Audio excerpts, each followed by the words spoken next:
Chapter 1921, Duel of Strength. The Death God Workshop's members shot Fire Dance chilling expressions after hearing her statement, "You're here to bury us?" How bold. This woman must be dreaming. Although Fire Dance's level 60 was surprising, a 2 or 3 level difference was nothing to experts like them. They were merely on alert due to her successfully ambushing and killing a Tier 2 MT. However, Fire Dance was dearly mistaken if she thought that she could slay them all. Several melee experts immediately charged at the assassin, striking with axes, spears, and greatswords simultaneously. These experts' coordination blocked all paths of retreat available. However, Fire Dance did not remain idle.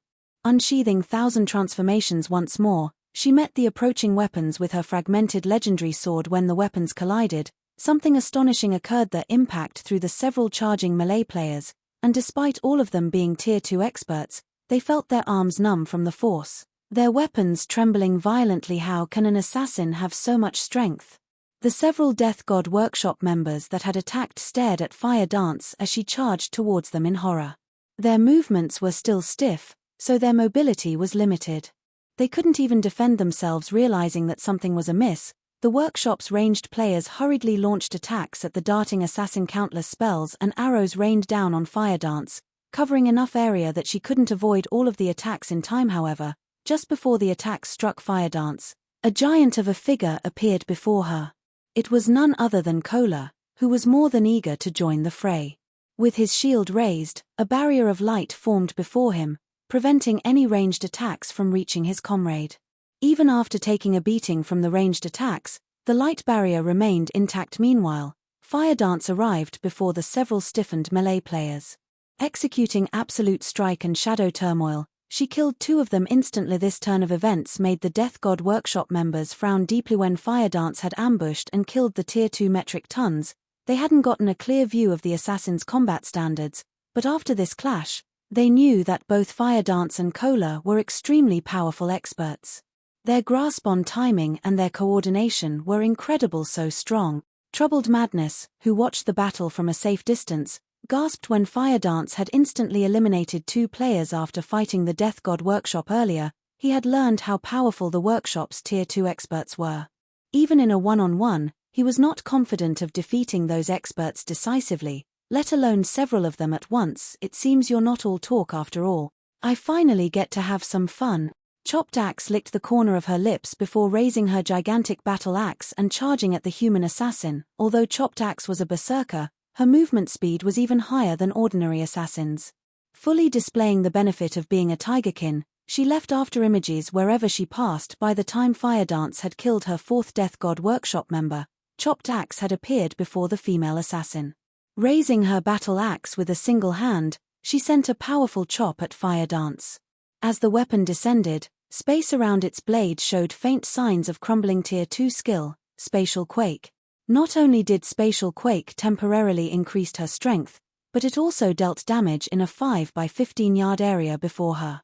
It was one of the few AoE skills the Berserker class possessed not one to fall behind. Fire Dance used the Tier 2 skill, Shadow Edge. Unlike the earlier clashes, neither player had been thrown when Fire Dance's short sword met Chopped Axe's colossal weapon. However, the resulting impact was so powerful that space around them cracked. The women looked at each other in astonishment.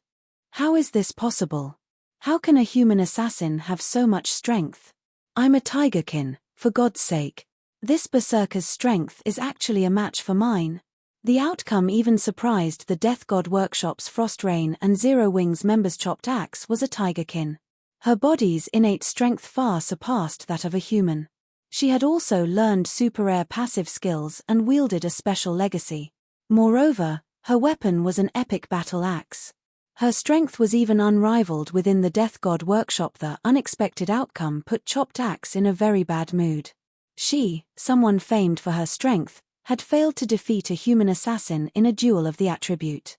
This was unforgivable. As for Kola and the others, they were fully aware of just how powerful Fire Dance was. Not only did she wear multiple pieces of epic equipment, but she also wielded 1,000 transformations.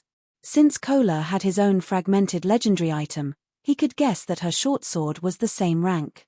If that were the case, only Feng and Gentle Snow could likely surpass Fire Dance's strength. Yet, despite being so powerful, Fire Dance's clash with the Tigerkin Berserker had ended in a tie.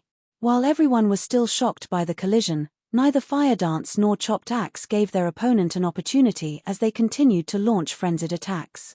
For a time, after images of Fire Dance's short sword and Chopped Axe's axe filled the battlefield, Chopped Axe had better techniques than Fire Dance, and it was evident that she had reached the flowing water realm. She could perceive Fire Dance's attacks as soon as the human assassin began to execute them. However, Fire Dance was an assassin. Strength wasn't her forte. Her true power lay in her speed, so even though the Berserker could read her movements, she still had an advantage with her movement speed, making up for her weaker combat standard. Despite such a thrilling battle, where her life would be forfeit if she made a single mistake, Fire Dance very much enjoyed this moment. Throughout this battle, she recognized many of her deficiencies and perfected her techniques. Fortunately, the same could not be said for Chopped Axe. She could only watch, displeased, as the human assassin continued to improve as they dueled. You dare use me as a grinding stone? Do you think I will give you enough time to grow stronger? Chopped Axe immediately activated her Berserk skill, Savage God's Power, her muscles rapidly expanding. In the blink of an eye, she transformed into a 3-meter-tall giant. At the same time, an extra crimson battle axe had appeared in her hand, radiating waves of bone-chilling mana. You are the first person in the fairy country to force me to use this move.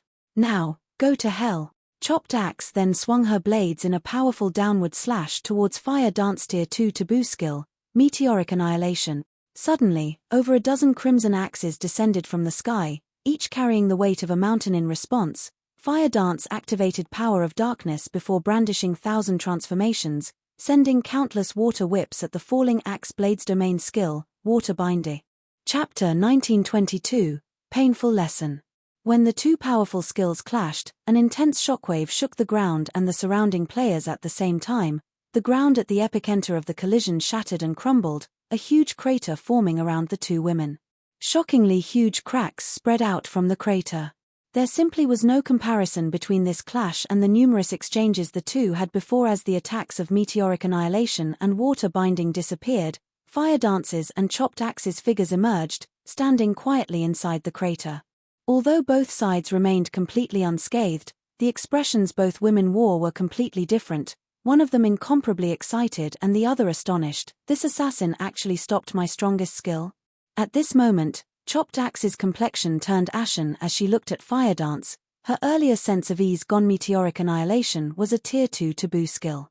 Combined with her Berserk skill, she could send even a Grand Lord of the same level stumbling back.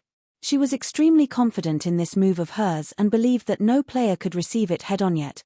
Despite Fire Dance being only an assassin, not only did the female assassin manage to stop her attack without receiving any damage, but she had even done so without using Vanish, a well-known life-saving skill of the assassin class.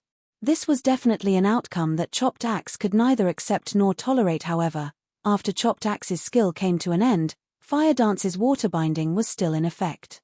The assassin immediately sent water whips at Chopped Axe, one after another, each whip containing strength surpassing Fire Dance's own.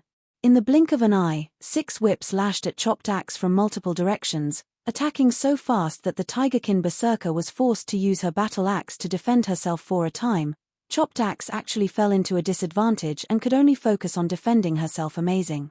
She is actually suppressing Chopped Axe all by herself. Melody was filled with an indescribable sense of surprise as she watched the battle between Fire Dance and Chopped Axe. She never thought that Fire Dance was this strong. Meanwhile, Troubled Madness, who was spectating the battle from afar, was goggling in shock.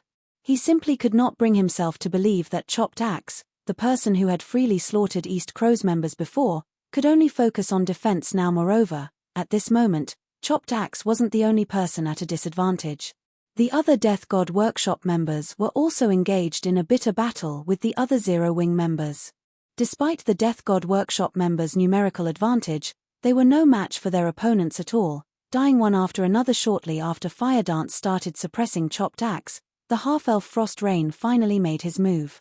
After activating his Berserk skill, he began chanting an incantation and drawing line after line of divine runes. A moment later, ice swords appeared in the sky one after another, easily numbering more than 20.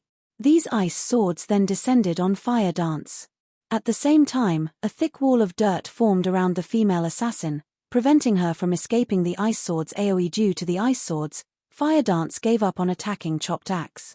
Instead, she had her water whips circulate around herself, forming a defensive barrier that kept the Ice Swords away from herself. However, Chopped Axe did not idle around during this time, either, continuously swinging her two battle axes against Fire Dance's water barrier, the might of her axes tearing a gap through it. Taking advantage of this opportunity, Frost Rain redirected some of his Ice Swords towards this gap. Despite seeing the approaching attacks, Fire Dance showed no intention of dodging whatsoever. Instead, she brandished 1,000 transformations and struck down the Ice Swords one after another. Due to Frost Rain's participation in the battle, Fire Dance became busy. Aren't you all going to help her?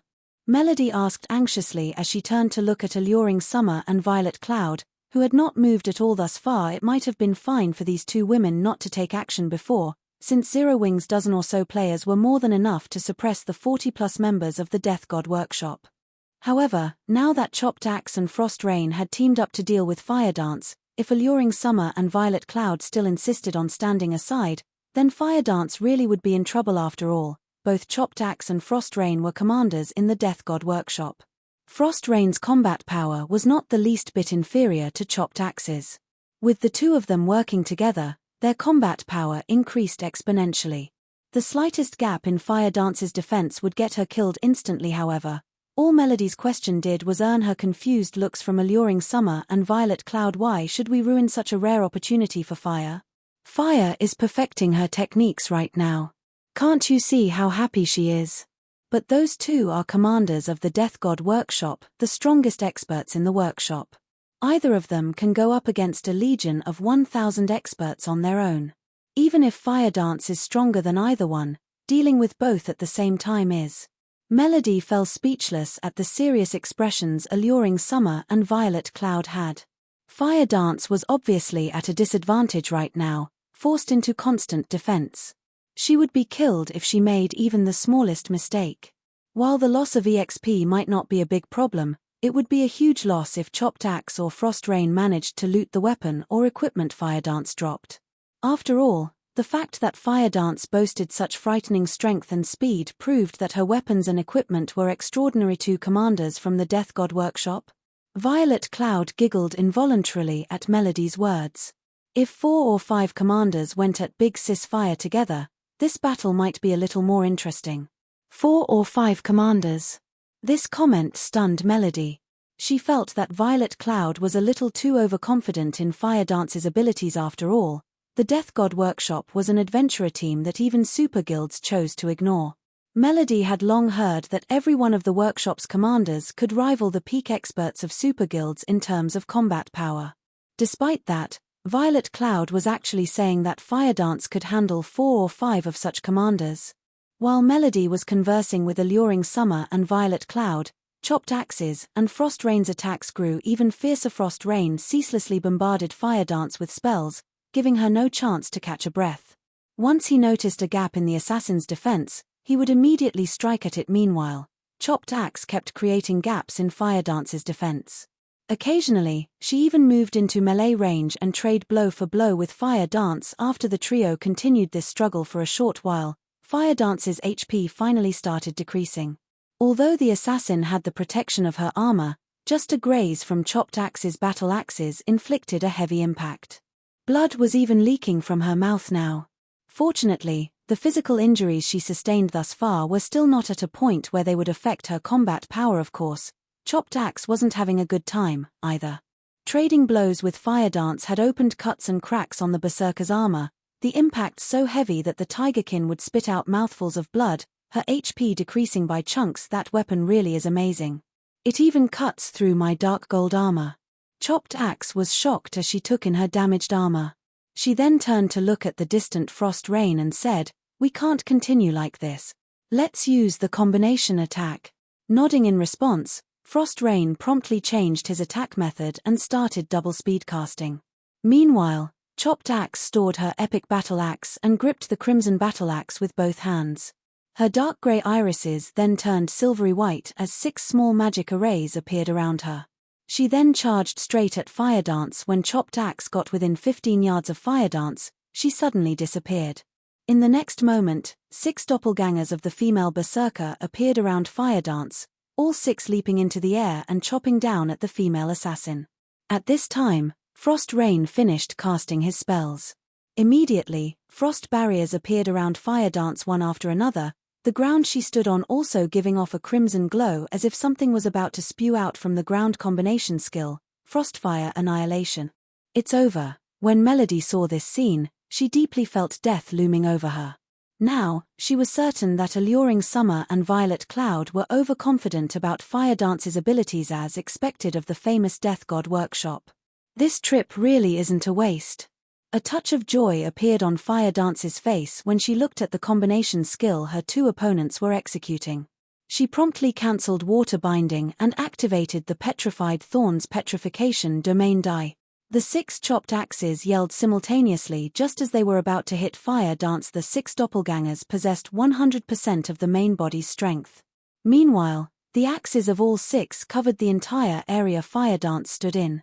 When all 6 axes landed, the power they carried was so great that even space itself showed signs of shattering. Boom. Boom. Boom. At the same time as the axes landed, the ground beneath Fire Dance burst apart. A towering pillar of fire emerged from the ground, enveloping Fire Dance completely. As the fire pillar dissipated, a lava field could be seen replacing the ground Fire Dance originally stood on. Meanwhile, surrounding the lava was an ice field. Seen from afar, this scene was spectacular. She's finally dead. Chopped Axe heaved a deep sigh of relief when she saw Fire Dance's corpse starting to disintegrate in the lava field. The petrification domain Fire Dance activated had struck both Frost Rain and Chopped Axe. Although their combination skill had mitigated a portion of the damage, they still had very little HP remaining after receiving that attack. Just as Chopped Axe was about to turn around and leave, a yell suddenly entered her ears. Careful. This voice originated from the distant Frost Rain. However, before Chopped Axe could figure out what was going on, a stinging sensation came from her chest. When she looked down, she noticed the tip of a short sword emerging from her chest. Meanwhile, this short sword was none other than Fire Dance's 1,000 transformations. How? Weren't you? Chopped Axe turned around, her eyes filled with confusion. After all, Fire Dance, who should have been dead, was currently standing right behind her. Moreover, the female assassin's HP bar was actually full. Instead of replying immediately, Fire Dance pulled out 1,000 transformations from Chopped Axe, leaving a fountain of blood to pour out of the female berserker's chest. As she watched Chopped Axe's HP plummet, she said in a quiet tone, "Your combination attack really is impressive. You 2 actually forced me to waste 1 life." When Fire Dance was done speaking, Chopped Axe's HP zeroed out. The berserker's body then collapsed to the ground, a piece of equipment appearing beside her corpse. Meanwhile, upon seeing this scene, Frost Rain hurriedly took out an ancient magic scroll from his bag and activated it, destroying the seal on the battlefield and disappearing before everyone's eyes. As for the other Death God Workshop members, they all fell into a panic at Chopped Axe and Frost Rain's defeat. As a result, Zero Wings members took only a short while to finish them off. At this moment, the Death God Workshop, which had been giving the various large guilds of the fairy country a headache all this time, finally sustained a severe loss for the first time in God's domain. Of the 2 commanders that fought against Zero Wing, 1 died while the other fled. As for the other 50+ experts, they suffered annihilation. Chapter 1923, Fame spreading across the fairy country. After the Death God Workshop members' annihilation, varying expressions appeared on the faces of Ninth Heavens and East Crow's members. Big Sis Melody, that Fire Dance is amazing. She actually defeated 2 of the Death God Workshop's commanders all by herself. If the rest of the Death God Workshop find out about this, they'll definitely start keeping a low profile when taking action. Scarlet Heart exclaimed excitedly as she watched Fire Dance going through the loot dropped by the Death God Workshop members. The large guilds operating in the fairy country were all powerless to do anything against the Death God Workshop, largely because the Death God Workshop had too many experts. If the guilds dispatched too small of a team to deal with the workshop, their teams would simply end up getting the tables turned on them. But if they sent too large of one, their movements would get noticed very easily, making a successful ambush on the workshop impossible. Take East Crow for example. Had East Crow dispatched an army of several thousand players instead of just a 500-man team this time, Chopped Axe and Frost Rain's team would have most likely received news about the guild's movements and had long since fled to another map. They wouldn't have given East Crow any opportunity to meet them at all at this stage of the game. Only a superpower, which possessed plenty of experts and resources, would be capable of putting the Death God Workshop in its place. However, the various superpowers had plenty of territories that they needed capable people to manage. They simply couldn't afford a protracted battle with the Death God Workshop without hampering their own development. As a result, the superpowers had no choice but to ignore the antics of the Death God Workshop so long as the workshop did not cross their bottom lines. However, Zero Wing was different from the various superpowers. The guild possessed experts that were capable of defeating the Death God Workshop's commanders and also had amazing tracking abilities. Even without expending a large amount of manpower and resources, Zero Wing could deal with the Death God Workshop. That's right. After this battle, the Death God Workshop will most likely keep its head down for some time. Melody nodded in agreement. She had never imagined that Zero Wing actually had such frightening strength. The strength the guild had displayed thus far greatly exceeded her expectations. Quickly spread the news that Zero Wing has already agreed to help Ninth Heaven in combating the Death God Workshop. Originally, she had expected Zero Wing to give the Death God Workshop pause, at most, and force the workshop into a stalemate. If that happened, Ninth Heaven would have room to develop. Everything would be fine so long as the guild was not pushed to the brink of collapse. However, the situation was different now. Not only did Zero Wing possess the strength to suppress the Death God Workshop, but Zero Wing also had the ability to ambush the workshop's teams. This outcome was far better than what she initially expected. Once the Death God Workshop learned that Ninth Heaven had partnered with Zero Wing, the workshop would naturally stop seeking trouble with Ninth Heaven out of fear of Zero Wing. I'll spread the message right away. Upon hearing Melody's words, Scarlet Heart immediately understood Melody's intentions. She also could not help but anticipate the impact the news of the Death God Workshop's defeat would have on the fairy country. The Death God Workshop was akin to a plague to the fairy country. Just the mention of its name would give the various major powers of the country a headache, following which, Scarlet Heart compiled the information of the battle and published it on the fairy country's official forums. She also had some of her subordinates talk it up in the country's various cities. Meanwhile, Troubled Madness, who stood some distance away from Zero Wing and Ninth Heaven's group, wore an incredulous expression on his face as he looked at Fire Dance and the others. Who are those people? Why haven't I heard of a guild named Zero Wing before? At this moment, an indescribable sense of shock filled Troubled Madness's heart. Both Chopped Axe and Frost Rain were monster-like existences, yet, despite working together, they were still no match for Fire Dance. Had Troubled Madness heard about this situation from someone else, he would have most likely dismissed their words as a joke. However, having personally witnessed this battle, he had no choice but to believe it. The final exchange was especially astonishing. He had clearly seen Fire Dance getting killed, yet the female assassin had still managed to mysteriously appear behind Chopped Axe. This was definitely his first time coming across such a strange situation. However, unlike Ninth Heaven's and East Crow's members, Zero Wing's members did not feel particularly surprised by the outcome of Fire Dance's battle with Chopped Axe and Frost Rain. Although Fire Dance did not reveal the details of Thousand Transformations to anyone else, they still knew that Fire Dance possessed the true illusion skill, as they had seen it at work while they were out grinding monsters and bosses. True illusion granted Fire Dance one additional life, though the skill could be used only once every 48 hours. Due to this skill, with the exception of dungeons, Fire Dance had never truly died even once until now. Among Zero Wing's core members, Fire Dance held the nickname of Phoenix due to this skill, as well as the envy of many players. Vice Guild Leader, we just found out some information about Zero Wing. It is an up-and-coming guild that was established at the start of God's domain. Although it doesn't have any background, its strength is not the slightest bit weaker than a first-rate guild's. One of East Crow's members reported hurriedly. The guild's strength rivals a first-rate guild's. Troubled Madness rolled his eyes at his subordinate, feeling that this information was greatly mistaken. After all, the first-rate guilds of the fairy country were utterly helpless against the Death God Workshop, yet Zero Wing, a guild capable of dealing with said workshop, was labeled as a guild that only rivaled first-rate guilds. What did that make the fairy country's 5 first-rate guilds, then? Second-rate guilds? Of course, there was also a huge difference between first-rate guilds.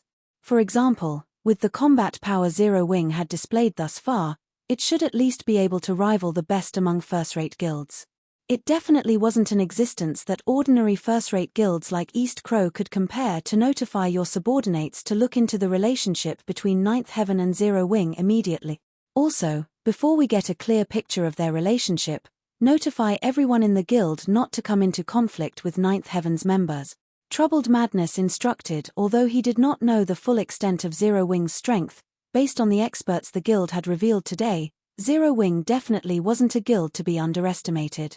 It would not be a laughing matter if these experts of Zero Wing made trouble for East Crow out in the fields. Meanwhile, on Fire Dance's side, after they finished going through the loot dropped by the Death God Workshop members, they immediately returned to Forest City to rest. While waiting for the Death God Workshop to make another move, they surveyed the area around the two shops Melody promised, as well as gained a deeper understanding of Forest City's situation.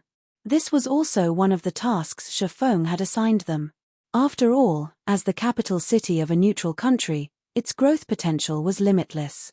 There were also plenty of resources unique to the fairy country. By the time Fire Dance and the others returned to Forest City, Scarlet Heart had long since spread the news of the Death God Workshop's defeat throughout the fairy country. For a time, the entire country was in an uproar. This is a lie, right? That's the Death God Workshop we're talking about. How can anyone possibly ambush the workshop successfully? It's no lie. There is even a video recording uploaded with the forum post. Although the video only shows snippets of the battle, the ones that got defeated are indeed the commanders and members of the Death God Workshop. Moreover, the Death God Workshop hasn't issued any denials up to now, so it must be true. Zero Wing is amazing. It is actually able to ambush and defeat the Death God Workshop's members. I wonder what kind of guild Zero Wing is. Why haven't I heard about it before this incident? It should be a new guild created by some major corporation. Otherwise, how could it possibly be so strong? I wonder if Zero Wing is recruiting neutral players like us. At this point, everyone in the fairy country was talking about the Death God Workshop's defeat and growing curious about Zero Wing's identity. After all, the Death God Workshop was one of the fairy country's overlords. A guild capable of suppressing the workshop definitely wasn't ordinary. Zero Wing's fame quickly spread throughout the fairy country. Meanwhile, inside a luxurious mansion in Forest City.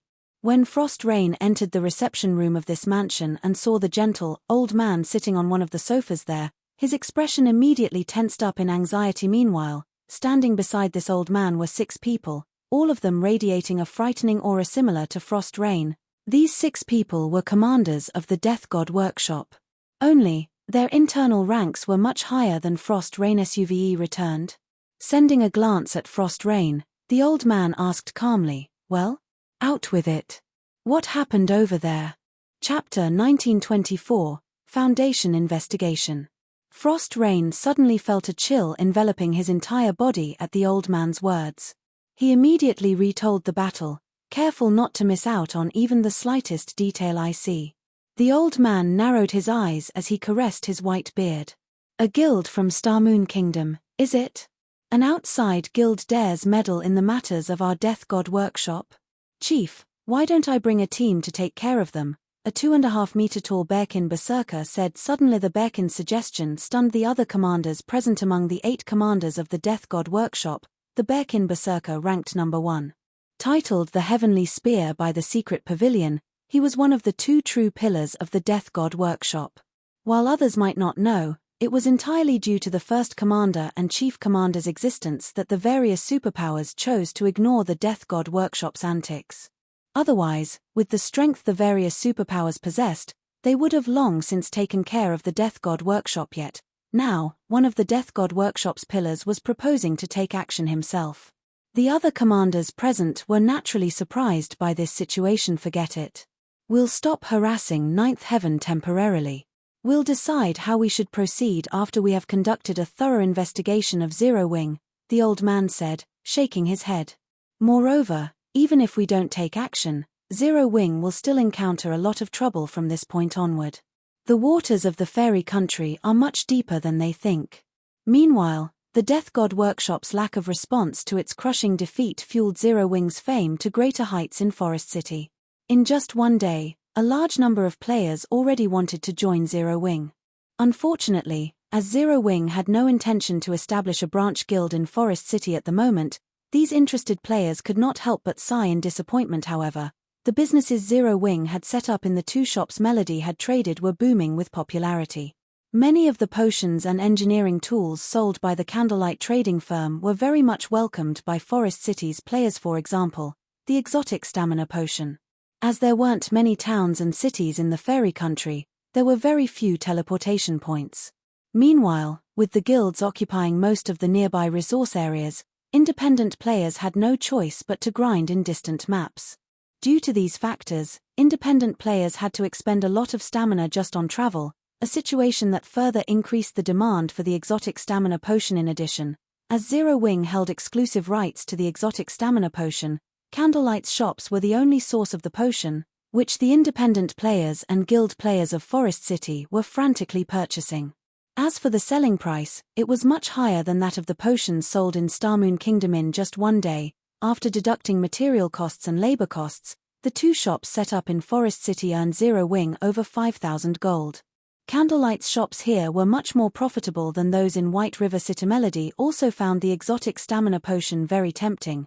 Hence, she asked to purchase the potion in bulk from Zero Wing. However, as the Candlelight trading firm could produce only a limited number of exotic stamina potions each day, even if Zero Wing wished to sell the potions in bulk, it couldn't. In the end, after Ninth Heaven negotiated with melancholic smile, it was decided that the Candlelight trading firm would supply the guild with a fixed number of exotic stamina potions each day. In exchange, Ninth Heaven would supply Zero Wing with materials unique to the fairy country. A few examples of materials unique to the fairy country were fairy fruit and fairy wood. Both were extremely rare materials. Fairy fruit could be used to make all kinds of beverages. Not only could fairy fruits enhance the taste of a beverage, but they also provided a sobering effect, which allowed players to focus better when working. To lifestyle players, beverages made using fairy fruit were akin to wonder drugs. Fairy wood was even more special. It could be used to make furniture and ships. Furniture made using fairy wood carried mana, which, in turn, increased the mana density of the furniture's surroundings. Meanwhile, when used to produce ships, fairy wood would increase the ship's durability. These two materials might not be particularly useful to current players and guilds, but as players reached higher levels, these two materials would likewise appreciate in value. This was especially true for furniture made using fairy wood, which was something all lifestyle players sought. Although such furniture would not improve the production success rate, the increased mana density would help lifestyle players concentrate better. This was also the main reason why Feng had tasked Fire Dance and the others with setting up shops in Forest City, to purchase a large amount of fairy fruits and fairy wood. Now that Zero Wing had Ninth Heaven's help as well, the collection of these materials would proceed even faster. Meanwhile, a group of cloaked players suddenly arrived in Starmoon Kingdom's Zero Wing City. These cloaked players had thoroughly hidden their appearances. However, the fierce aura they radiated still made other players avoid them like the plague. If a player with a high-ranking identification skill were to inspect these players, they would definitely be very surprised because these cloaked players were not part of the human race but of neutral races. In total, there were 50 players in this group, every one of them a Tier 2 player. This was almost as many Tier 2 players as a first-rate guild possessed at this stage of the game. The one leading this group of neutral players was a level 58, Tier 2 Tigerkin Ranger. Meanwhile, moving alongside him were a male half-elf and a female Tigerkin. The latter two were none other than Frost Rain and Chopped Axe, commanders of the Death God Workshop. So, this place is Zero Wing City. The mana density here is so high. Why are there so many players here? The Death God Workshop's members were filled with surprise as they observed the crowded streets of the city. Although they had seen NPC cities with much higher player populations, this was their first time seeing a guild town or city with so many players. Moreover, a considerable portion of these players were experts. There were also plenty of Tier 2 players roaming about the city. The situation here was completely different from any guild town they had visited before. However, the most surprising aspect of Zero Wing City was still its mana density, which greatly surpassed even the fairy country's most mana-dense area. Alright, enough sightseeing. Our goal here isn't to tour Zero Wing City, the Tigerkin Ranger said in a cold voice. We only have one goal this time, and that is to get a clear idea of Zero Wing's strength. The Chief Commander has also stated that, if need be, we should exhibit a portion of our strength to let Zero Wing know that the Death God Workshop's reputation is not for show. Frost and Axe, that goes double for you too. If you don't perform well, you should know what kind of person the Chief Commander is. When Frost, Rain and Chopped Axe heard the Ranger's words and thought about the Chief Commander's means of doing things, their bodies shuddered involuntarily. They couldn't offer any rebuttals to Light Cloud, the Tigerkin Ranger. While part of the reason for this was the intense aura he gave off, another part was him being the second-ranked commander in the Death God Workshop. In terms of combat standards, Light Cloud far surpassed the two of them. The other Death God Workshop members also nodded silently and sorted out their emotions. They immediately followed Light Cloud to investigate Zero Wing's residence. When the group arrived on the top floor of a high-class restaurant adjacent to Zero Wing's residence, Light Cloud used a high-ranking identification skill to observe the situation inside the residence. However, the moment Light Cloud did so, he fell into a daze. This was because 500 Tier 2 players stood in the residence's front courtyard at this moment. Meanwhile, even the weakest piece of equipment these players wore was level 50 fine gold rank, while the majority of these players sported level 50 dark gold equipment. Currently, these 500 Tier 2 players were standing at attention before a man. When Light Cloud tried identifying this man, he could not see any information about him aside from his name, Black Flame. Even so, he could distinctly feel an indescribable sense of danger from the man even from several hundred yards away. Cloud, what's the situation inside Zero Wing's residence? Frost, Rain and Chopped Axe could not help but ask curiously after Light Cloud remained silent for a long time. Chapter 1925, Frightening Numbers. Despite hearing Frost, Rain and Chopped Axe's question, Light Cloud remained completely silent as he stared at the rows of Tier 2 players inside Zero Wing's residence. How is this possible? Is Zero Wing really just equal to a first-rate guild? This thought echoed continuously in Light Cloud's mind. 500 Tier 2 players. To the current first-rate guilds, this number was beyond impossible to achieve. Even the Death God Workshop had only a little over 60 Tier 2 players right now.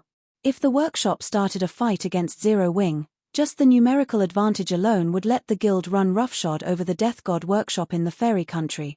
Although the various first-rate guilds each had more Tier 2 players than the Death God Workshop, the difference wasn't much. Hence, the Death God Workshop was not afraid of conducting guerrilla warfare against them. Including experts like the 8 commanders, the workshop held a considerable advantage when fighting out in the fields. However, the methods the Death God Workshop employed against these first-rate guilds would be absolutely useless against Zero Wing. After all, the disparity in the number of Tier 2 players each organization possessed was nearly tenfold. Even if Zero Wing divided its Tier 2 experts, the guild could still form sizable groups that would pose a formidable fighting force. Not to mention, unlike the various first-rate guilds, Zero Wing had experts that could rival the commanders of the Death God Workshop. If the Death God Workshop really started fighting against Zero Wing in the Fairy Country, even with the home ground advantage, the workshop wouldn't have it easy. Frost, Axe, you two stay here with me. Everyone else, return to base, Light Cloud commanded after giving the matter some more thought. Only the 3 of us are staying behind. Frost Rain was confused as he looked at Light Cloud. The Chief Commander specifically sent these people to help us. If all of them return, what can the 3 of us possibly achieve here? Aside from scouting out Zero Wing's strength, the Chief Commander had also implicitly suggested they make trouble for Zero Wing. Otherwise, he wouldn't have dispatched so many Tier 2 experts for a simple reconnaissance operation. The other Death God Workshop members agreed with Frost Rain's words. They all expressed their confusion over Light Cloud's decision, unable to understand why they had to return to base shortly after arriving in Zero Wing City. With their group of Tier 2 experts, they could cause even more destruction than a large guild's 1,000-man expert legion. Do you know how many Tier 2 experts are currently in Zero Wing's residence? Light Cloud asked as he shifted his gaze to Frost Rain. Tier 2 experts. Seeing as this is Zero Wing's main headquarters, there should be a couple of dozen, I guess. Frost Rain replied after giving the matter some thought. Currently, even first-rate guilds had only a little over 100 Tier 2 experts. Meanwhile, having half of this number stationed in the guild's main headquarters could already be considered excessive. A couple of dozen? Light Cloud stared at Frost Rain in disdain upon hearing this answer. If there were only a couple of dozen, do you think I'd order a retreat? Could there be over 100? Chopped Axe asked, somewhat surprised. Wrong. It's 500. Light Cloud replied as he spread his right hand wide. 500? How can that be possible? Isn't Zero Wing just an equal of first-rate guilds? Did you see wrong? Frost Rain instinctively rejected Light Cloud's statement. This number was no laughing matter. If Zero Wing really had 500 Tier 2 experts, it could already rival some of the weaker superpowers. I wish I had seen wrong, Light Cloud said, a bitter smile appearing on his face. However, I have already used my identification skill to double-check several times. All 500 of them are indeed Tier 2. Didn't they say that Zero Wing doesn't have any backers? Chopped Axe said, horrified. If Zero Wing had 500 Tier 2 experts, then taking care of their team of 50 Tier 2 players would be child's play. Most likely, aside from the 3 commanders present, everyone else would die if they tried fighting against 500 Tier 2 experts. She found it truly hard to believe that Ninth Heaven, a second-rate guild that had no backers whatsoever, had managed to partner up with a titan like Zero Wing. With this, the Death God Workshop really had to consider carefully whether to continue targeting Ninth Heaven or not. We're changing plans. From now on, the 3 of us will continue scouting out Zero Wing. Try to avoid butting heads with Zero Wing as much as possible, Light Cloud said. I'll also personally report this matter to the Chief Commander, so everyone else should return to base now. Obedient to Light Cloud's instructions, the other Death God Workshop members scattered and returned to the fairy country. Meanwhile, inside a luxurious mansion in Forest City, Silent Autumn, the Death God Workshop's Chief Commander, who was currently holding a meeting with the workshop's various commanders, received a report from Light Cloud. 500 Tier 2 players. Silent Autumn, who was caressing his beard, froze when he read the contents of the report. Although he had long since expected Zero Wing to be extraordinary since the guild dared to intervene in the Death God Workshop's affairs, he had never thought that the guild would be extraordinary to such an extent. It seems we'll have to shelve our plans for the moment. Chief Commander, what about our partnership with those people? The several commanders seated before Silent Autumn asked worriedly. Those people won't stop their plans just because of us. If we miss out on this opportunity, there is always money to be made. However, oftentimes, one wrong move could potentially end our lives. Silent Autumn replied, waving his hand. He still decided to play the spectator in this matter for the moment. Notify the ones below to maintain a low profile for now. We can also use this opportunity to determine whether Zero Wing has the ability to set foot into our territory. I believe it won't be long before we find out one way or another. There's no need for us to grow anxious. Meanwhile, inside Zero Wing's residence, Feng remained ignorant of the fact that his gathering 500 Tier 2 members to raid Kalmar Island had prompted the Death God Workshop to abandon the thought of taking revenge on Zero Wing and even some of its development plans. Guild leader, all manpower and resources are gathered. On Thunder Island's side, the Phoenix Pavilion has already made all the necessary arrangements. We can set off at any time, Aqua Rose reported as she approached Feng. Nodding, Feng said, all right. Have everyone teleport to Thunder Island now. Traveling to Kalmar Island was not an easy task. The island's location in the Sea of Death's inner area meant players would come across many dangers on the way there. Even a small mistake could be fatal. Moreover, although Feng knew that Kalmar Island housed a manatite vein, he had very little understanding in regard to everything else. Hence, he needed Phoenix Rain's forces to guide him there. After all, Phoenix Rain had been operating in the Sea of Death all this time. Her familiarity with the Sea of Death was definitely superior to his. She would help him avoid many unnecessary dangers, following which, Zero Wing's members started teleporting to Thunder Island using a guild transfer scroll. Upon arriving in the city on Thunder Island, Zero Wing's members could not help but gasp in shock. Their reaction was because the city on Thunder Island was like heaven on earth. Not only was the scenery here mesmerizing, but there was also a frightening number of players in the streets of the city. Even imperial capitals could not compete with this city in prosperity. Level 56 players and above could be seen roaming all around. Many players here had even reached level 58 already. Even Feng was somewhat surprised by this situation. He had never thought that Thunder Island had already developed to such an extent. Meanwhile, under Blue Phoenix's guidance, Zero Wings members soon arrived at Thunder Island's harbor. Currently, thousands of speedboats and warships could be seen docked there, the scene simply jaw-dropping just as Blue Phoenix was about to bring Zero Wings members to the speedboats she had prepared for the trip to the Sea of Death's inner area. A Dragon Phoenix Pavilion member suddenly ran over Big Sis Blue. Bad news. The Pavilion Master found the legacy left behind on Savage God Island, but information about it got out somehow, and her team ended up surrounded by Miracle's forces. Currently, Miracle has already blocked off the entire island. Although we immediately tried to deploy reinforcements, 9 Dragons Empress people are deliberately making trouble for us, preventing us from using the guild's warship to save the Pavilion Master. Damn it! 9 Dragons Emperor must have leaked the information to Miracle to spoil our plans. Upon hearing her subordinate's report, Blue Phoenix could not help but frown in anxiety. The terrain on Savage God Island was slightly unusual. Players could use neither return scrolls nor instantaneous movement scrolls on the island. Meanwhile, entry to the island was possible only by ship. If the entire island was blocked off, the only way out was by carving a path of blood. Meanwhile, the members Phoenix Rain had brought to Savage God Island this time were all experts of the Phoenix Pavilion. Their annihilation would deal a severe blow to the Phoenix Pavilion Guild leader Black Flame. Due to this emergency, I'll have to postpone our trip for now. I need to quickly organize a fleet and head over to Savage God Island. I hope that you can understand, Blue Phoenix said anxiously as she looked at Feng. Something happened on Savage God Island? Feng was startled by Blue Phoenix's words. As far as he remembered, Savage God Island was not something that should appear at this stage of the game.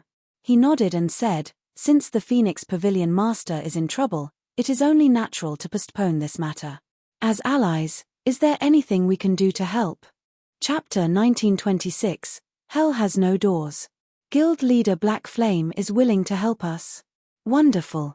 Blue Phoenix rejoiced when she heard Feng's offer. Although Zero Wing had not focused on its development on Thunder Island and had only conducted some business there, the naval forces the guild possessed still should not be underestimated. The one-horned sailboat, in particular, a bronze small sailboat that Zero Wing revealed during the struggle for Thunder Island, was something that the various superpowers still sought to obtain even now. After all, although the superpowers' naval forces had improved a lot since the struggle of Thunder Island, the one-horned sailboat remained a force to be reckoned with, following which, while organizing a fleet to head toward Savage God Island, Blue Phoenix filled Feng in on their rescue operation. This time, in order to monopolize the legacy ruin on Savage God Island, Miracle had dispatched 3 of its fleets, each of which had over 100 ships. With the 3 fleets, Miracle was able to surround Savage God Island and seal off all possible exit points. Originally, with the naval forces the Dragon Phoenix Pavilion had developed during this period, it would have been very easy to break through a blockade like this. However, due to 9 Dragons Emperor's interference, Phoenix Rain couldn't mobilize the common warship the Pavilion had recently acquired after much difficulty. Though warships were no match for speedboats and sailboats in terms of speed, they were specialized for combat, their combat power far superior to even that of sailboats out at sea. This warship was the reason why the Dragon Phoenix Pavilion succeeded in stabilizing its position on Thunder Island. With the current predicament happening so suddenly, most of the Dragon Phoenix Pavilion's fleets were out of position, off doing their own quests very far away from Savage God Island. Even if these fleets were to head over to Savage God Island now, by the time they arrived, Phoenix Rain's group would have long since been killed by Miracle. The only fleet they could mobilize was the one the Pavilion had stationed to garrison Thunder Island. Guild leader Black Flame, I hope that you can help us distract a part of Miracle's forces. You don't have to fight them head-on. It is fine so long as you can distract 1 fleet's worth of ships. With that, my side will be able to break through the encirclement and rescue the Pavilion Master's group.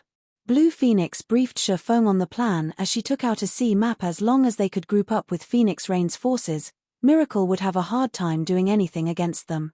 Then, all they would have to do was buy time until the Pavilion's other fleets arrived. At which point, Miracle would naturally give up on targeting Phoenix Rain.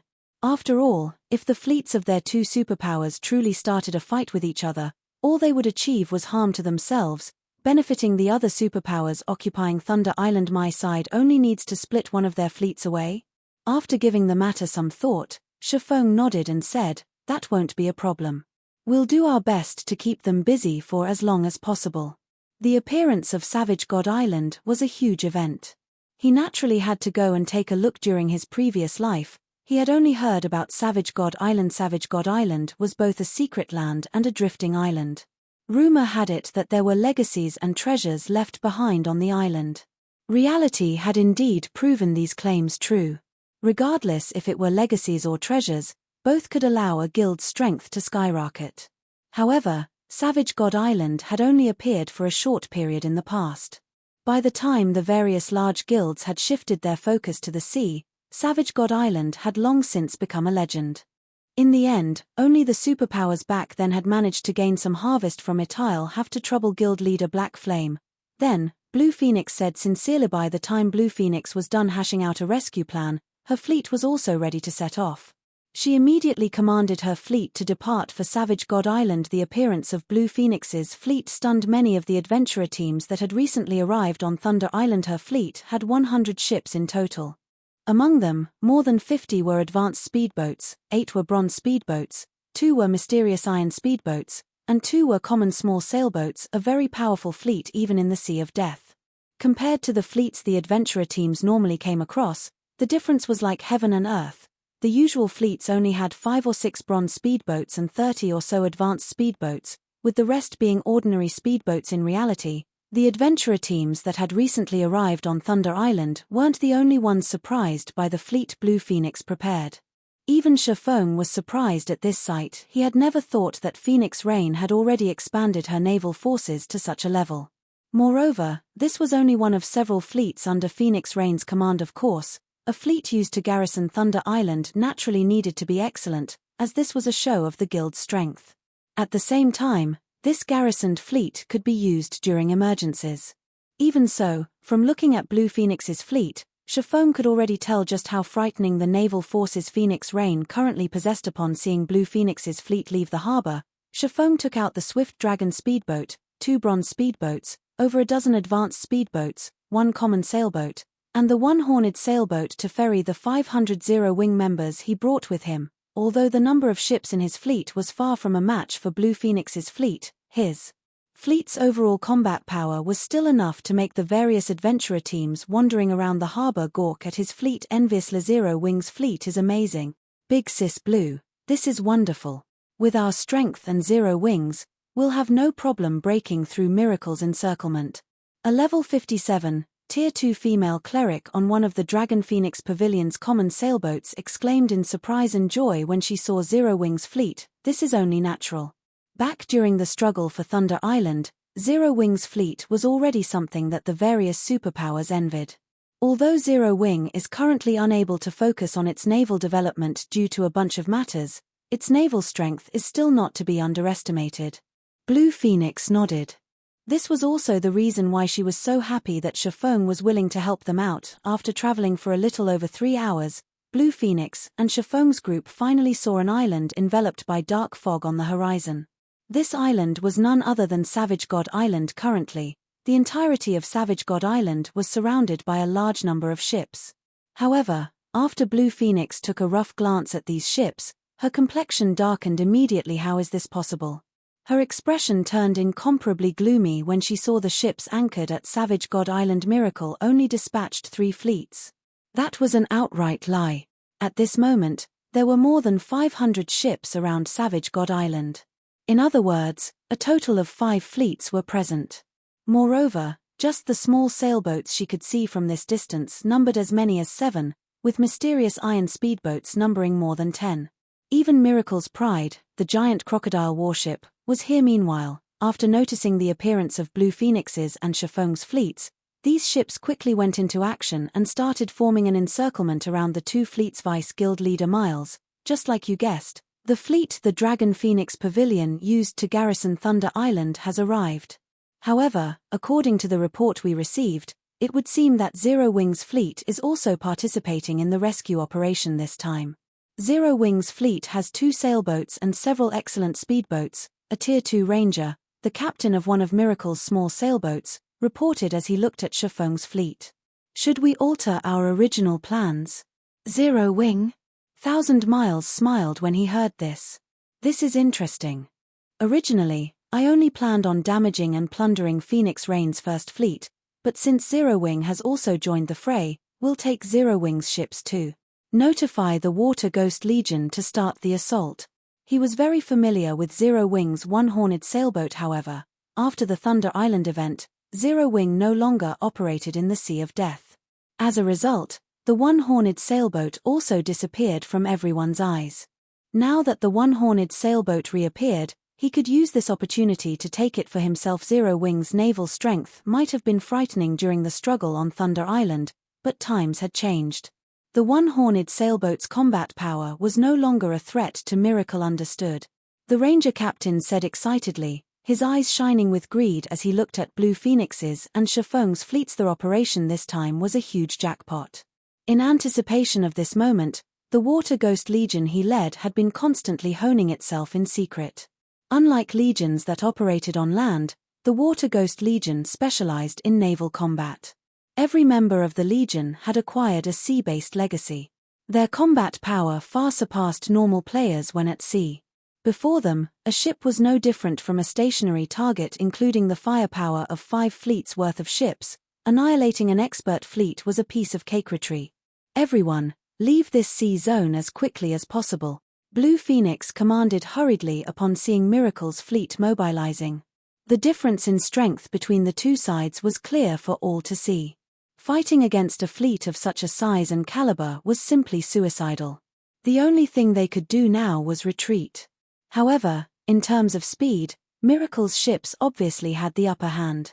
Very quickly, Miracle's ships completed their encirclement of Blue Phoenix's and Feng's fleets. Shortly after, a gigantic, dark grey warship stopped a short distance from the sailboat Blue Phoenix rode. The level 58, Tier 2 Ranger standing on this warship's deck smiled as he looked at Blue Phoenix and said, "Blue Phoenix, long time no see. Although I lost to you in our previous battle, this time, I'll have you hand over all your ships to me. Or do you want me to slaughter every one of your men before taking your ships? I'm fine either way." Blue Phoenix's expression turned even uglier when she saw this level 58, Tier 2 Ranger. The man's name was Wild Aggression, and he was the commander of one of Miracle's trump card legions. Recently, Wild Aggression had obtained a sea-based advanced legacy. Now, his strength out at sea was far stronger than his strength on land. His appearance here also meant that their chances of defeating Miracle's forces this time had become even smaller. "Since you're not willing to make a decision, I'll choose for you." Sending a glance at the Water Ghost Legion members behind him, Wild Aggression pointed forward and said, "Go, kill them all. But make sure not to damage my new ships. As for the items they drop, finders keepers." Chapter 1927, King of the Seas. Retreat. All ships maintain a distance from the enemy and break through the encirclement with everything you have. Absolutely do not let enemy ships close in on you.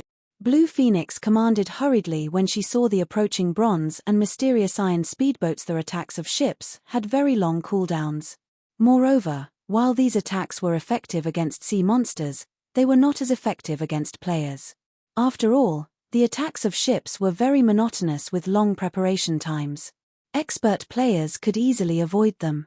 Hence, if a ship allowed enemy players to get close, it would no longer be able to exert its might.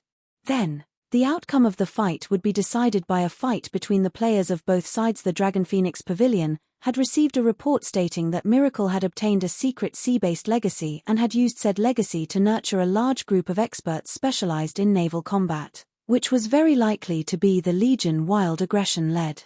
Otherwise, Wild Aggression would have no reason to close the distance between their two guilds' fleets and waste time on a battle between players. Rather than risk dying to random cannon fire, it would be much better for Miracle's ships to simply bombard them with their own cannons. Although doing so would damage the pavilion's ships and reduce the harvest Miracle could gain, this method was comparatively safer. Under Blue Phoenix's command, the pavilion's ships maintained a steady bombardment while simultaneously keeping their distance from Miracle's ships. For a time, the Water Ghost Legion speedboats couldn't approach the pavilion's ships at all. What a bunch of slippery eels. You sure know how to run away. Whenever the Water Ghost Legion speedboats got too close, Blue Phoenix's ships would accurately launch a round of attacks that forced the Legion's speedboats to either reduce their speed or swerve to avoid the attacks. This, in turn, opened the distance between the two fleets you wish to escape? Try it if you can. We have long since set up a magic barrier around this area. Not a single one of you should think of leaving this place alive." Wild Aggression bellowed in rage when he saw that the distance between their two guilds' fleets was not shortening at all. "Activate the magic array." Following Wild Aggression's command, walls of ice suddenly started emerging from the ocean surface, blocking off the direction Blue Phoenix's and Feng's fleets were heading. The ice walls were over a dozen meters tall and several meters thick. Moreover, they kept expanding into the surroundings. It was simply impossible for the ships to break through this barrier. The glacier seal? Feng felt a little surprised when he saw the gigantic ice barrier forming a distance away from his fleet. The glacier seal was the product of the glacier orb, a rare magical tool meant for naval combat.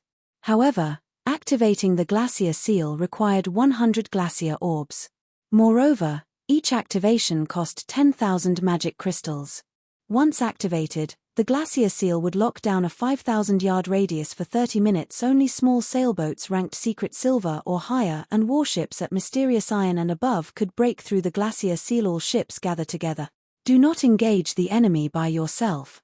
Make sure to operate in two-man units or more. Blue Phoenix understood that escape was already impossible. Now that they had been cornered, the only thing they could do was concentrate their forces and hope for the best. Moreover, players could not use return scrolls while on a ship. Only after jumping into the ocean could they use one. However, return scrolls had very long activation times. If they tried something like that, Miracle's ships would shoot them like fish in a barrel. Hence, their only choice was to fight to the Death Guild leader Black Flame. "I am truly sorry for this," Blue Phoenix said, looking at Feng apologetically.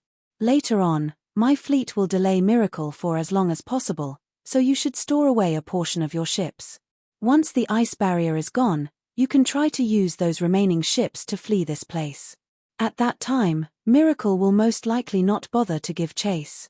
After saying so, Blue Phoenix quickly had her ships fall into a defensive formation, separating Miracle's fleet from Zero Wing's fleet entirely. With this, if Miracle wanted to target Zero Wing, it would have to go through her ships first. "Do you think our Water Ghost Legion will let Zero Wing's members escape?" A level 57, Tier 2 Berserker, who was a team leader from the Water Ghost Legion, sneered. "Use instantaneous movement scrolls to break through the defensive line. Prioritize killing all of Zero Wing's members. Let's see what the Dragon Phoenix Pavilion can do about it." After this team leader said so, a 100-man team from the Water Ghost Legion immediately used instantaneous movement scrolls after arriving at a location a short distance away from Blue Phoenix's ships. In the blink of an eye, this 100-man team broke through the defensive perimeter Blue Phoenix erected and appeared above Zero Wing's one-horned sailboat. Drawing their weapons, these Water Ghost Legion members revealed sinister smiles. Meanwhile, the Berserker team leader unsheathed the blood-stained great sword slung on his back. When he did so, a faint layer of water vapor appeared around it. This was none other than the power of the sea-based legacy he had acquired. Tier 2 passive skill, Flowing Water Blade. So long as the owner of this skill was in a sea zone, the skill would increase their strength by 30%, attack speed by 40%, and attack range by 50%. Zero Wing, it's time to put an end to your game of friendship with the Dragon Phoenix Pavilion. Who'll be the first to die to my blade?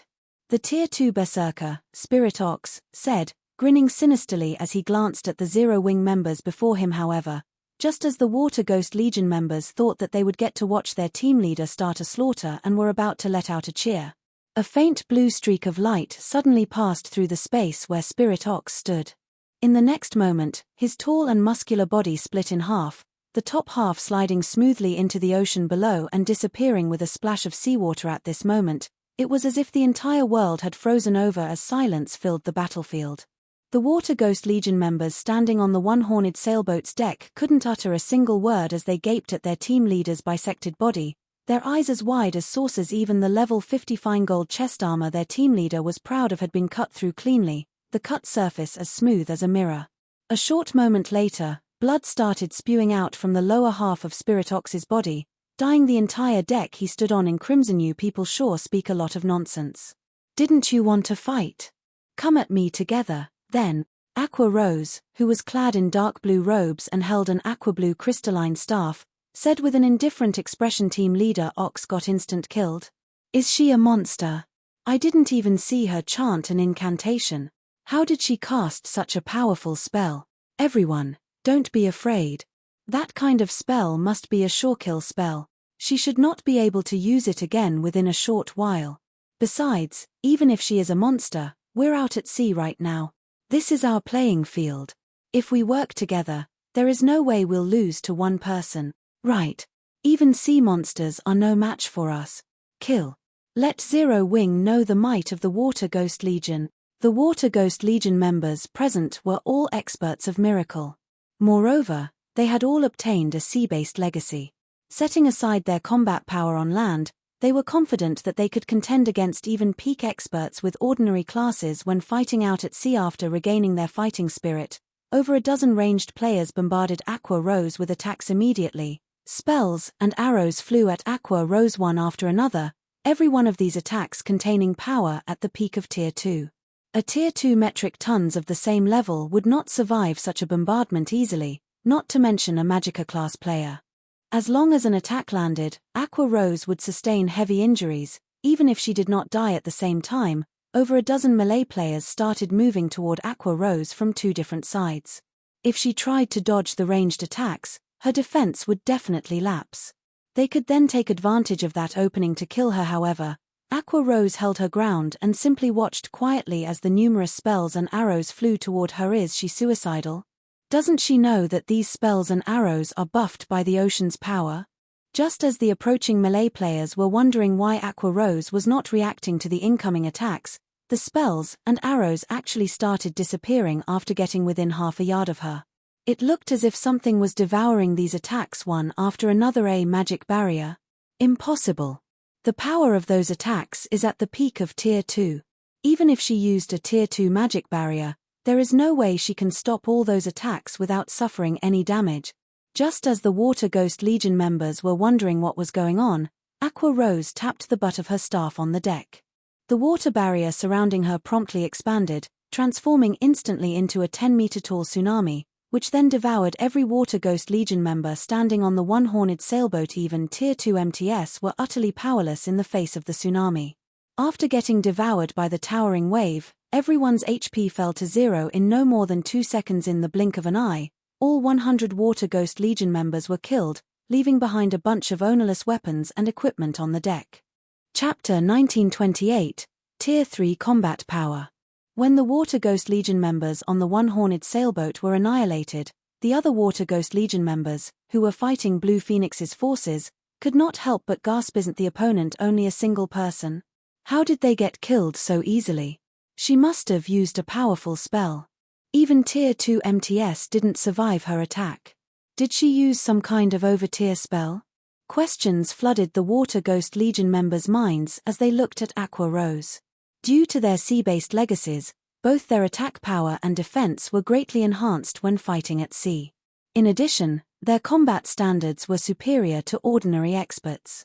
Overall, their Tier 2 members should be able to contend against peak experts. However, Aqua Rose had still killed the several Tier 2 members, who were part of the 100-man assault team. Instantly, what are you all afraid of? The enemy is just one person. Since fighting her at close range is impossible, then switch to ranged attack. She is bound to run out of mana and stamina sooner or later. Wild Aggression barked strictly, a slight frown forming on his face. While Aqua Rose's strength did indeed make it more difficult for them to wipe out Zero Wing's forces, they still had an absolute advantage in numbers. The outcome of this battle wouldn't change just because of one person. After Wild Aggression finished speaking, another 100-man team from the Water Ghost Legion teleported to the one-horned sailboat. Obedient to Wild Aggression's command, several dozen ranged players started attacking Aqua Rose from a distance. Although Aqua Rose's spells were powerful, she would have difficulty retaliating when targeted by so many attacks. Moreover, with such a great distance between them, dodging her single-target spells would be much easier. Suddenly, over 100 projectiles flew at Aqua Rose from multiple directions at this time. However, Aqua Rose completed incanting a spell. Opening her eyes, she said, "Go." Following which, a gigantic ball of water formed above her head, then shot out countless jets of water that struck down every projectile sent at her. Dozens of water jets also flew at the Water Ghost Legion members. The water jets were so fast that they even broke the sound barrier. In the blink of an eye, the jets arrived before the Water Ghost Legion members' Tier 2 spell, Rising Flow. Show. Although the Water God Legion members tried to block or dodge the water jets as soon as they noticed the attacks, the water jets were simply too fast. In addition, the water jets were so powerful that they even pierced through the ice walls, which a few elementalists had managed to erect in time, and the players standing behind the ice walls. Players struck by the water jets died instantly when the few surviving Water Ghost Legion members, who managed to dodge the water jets in time, saw their companions collapsing. Fear surfaced in their eyes. However, while these Water Ghost Legion members were in a daze, Aqua Rose launched another wave of attacks at them. This time, though, she controlled the movements of the water jets, so they no longer attacked in a monotonous pattern. Facing water jets that came at them from multiple directions, the Water Ghost Legion members had no choice but to defend themselves, as evasion was no longer possible. However, the power of the water jets easily penetrated whatever defenses they raised. In the blink of an eye, the second 100-man team the Water Ghost Legion sent to deal with Zero Wing was annihilated. How is that possible? The other Water Ghost Legion members, who were watching the battle from afar, grew fearful and anxious as they looked at Aqua Rose. In the short span of time since the battle began, 200 members of Miracle's prided Naval Legion had gotten killed already, which was simply a nightmare. Moreover, this nightmare still showed no signs of ending anytime soon, as Aqua Rose used an instantaneous movement scroll and teleported herself between the Water Ghost Legions and Blue Phoenix's clashing forces after killing the second 100-man team. She then promptly started casting a spell. Do you really think you're invincible in naval combat? Wild Aggression could no longer sit still after seeing Aqua Rose appear boldly before him. He swiftly retrieved the aqua blue longbow slung on his back and simultaneously fired several dozen icy blue arrows at her. Die. Every arrow carried power at the peak of Tier 2.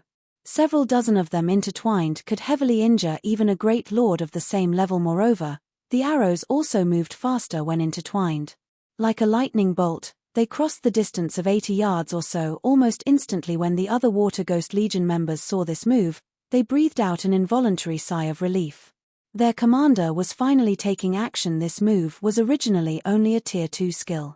However, when used at sea, its power would be enhanced significantly. Moreover, Wild Aggression had combined a combat technique with the skill, increasing the skill's power even further.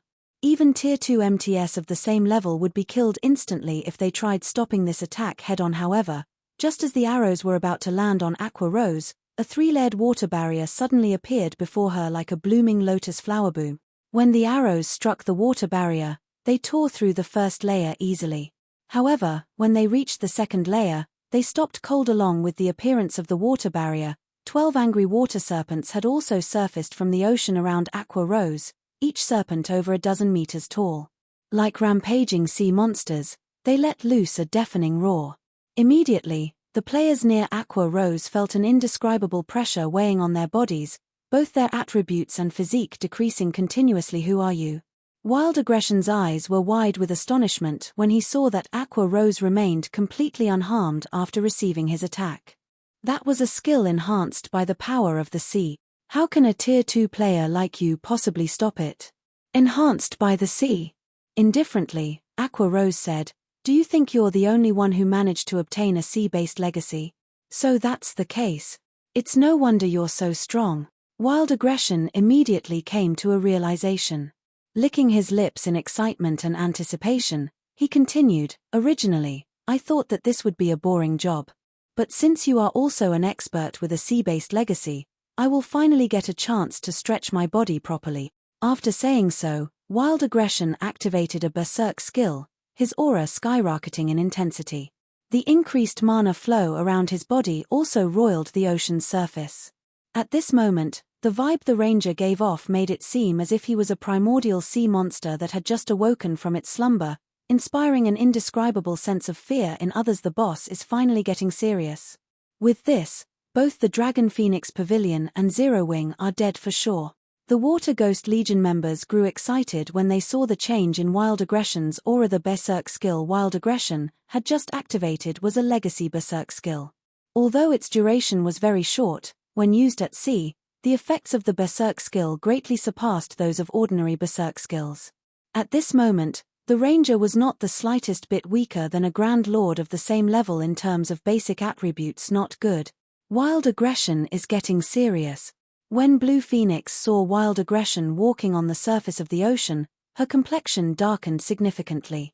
Immediately, she called Feng and said, "Guild leader Black Flame, we need to go help her quickly." Out at sea, wild aggression is even scarier than some of Miracle's old monsters. She was well aware that wild aggression had obtained a sea-based advanced legacy. When he used his legacy Berserk skill out on the open ocean, he was truly invincible against players of the same level. No need. Just leave it to Aqua, Feng replied, shaking his head as he looked at Blue Phoenix's anxious expression. Trying to help Aqua Rose out at sea was simply unnecessary. After all, in a maritime environment, Aqua Rose's combat power was superior to even his own. Moreover, he had given both the Void Robe and Void Gloves dropped by the Void Serpent to her. If it really came down to a battle out at sea against Aqua Rose, even he would have to flee. Right now, her combat power was solidly at Tier 3. Including the effects of the Sea Dragon Staff, a growth-type staff exclusive for Aqua Rose's Sea God's Legacy, her combat power was already at the peak of Tier 3, even without activating a Berserk skill. Hence, for Tier 2 players, picking a fight with Aqua Rose right now was no different from suicide. While Feng was saying so, wild aggression made his move, firing an arrow straight into the sky. Following which, a twofold magic array appeared overhead and rained countless aqua-blue arrows onto Aqua Rose Tier 2 taboo skill, Heavenfall. As for Aqua Rose, she controlled the water serpents to greet these arrows. Boom. When the attacks of both sides clashed, the resulting shockwave formed a depression in the ocean's surface and shook the surrounding ships. Meanwhile, when the splashes dissipated, the gigantic water serpents still towered proudly above the ocean surface, their bodies entirely unscathed. Chapter 1929, Sea God's Wrath. She blocked it. Wild Aggression's eyes twitched when he saw the sea serpents unharmed. Before Wild Aggression could shake off his shock, Aqua Rose waved her staff once more and sent a water serpent snapping its jaws at the Ranger. However, Wild Aggression reacted to the attack quickly.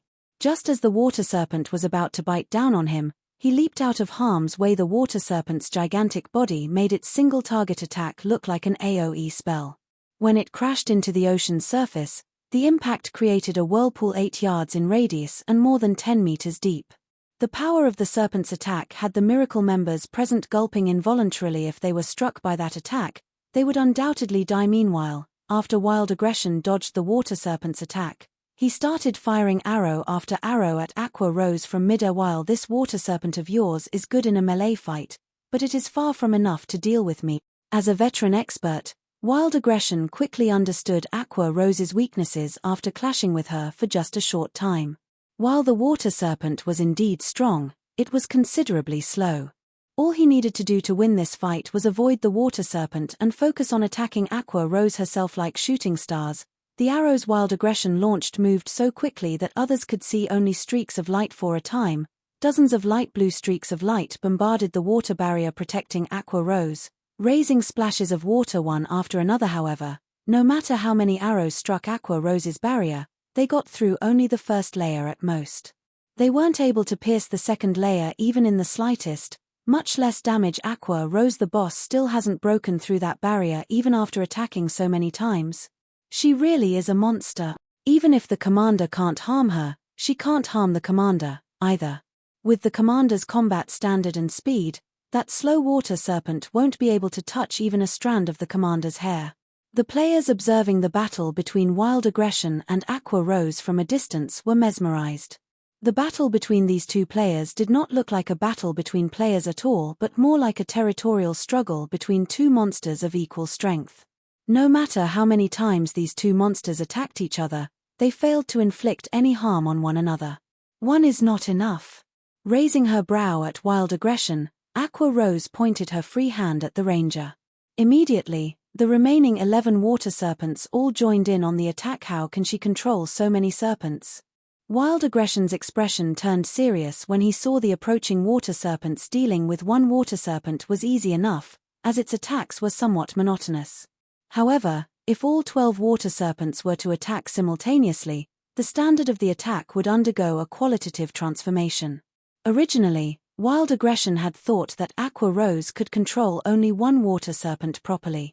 In that case, he could take advantage of the water serpent's slow attack speed to counterattack her. However, with all 12 water serpents attacking him now, he could only evade. He had no opportunity to attack Aqua Rose whatsoever in the blink of an eye. Wild Aggression was placed in an absolute disadvantage. However, the thing that made him truly fearful was the fact that Aqua Rose's control over the water serpents improved as the battle went on, making it increasingly difficult for him to evade their attacks. At this rate, it was only a matter of time before the serpents devoured him, fire the warship's cannons and kill her. It doesn't matter even if you destroy the ship she is standing on, Wild Aggression commanded, his eyes becoming bloodshot when he saw his depleting HP. Hearing Wild Aggression's order, the Miracle members controlling the giant crocodile warship sprang into action. After they aimed the warship's main cannon at Aqua Rose's position, the cannon started gathering a frightening amount of mana. The shot from the giant crocodile warship's main cannon was the warship's strongest attack. One hit from the main cannon could heavily injure even a Grand Lord-ranked sea monster or instantly obliterate an advanced speedboat. Sensing the dense mana converging on the giant crocodile warship, Aqua Rose immediately grew serious, activating her legacy berserk skill before chanting an incantation. Suddenly, everyone on the battlefield felt strong winds blowing at them. At the same time, gigantic whirlpools formed on the ocean's surface one after another. Over 100 whirlpools appeared in the blink of an eye, swaying every one of Miracle's ships violently. Attack!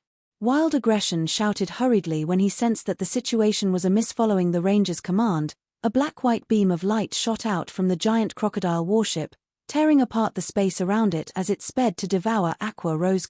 At the same time as the light beam appeared, Aqua Rose raised her staff into the air. Immediately, the whirlpools erupted and transformed into gigantic waterspouts that moved to intercept the magic beam. Sea God's Wrath. This move was the strongest spell Aqua Rose currently possessed and was a curse that could be used only when she had her legacy berserk skill activated. Suddenly, over 100 waterspouts clashed with the magic beam, the intense shockwave resulting from the clash causing the ocean's surface to sink. The clash between the magic beam and the waterspouts continued for several seconds. Then, the energy reserves for the attack finally ran out. In the next moment, the light beam dissipated into nothingness, leaving behind a bunch of intact waterspouts. How is this possible? Wild Aggression's mind blanked out when he saw the giant crocodile warship's magic beam disappear without achieving anything. However, before the ranger could snap out of his daze, one of the waterspouts had already devoured him entirely.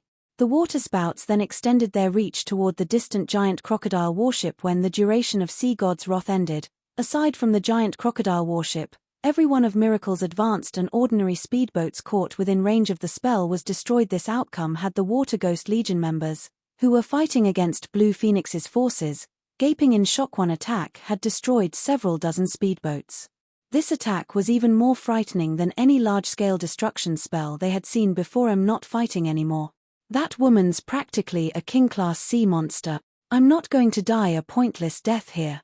Let's escape together. Right. Let's escape together. That way, the higher-ups won't be able to pin the blame on us.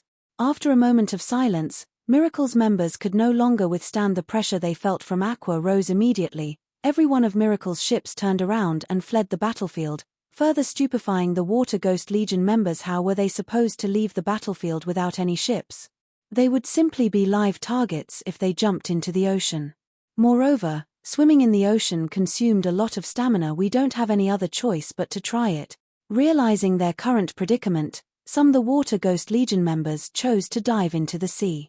Although the sea monsters were extremely dangerous, their chances of survival with the sea monsters were much better than if they stayed to fight against the Dragon Phoenix Pavilion's members, where death would be certain. As for the rest of the Water Ghost Legion members, they desperately tried using instantaneous movement scrolls to teleport onto the fleeing ships. However, Aqua Rose did not give these players any opportunity to escape whatsoever. Her combat power was originally already at the peak of Tier 3.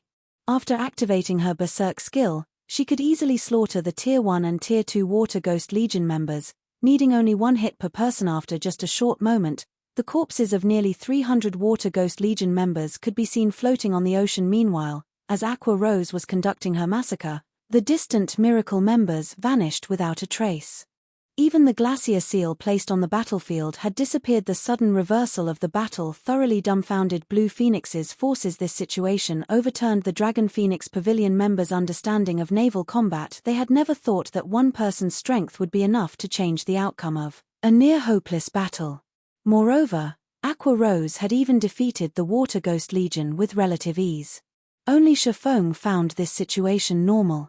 The first reason for this shocking outcome was the extreme weakness of the ships that players currently possessed.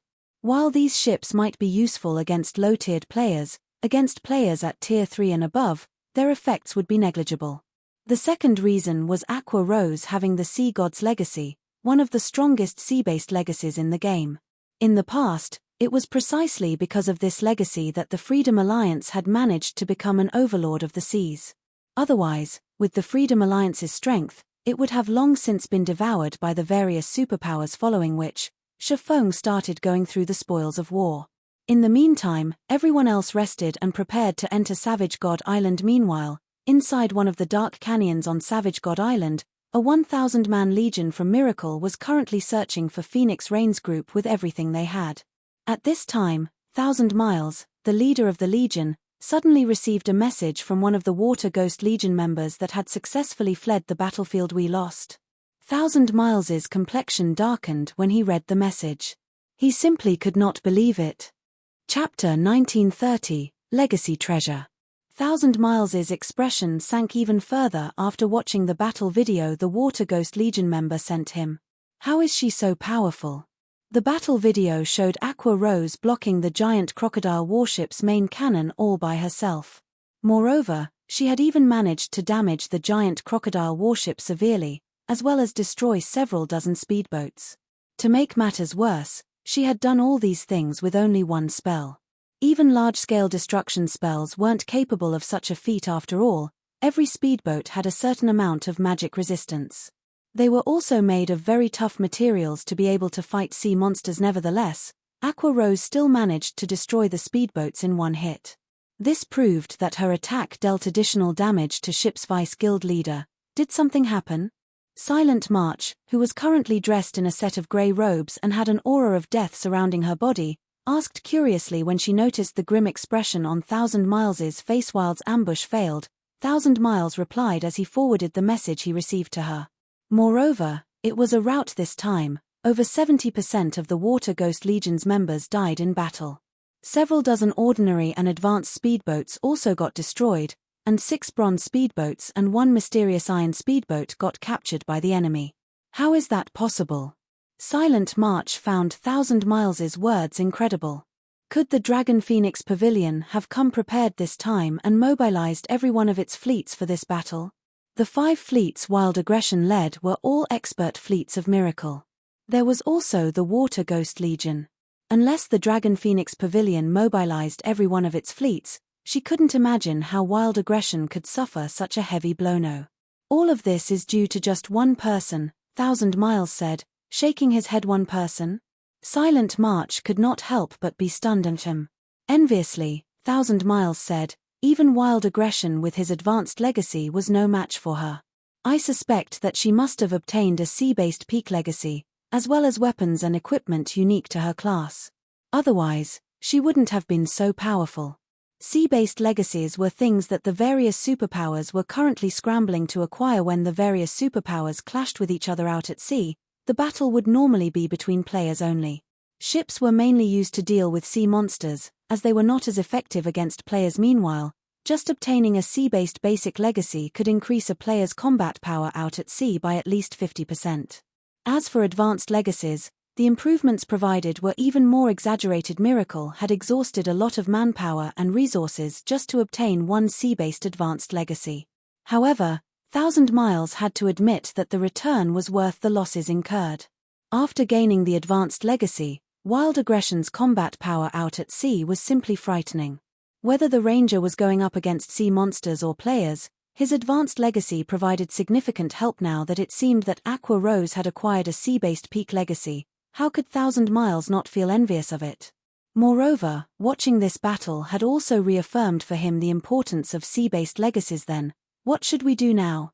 I'm afraid it won't be long before the Dragon Phoenix Pavilion's reinforcements arrive.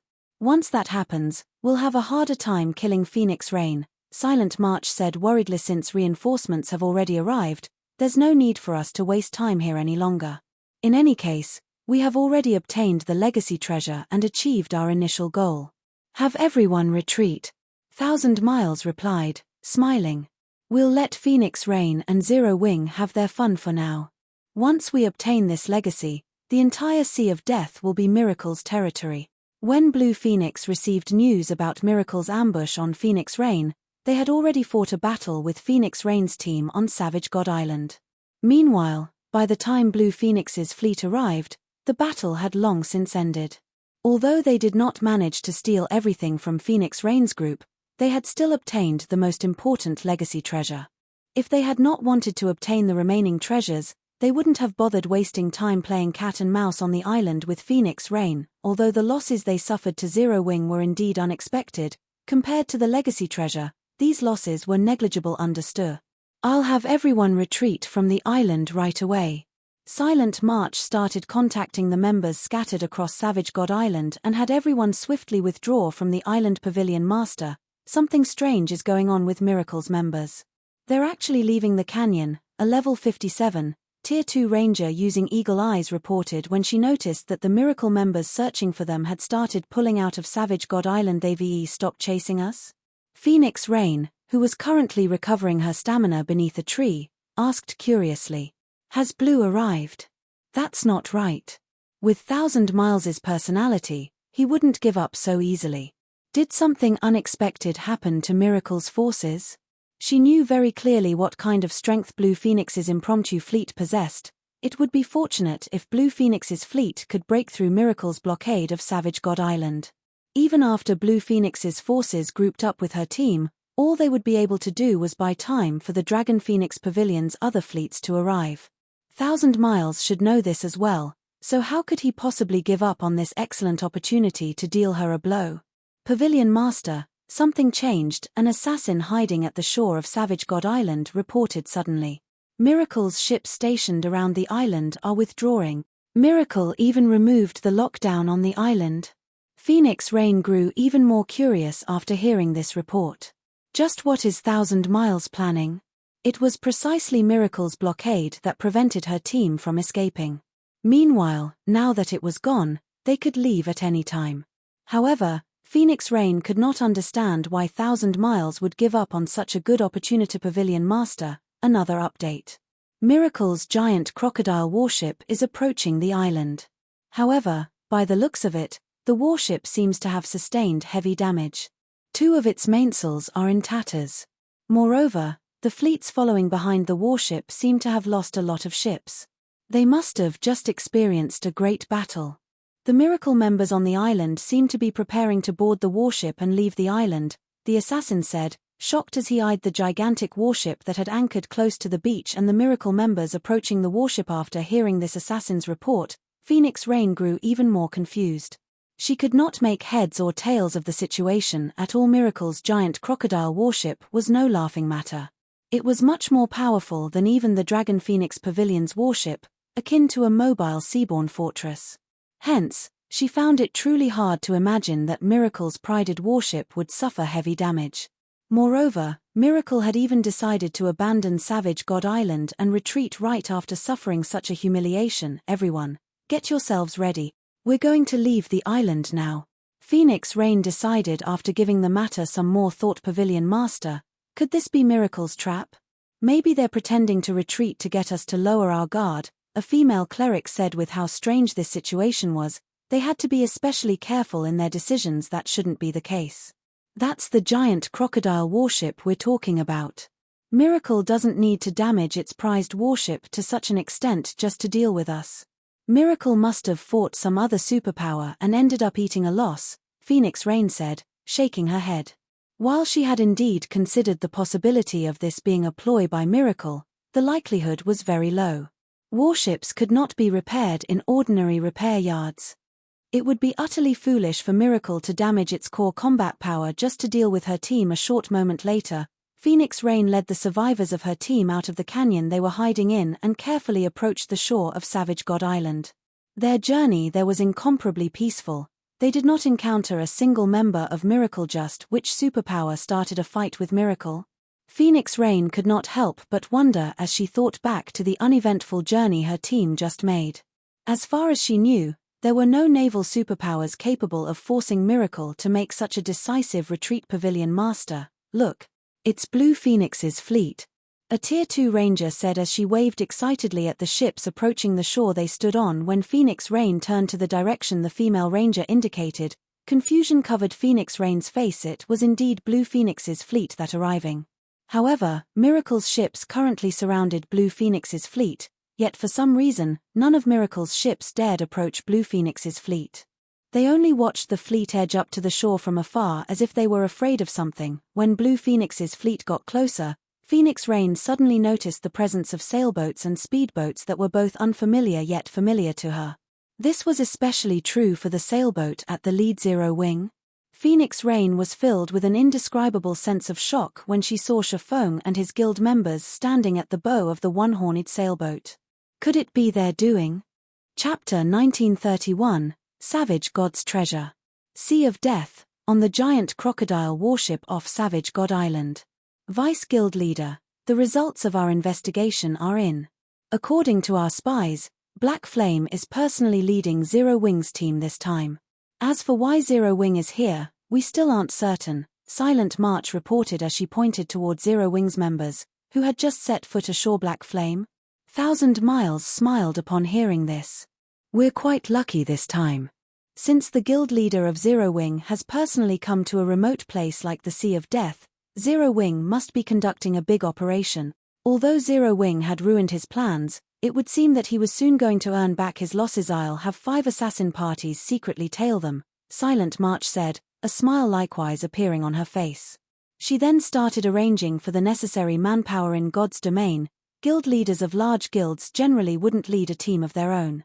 However, when they did, it would definitely be an important operation. If one stalked such a team and properly took advantage of the opportunity, one could deal damage to the targeted guild and steal said guild's harvest. Only, it was very difficult to track the guild leaders of the various large guilds as they would generally take preventive measures to cover their traces. Make sure Zero Wing's members don't detect them, no matter what. 1,000 Miles reminded Vice Guild Leader, rest assured, the parties I sent are the best. I am certain they will not be discovered. Silent March nodded. Meanwhile, on Savage God Island. After Blue Phoenix informed Phoenix Rain about the battle between Aqua Rose and the Water Ghost Legion, Phoenix Rain could not help but sigh ruefully. She had gone to great lengths to secure a clue leading to a sea-based legacy, yet before she could get the legacy, Miracle stole it from under her. Meanwhile, Zero Wing had somehow obtained a sea-based peak legacy without anyone noticing. With this peak legacy, even the naval overlords would not dare to casually start a war with Zero Wing. Big Sis Rain, does that mean the legacy treasure fell into Miracle's hands? When Blue Phoenix heard about Phoenix Rain's battle on Savage God Island, her originally happy mood instantly vanished. If not for 9 Dragons Emperor leaking information, you wouldn't have met such an ambush. Big Sis Rain, why don't we report this matter to the Great Pavilion Master? If we do so, 9 Dragons Emperor will definitely get his just desert. The clue regarding the legacy treasure was something they had discovered in the savage wildland. Now, however, their efforts had ended up profiting Miracle. Instead, it's useless. We don't have any evidence. The Great Pavilion Master won't believe a unilateral claim. Not to mention, the competition is already at a crucial point. 9 Dragons Emperor might even be hoping I'll complain to the Great Pavilion Master, to use it to lower my standing, Phoenix Rain said, shaking her head. In the next moment, however, the corners of her lips curled up as she added, however, unfortunately for 9 Dragons Emperor, while it is indeed true that 1,000 Miles has stolen the legacy treasure, our side obtained the Savage God's treasure. The Savage God's treasure? Feng, who stood before Phoenix Rain, muttered in surprise. He had never imagined that Savage God Island would really have both the Savage God's legacy and treasure in the past. He had only heard of these 2 things' existence, nothing more. When no additional information was revealed, many people took the news as fake. After all, both these 2 things were left behind by a god. How could there be absolutely no news about them after players acquired them? That's right. Phoenix Rain smiled. She then retrieved an ancient book from her bag and said, "This is the treasure left behind by the savage god, a divine tome." The moment Phoenix Rain took out the divine tome, everyone present felt their perception vanish as the large book sucked the ambient mana completely dry. Impossible. A divine tome? Feng goggled at the book in Phoenix Rain's hands reflexively, an indescribable sense of shock flooding his heart. Current players would not have any accurate knowledge regarding divine tomes. However, Feng, who had played God's Domain for more than a decade, knew just how valuable a divine tome was. It was no exaggeration to say that it was worth more than a fragmented legendary item. Its value to lifestyle players could even rival a legendary item. This is a treasure that allows lifestyle players to enter the divine library and learn the recipes and designs left behind by ancient gods, Phoenix Rain said, chuckling. Although there are only 2 entry slots available, if used properly, generating a fortune is definitely possible. While the legacy treasure could grant players frightening combat power, the Savage God's treasure allowed players to gain frightening wealth. After all, those recipes and designs were left behind by ancient gods. The items that could be created using those recipes and designs were undoubtedly amazing. Earning a fortune with those items would be very easy. Meanwhile, money just so happened to be the thing she lacked the most right now. She had invested practically every coin she earned into developing her naval forces. However, despite doing so, her naval forces were still significantly weaker than Miracle's. If she wished to surpass Miracle, then she required more funds. Moreover, while Miracle had indeed stolen the legacy treasure from her, obtaining the legacy itself was impossible in the short term. The player Miracle selected for the legacy would need sufficient strength. Meanwhile, in order to guarantee success, Miracle would definitely have to make a lot of preparations. Guild leader Black Flame, it is all thanks to you that Blue and her forces were able to escape tragedy this time. At the same time, you also saved my life. I hope that you can accept one of these 2 slots, Phoenix Rain said sincerely as she looked at Feng. While having allies was a good thing, not all allies would be willing to lend a helping hand during critical moments. Most of them would take action only after weighing their potential gains and losses. The fact that Zero Wing stepped forward when she faced danger was invaluable. Phoenix Pavilion Master, you are making too much of it. I only helped out as an ally. However, I am indeed very interested in this divine tome entry slot. While I will be accepting your goodwill, I cannot just take it for free, Feng said. He immediately took out 6 bronze speedboats and traded them to Phoenix Rain. Each entry slot to the Divine Library was worth roughly 1 fragmented legendary item, definitely far more than the help he provided this time. As for the bronze speedboats, these things currently weren't of much use to Zero Wing, as the guild was not particularly active in the Sea of Death right now. However, they were worth a lot to Phoenix Rain, who operated mainly in the Sea of Death. With a look at the trade window, Phoenix Rain understood that, like herself, Feng did not like owing favors. Hence, she simply nodded and accepted the 6 bronze speedboats. Using the divine tome, Phoenix Rain left a mark on Feng's palm. With this, he could either use the mark himself or transfer it to someone else. However, it could be used only once. Once the transaction was completed, Phoenix Rain decided against lingering on Savage God Island, as she still had a lot of work awaiting her. After instructing Blue Phoenix's group to continue guiding Feng to Kalmar Island, Phoenix Rain herself returned to Thunder Island. Feng headed deeper into the Sea of Death on the one-horned sailboat. While resting inside a cabin in the sailboat, Feng fell into deep thought as he looked at the mark on his palm. In the end, he decided to be the one to use this mark. Although there were other lifestyle masters in the Candlelight trading firm, acquiring a recipe or design from the Divine Library required one to possess sufficient combat power as well. Otherwise, one would not gain anything. Meanwhile, if he waited until Melancholic Smile or Cream Cocoa became combat experts, it would be months or years before he could reap the benefits of the Divine Library. Following which, Feng activated the mark on his palm. Suddenly, the mana inside the cabin stirred. Shortly after, a spatial tear appeared behind Feng and sucked him into it. In the blink of an eye, he disappeared from the room, leaving behind only a silver magic array on the floor where he had been standing. Chapter 1932, Divine Library. After getting sucked into the spatial tear, Feng arrived in a dark and chaotic space.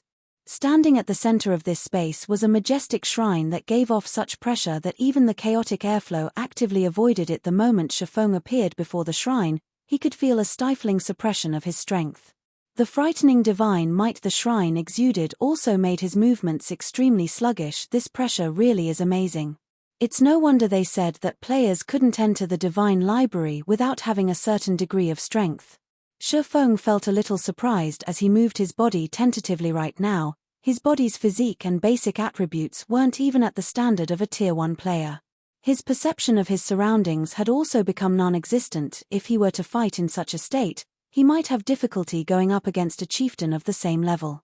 If any other Tier 2 player were in his position right now, one could easily imagine how much weaker they would become, not to mention lifestyle players. After familiarizing himself with the environment, Feng approached the shrine, which was over a kilometer tall. Countless divine runes and magic arrays were engraved into the shrine's exterior, radiating a golden glow that gave the shrine a sacred ambience. Meanwhile, standing before the main entrance was a stalwart statue wearing leather armor and a helmet made out of dragon bones, the helmet exposing only a set of eyes. The statue also held an axe in each hand. The pressure the statue gave off was so powerful that Feng had extreme difficulty approaching it. When he got within 100 yards of the statue, his body refused to move even a step closer. What kind of statue is this? It's clearly an inanimate object, yet it still has such a powerful pressure. Most likely, even Tier 4 players can't walk up to its feet. Looking at this 10-meter-tall statue, Feng could feel that the pressure it gave off would increase exponentially the closer one got to it. After bypassing the statue, Feng quickly arrived at the shrine's main entrance. The entrance was so massive that even monsters over 10 meters tall could walk through it easily. As Feng approached the golden set of doors, the doors slowly parted, a blinding glow escaping through the gap between the doors. By the time the golden doors were fully opened and the intense light had dissipated, a sea of books appeared before Feng. Rows of bookshelves filled the hall before him with patrol squads of stone guards wandering all around the chamber. Similar to Feng, these stone guards were all level 69. As for their ranks, there were elites, special elites, and chieftains. Although the HPs of these stone guards were not as high as that of ordinary monsters of the same rank and level, the elites still had over 1 million HP, while the chieftain-ranked squad captains had 5 million HP. If Feng were to come across these monsters in the outside world, he wouldn't even have paid attention to them. However, in his current state, he had no choice but to take the many stone guards in the hall seriously. The chieftain-ranked stone guards were especially dangerous to him. While Feng was carefully observing the movements and habits of the stone guards, an armored, middle-aged man, whose body was translucent like a ghost, suddenly appeared at the center of the hall. Even when Feng tried using omniscient eyes on him, aside from finding out that the man was named Bernard, he did not get any other information. Adventurer of the human race, I am Bernard, the manager of the Divine Library. Since you have gained an entry slot from a divine tome, you may pick out one book from the Divine Library. However, the books here are not easy to acquire. They will not be given to people who lack ability, Bernard said after appearing before Feng. Like an emotionless machine, Bernard continued indifferently, there are a total of 5 floors in the Divine Library, and the higher you go, the fewer the books available. In return, however, their value will also increase. Even ancient gods would covet the books found on the top floor. There are a large number of guards on every floor.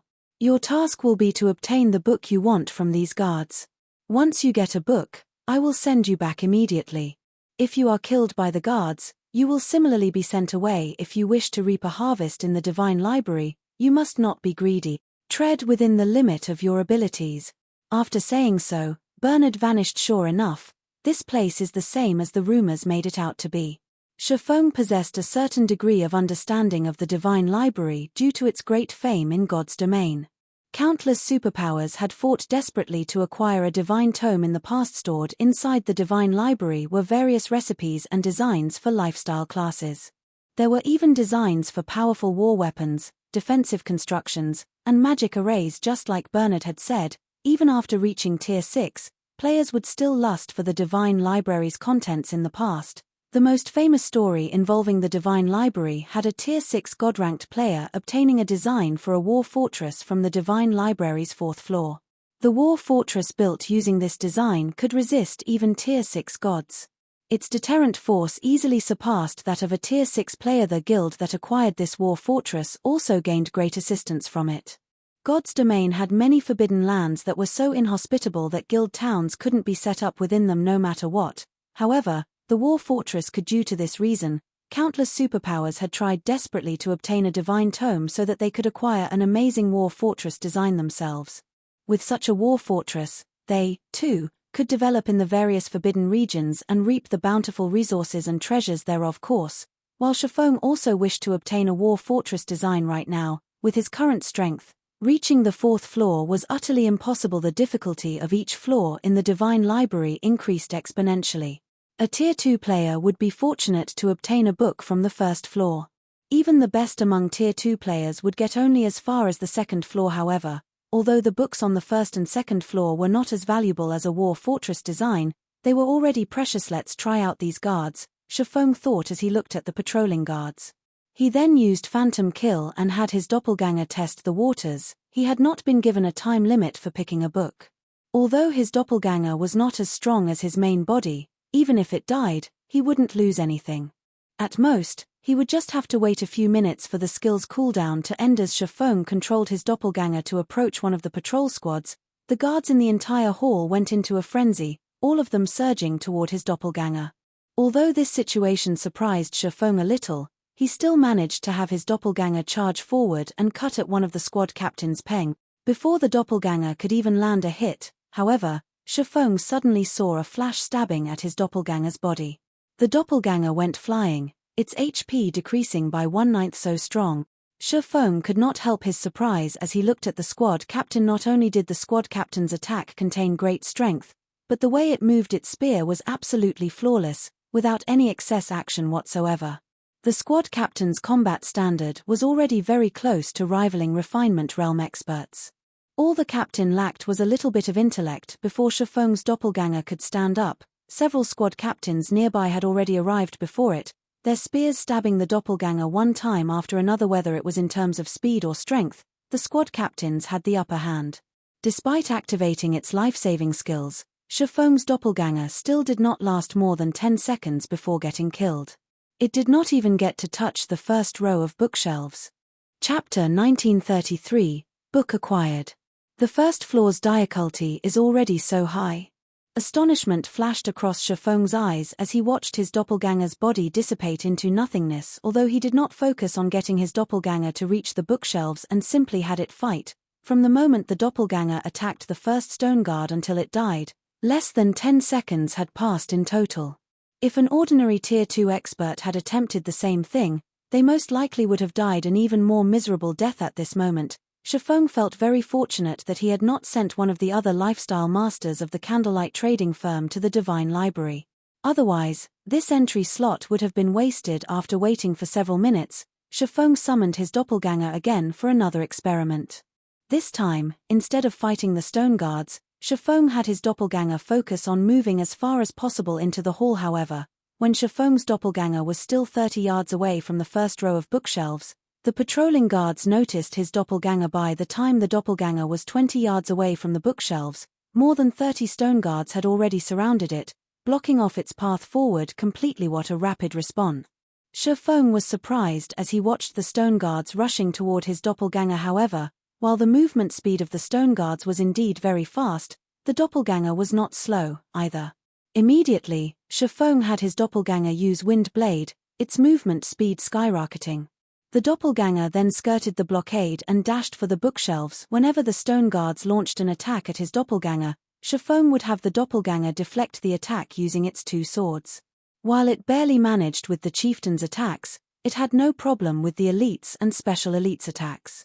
Leveraging this knowledge, Feng controlled his doppelganger to surround itself with elites and special elites, using them as shields to hinder the chieftains as much as possible. A short moment later, Feng's doppelganger arrived before the first row of bookshelves. The first row of bookshelves contained advanced recipes and designs, all of which came from ancient times, so they could be considered unique in the current god's domain. The sight of these recipes and designs tempted Feng greatly.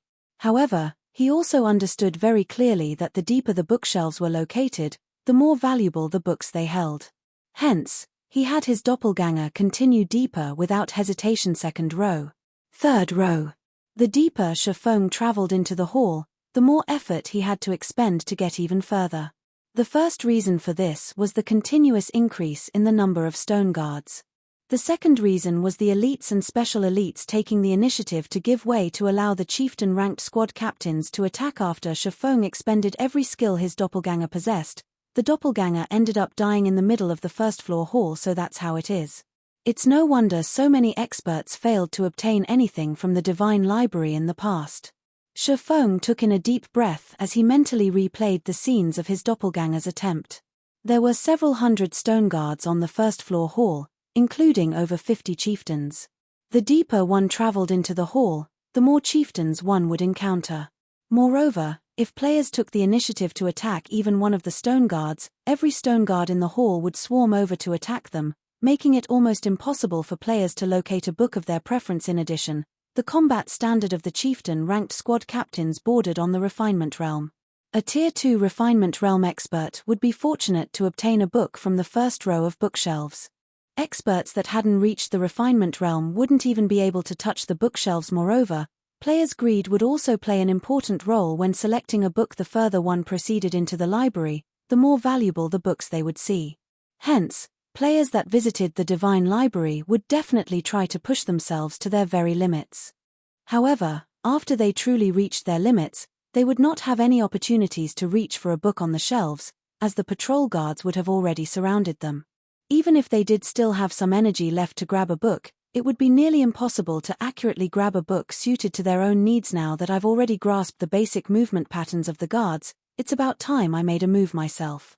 After Feng simulated the battle on the first-floor hall in his mind several times, he focused his gaze on the closest patrol squad. If he tried to advance into the hall by sneaking through the gaps between patrol squads, once he got discovered, multiple patrol squads would charge at him and quickly surround him.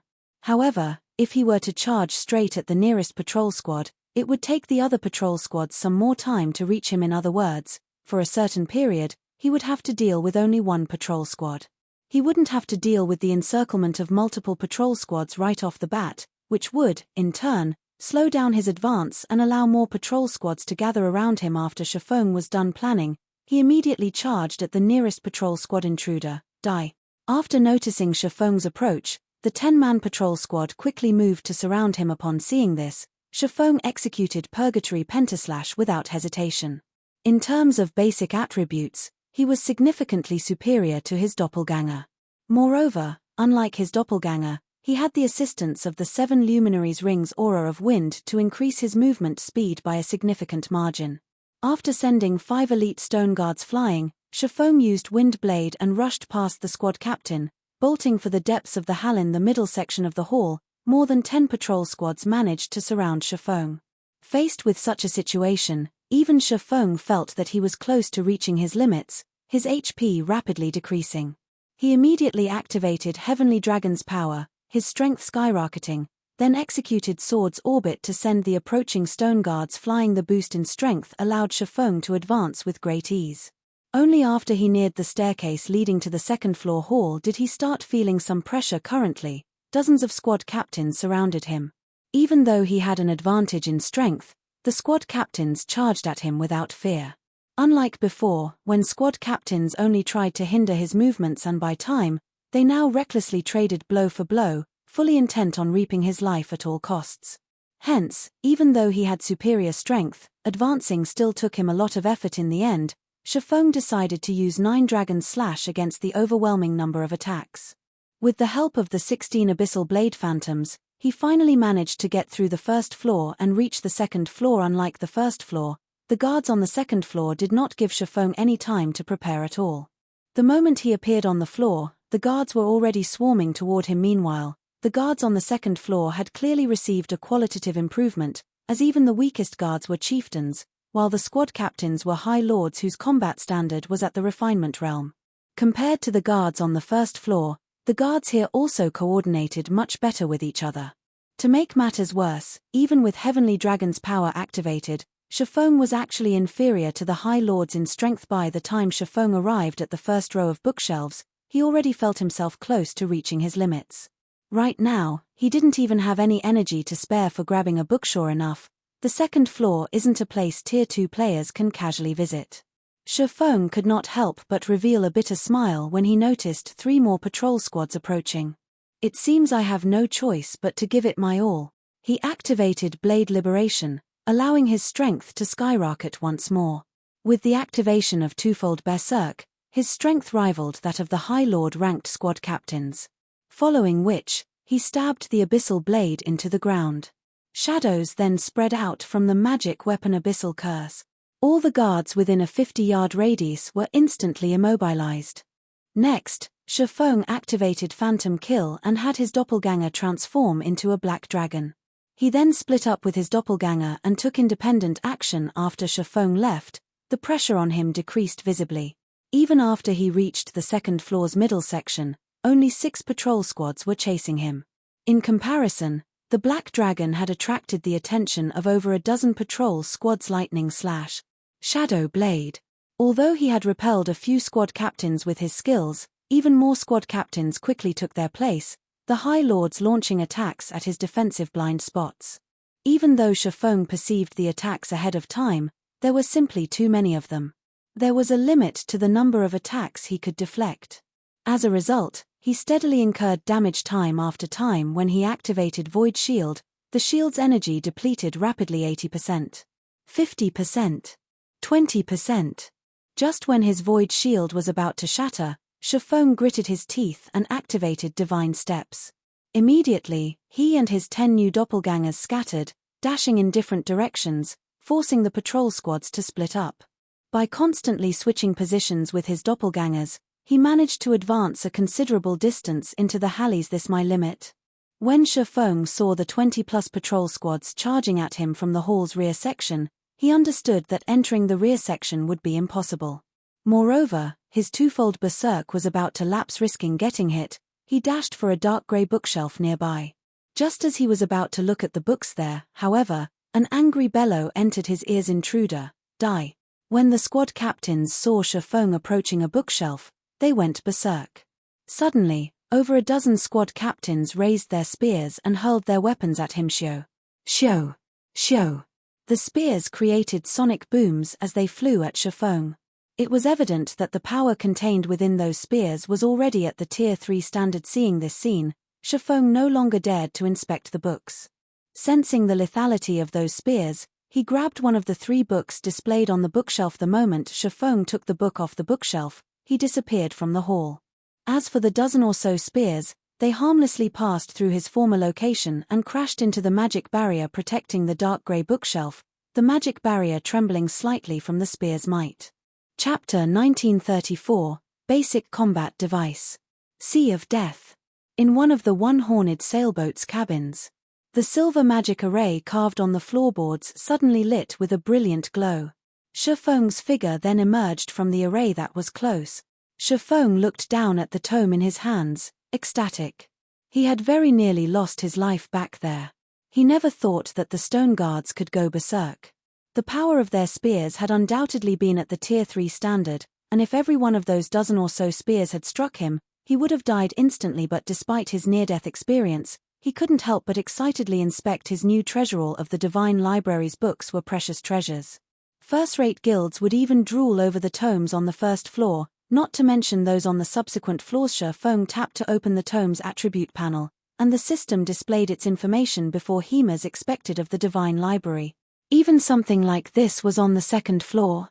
The corners of Feng's mouth twitched slightly when he saw the tome's name, or flashing in his eyes. The tome he had obtained from the Divine Library was the production design for the basic combat device. The combat device was a special item that was similar to the strengthening device, which was a tool that increased equipment durability.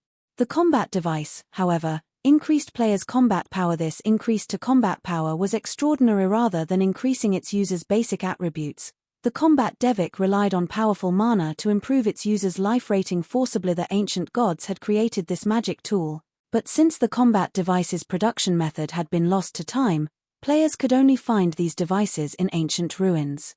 Moreover, very few were generally hidden in such locations. The various large guilds in the past had treated the combat devices they had found like their own children. Now that he held the combat device's design, why wouldn't Feng be shocked? Even though it was only the basic combat device design, it was still enough to drive the various superpowers crazy. The basic combat device increased players' life ratings at Tier 3 and below by 1 rank. Although the improvement wouldn't boost normal players to the archaic species standard, it was still a formidable improvement, on par with upgrading a lord to high lord rank. When equipped, players would become boss-like existences among their peers. If an ordinary player equipped the combat device, their strength could rival an expert player of the same level and tier. If ordinary expert players used the device, although they would not be a match for peak experts, they would become slightly stronger than refinement realm experts. The combat device's only downside was that it couldn't be used in dungeons, even regional dungeons. In dungeons, equipping the device would have no effect. Even so, many players still dreamed of using the combat device. A basic combat device had sold for around 200 gold in the past, yet many players had fought over every device available on the market. If I can mass-produce these devices, I won't have to worry about a lack of experts in Zero Wing. Although the basic combat device design required precious materials, the total cost for producing each device was only around 60 gold. Unfortunately, the design required mana stones, which amounted to a large portion of the production cost. Fortunately, obtaining mana stones was no trouble for him since he had a 100% success rate when synthesizing them with the Philosopher's Stone. Zero Wing wasn't far from having as many elite and expert players as a true first-rate guild. Some first-rate guilds even had fewer elites and experts than Zero Wing. Only the range of Zero Wing's influence was inferior to these guilds, but that couldn't be helped since Zero Wing had started in God's domain with nothing. However, if he could mass-produce the combat devices, Zero Wing could expand its influence quickly without worrying about a lack of sufficient manpower to manage the guild's additional territory. Thinking up to this point, Feng's desire to obtain Karma Island's Manatite Island grew. Despite Zero Wing's recent developmental achievements, its magic crystal income had seen very little improvement. After all, there was a limit to the magic crystals a single area could produce. If the guild wanted to increase this income significantly, it had to occupy an ore vein that generated magic crystals. Returning his focus to the tome in his hands, Feng clicked to learn the basic combat device's production method. Only the player that obtained a book from the Divine Library could learn from it. They could not be traded. Hence, the various large guilds in the past had generally sent lifestyle players to the library since they could only put the books to good use by doing so. However, some guilds had dispatched powerful experts to retrieve the more valuable tomes. Those guilds had then invested a ton of resources in nurturing these expert players in the required subclass required to produce the book's items. Fortunately, Feng had gotten quite lucky since the book he had claimed contained a forging design. Had he chosen an engineering design or alchemy recipe, he would have had to invest in developing a new subclass. After learning the production method, Feng began to practice the required magic arrays for the combat device while he waited for the one-horned sailboat to reach Karma Island. Time passed quickly. Under Blue Phoenix's lead, Zero Wing's fleet avoided many unnecessary fights with sea monsters. Finally, after more than 10 hours, the fleet arrived before an island enveloped in death energy. Karma Island's twin peaks were intertwined, and from afar, the island resembled some kind of massive, howling beast. From time to time, deafening roars rose from the island, echoing in the nearby players' minds. Even from afar, plenty of sea monsters were visible as they explored the island's surroundings. All of these sea monsters were level 60 or higher. Just docking on the island would be challenging. Guild leader Black Flame, "We've reached Karma Island. I still have some matters to attend to, so I'll take my leave," Blue Phoenix said. She couldn't help her confusion. Her gaze wandered to the island. She didn't understand why Feng wanted to visit an island doused in death energy and void of mana, but it wasn't her place to question him. God's domain had many secrets, after all, and for all she knew, Feng might have come here for some high-ranked quest. "Thank you," Feng said sincerely. If not for Blue Phoenix's familiarity with the Sea of Death's inner area, Zero Wing's fleet would have seen a lot of trouble on the way to Karma Island. The one-horned sailboat had sustained considerable damage on the way here, even despite avoiding many battles. Without Blue Phoenix's guidance, Zero Wing's fleet might have been annihilated for carelessly entering a danger zone. Once Blue Phoenix and her subordinates had teleported away via return scrolls, Feng commanded his fleet to approach the island. Although many sea monsters surrounded Kalmar Island, Aqua Rose and the fleet's other players who wielded sea-based legacies easily removed the creatures from their path. In less than an hour, Zero Wing's ships docked on Kalmar Island's shore. After seeing to the necessary preparations, an inexplicable fluctuation in space slammed into Feng as he set foot on the island. It had felt as if a sonic boom had radiated throughout the world. Just as suddenly, the sound of a system notification reached Feng's ears. God's Domain system announcement. Players have triggered the new expansion pack Return of the Survivors. The system will undergo a 24-hour update. Please prepare to log out of the game. Chapter 1935, God's Domain Shaken. Upon hearing the system announcement, Feng was stunned. Why has this happened so soon? Feng's expression darkened slightly as he read the system announcement. The Return of the Survivors was a massive expansion pack that affected the entirety of God's Domain, but as far as he could remember, this expansion pack shouldn't have triggered until mainstream players had reached level 70. Most mainstream players were only level 50 right now. Most of the various large guilds didn't even have many tier 2 players, yet the Return of Survivors expansion pack had just triggered. While this expansion pack was good news for the various major powers, the same couldn't be said for Zero Wing. Once the Return of the Survivors expansion pack activated, the ancient humans that had split away from God's Domain's main continent due to the ancient war would return. Unlike the current human population in God's Domain, these ancient humans retained some of the combat techniques and lifestyle techniques from ancient times. The return of these beings also meant the return of lost technologies. One could easily imagine the impact this change would have on current players. In addition to the return of the ancient humans, the Return of the Survivors expansion pack also reduced the teleportation fees between the continent's various countries. The price of guild transfer scrolls would also drop. Once the expansion pack took effect, both independent players and guild players would have a much easier time traveling between countries. As a result, competition within the various countries would become far more intense. However, these changes were only the tip of the iceberg. The expansion pack's real impact lay in the real world. When the Return of Survivors expansion pack activated, the main god system would also activate the mental assistance system, incorporating players' habitual movements and nerve reactions from the real world in the game. Players' control of their virtual bodies would become more comfortable due to this change, removing the disparity between players' virtual bodies and their physical forms. This latest expansion pack also introduced the EXP potion, the effects of which lasted for 6 hours and disappeared upon death, to the game. The potion would help low-level players level up quickly, doubling their EXP gain from monster kills. Of course, the EXP potion would only be effective for players below the mainstream level, which the main god system determined. To acquire the EXP potion, players had to increase their reputation with the survivors until they were respected and complete a series of quests. Only then would players have the privilege of purchasing the EXP potions from the survivor NPCs at the low price of 1 silver per bottle. Due to the EXP potion, new players had an easier time of quickly catching up to mainstream players. This also allowed experts to arise at a much faster rate, which, in turn, allowed the various major corporations to develop rapidly. Many major corporations had only invested in God's Domain after they had realized the game's potential. However, the game's top players had reached a considerably high level by then. As a result, these corporations' experts hadn't been able to exhibit their true strength, even though so many powerful, real-world experts worked for these corporations. Fortunately for them, the EXP potion just so happened to mitigate this problem. In return, though, the EXP potion had increased the competition in God's Domain by several times.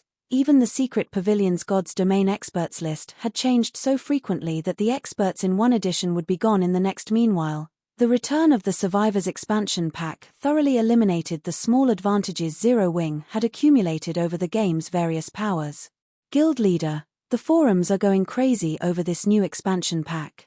The game's official website has even published some information about it. According to the game developers, once the new expansion pack takes effect, human survivors from ancient times will appear in the various NPC cities. These ancient survivors can teach players advanced combat methods for their classes, with each learning attempt only costing 3 silver, Aqua Rose said, surprised when she read the information on the official website. Before this, Players had been forced to experiment on their own to learn the combat methods most suited to their classes. However, many elite players had only grasped a few basic combat methods. The various large guilds kept their advanced combat methods a secret, yet God's Domain was about to sell such combat methods to players directly. Advanced combat methods were nearly on par with basic combat techniques. With this new feature, players' combat standards in God's Domain would drastically improve. This feature would bridge the gap between independent players and guild players by a significant margin, and when the various large guilds obtained these system-approved advanced combat methods, it would bridge the gap between their elite and expert members. The minimum requirements to be considered an expert in God's Domain would also change. I'll need to accelerate my plans, Feng thought as he read the Sea of Death's official forums. The majority of independent players eagerly anticipated this new expansion pack, since it would undoubtedly bridge certain gaps between players. Feng needed to improve Zero Wing's nurturing system before the rest of God's Domain benefited from this expansion pack, and soon. Only by doing so could he guarantee Zero Wing's advantage. Meanwhile, in the Or Empire's Crimson Flame Fortress, Vice Guild Leader, although we don't yet know who triggered the new expansion pack, it has assured our guild's rise to glory. Previously, those super-first-rate guilds and super guilds have relied on their long-standing foundations in the virtual gaming world to suppress us, but now that advanced combat methods will be available to everyone, the Blackwater Corporation's support will allow us to nurture a large number of experts in a short time.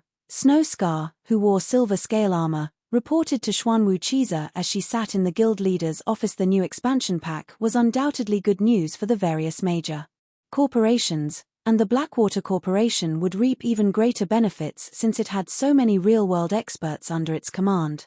Now that Blackwater had access to system-approved combat methods, nurturing a large group of expert players would be a piece of cake. How are things conning along in the capital's armory? Xuanwu Chiza asked the excited Snowscar. Based on her indifferent expression, she didn't seem to think much of the new expansion pack. We have already moved past the outer area. Once we've prepared, we'll enter the armorous inner area. It would have taken us some time to secure the inner area, but with the expansion pack, I doubt it will be long, Snowscar said. Good. Once we have secured the armory, formulate a plan to assault Silverwing Town, Xuanwu Chiza said. Looking at the map of the Or Empire before her, specifically Zero Wing's territory, disappointment flashed in her eyes as she muttered, I had thought that Zero Wing would be able to entertain me, but it seems that battle is over before it has even begun. What an uninteresting guild. Various large guilds and corporations also started to prepare to welcome the latest expansion pack. Meanwhile, on Kalmar Island, when it was almost time for the system update to begin, Feng ordered his team to log out to rest. The moment Feng logged out himself, he began to prepare for the return of the Survivors expansion pack. He had Blackie significantly increase Zero Wing Workshop's recruitment efforts and try to recruit as many talented players as possible.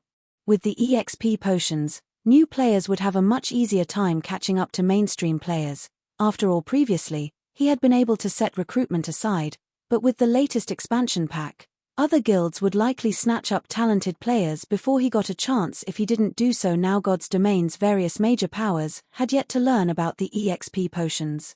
Even after this new expansion pack released, they'd only learn about the potions once players had accumulated enough reputation. To become respected, players would have to quest for at least 2 weeks. Feng needed to secure as many opportunities as possible during the next 2 weeks. Meanwhile, while Feng was busy recruiting internal members for the guild, Gentle Snow contacted him. Guild leader, good news. We've dealt with the training ground. The 5 companies have finally caved in and sold their shares. From now on, that training ground belongs fully to Zero Wing, Gentle Snow reported, smiling. Good. Wonderful. Feng was ecstatic to hear this. He had waited for this moment for a very long time. Finally, Zero Wing had its own training ground. After disconnecting the call with Gentle Snow, Feng contacted Blackie and had him gather the Zero Wing Workshop's members in the workshop's main hall. Chapter 1936, Moving House. Hundreds of Zero Wing members had gathered in the main hall of Zero Wing's workshop, making the space feel a little cramped. Boss Blackie, has something happened? Why have you suddenly gathered us here? Don't tell me the guild is trying to replace some of us. The Zero Wing members in the hall bombarded Blackie with questions. Some of them were curious, while others were worried. Zero Wing had developed quite a bit recently. Not only did the guild's member count continue to increase, but the guild also ranked its internal members in various aspects. Competition between internal members was incredibly intense, and a large number of players arrived for interviews each day. The guild's workshop was only so large. There was a limit to how many internal members the guild could house. Hence, it wasn't unusual for the guild to cut off some of its present members for new recruits. After all, unlike other members of the guild, internal members received a significant salary. Stop making blind guesses. Even I don't know the meaning of this meeting, Blackie replied. But it should be something good. When the crowd heard Blackie's words, they relaxed. Shortly after the crowd had begun its discussion, Feng entered the hall. The crowd fell silent the moment they saw him, turning towards him with respectful gazes. The majority of Zero Wing's internal members didn't know that Feng was actually the guild leader, Black Flame. Very few of the upper echelons knew the secret. However, they were all aware that Feng was the Zero Wing workshop's true manager. His position in the guild was the equivalent of first vice guild leader. Since everyone's here, let me explain why we've gathered you all. From today on, our workshop will be located elsewhere. We'll be moving to Ouroboros's main headquarters. This will become Zero Wing's branch workshop, and it will be responsible for recruiting talented players in Jinhai City. If no one has any questions, everyone should prepare for the move, Feng announced. We're moving to Ouroboros's main headquarters? What? Doesn't that mean our guild will have its own training ground like the other first-rate guilds? Amazing. I've heard that first-rate guilds generally use entire skyscrapers as their main headquarters. These skyscrapers are usually as large as a sports arena that can fit tens of thousands of people. We won't have to train in this cramped office anymore. That's not all. First-rate guilds' main headquarters are usually near or in the center of first-tier cities. And a lot of them come equipped with the latest facilities. Their rooms can even rival 4-star hotels. Some of the more impressive headquarters can even rival 5-star hotels. Does that mean we get to live in a first-tier city's center? I'm not dreaming, am I? After listening to Feng's announcement, the crowd was elated. Even Fire Dance, Blackie, Yi Wumian, and Zero Wing's other upper echelons were stunned. Although they had known that Gentle Snow was working to acquire Ouroboros's training ground, the 5 companies that had supported the annexed guild had refused to budge. They had expected the matter to take a lot more time to deal with. They hadn't expected to secure the training ground so soon. Moving from a third-rate city like Jinhai City to a first-tier city was a matter worth celebrating for the guild's internal members. However, acquiring Ouroboros's main headquarters held a deeper meaning for the guild's upper echelons. Now that Zero Wing had its own training ground, the guild could nurture experts with more ease. Moreover, the guild would no longer be limited by the limited size of its workshop and could recruit more internal members. With this, Zero Wing's development speed would increase by several times. After Feng had informed his players of the move, he had Blackie arrange the group for the relocation. In reality, they didn't need to do a lot for the move since the facilities at Ouroboros's main headquarters were top-notch. Ouroboros's headquarters offered even more virtual gaming cabins and training facilities than Greenwater Villa, but first, they needed to familiarize Zero Wing's internal members with the new training ground. As for the Greenwater Villa's facilities, they could transfer them at a later date. Naturally, the commotion at the Zero Wing workshop immediately attracted the Big Dipper group's attention. They were finally leaving? Xiao Yu, who currently sat in his office, could not help his rueful sigh when he received Liang Jing's latest report. Although he knew how extraordinary the Zero Wing workshop, which even had dealings with major corporations, was through Liang Jing's periodic reports, he hadn't expected the workshop to leave so soon.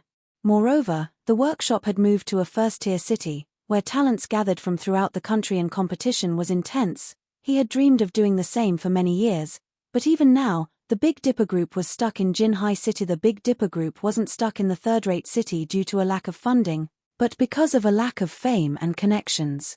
If he tried to set up a training center in a first-tier city, stronger competitors would quickly target the center, and it would be forced to close its doors very quickly. Chairman, Head Instructor Shi has said that Zero Wing is willing to partner with the Big Dipper Group.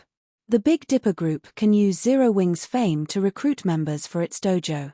Zero Wing will also assist in training the Big Dipper Dojo's members. However, in return, The dojo's talented members have to sign up to become internal members in Zero Wing, Liang Jing reported. Is that so? Xiao Yu could not help his growing excitement. He was no longer ignorant of God's domain. Through Liang Jing's reports and the game's growing popularity, he knew how famous Zero Wing had become. If he could utilize Zero Wing's fame to promote the Big Dipper Dojo, he'd be able to attract many martial artists to join. Chairman, my scheduled flight will soon board. I have to go, Liang Jing said. Go. Continue to work hard with Zero Wing. And you do not need to continue to report back to me.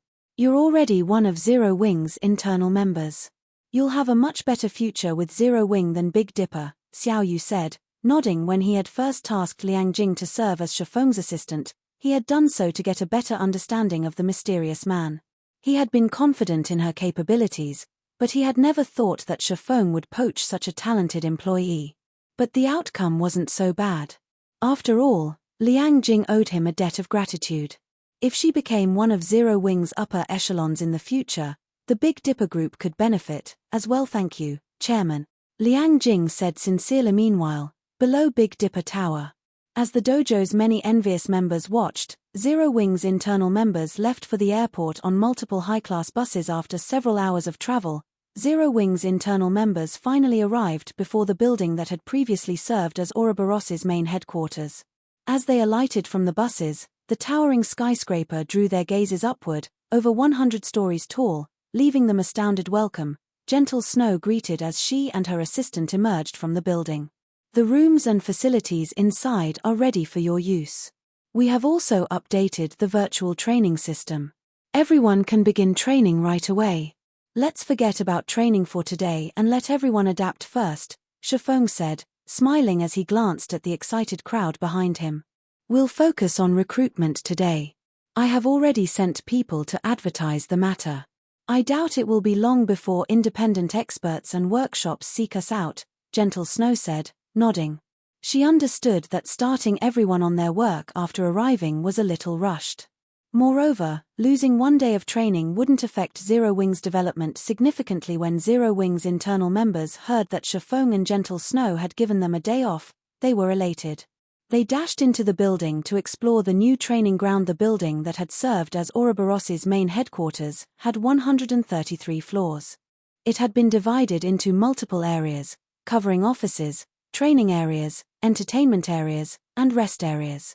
Every internal member would receive their own living space, and they wouldn't be nearly as cramped as they had been in the Greenwater Villa, where they had shared a room with several others. When Liang Jing had finished touring the building, she had been stupefied.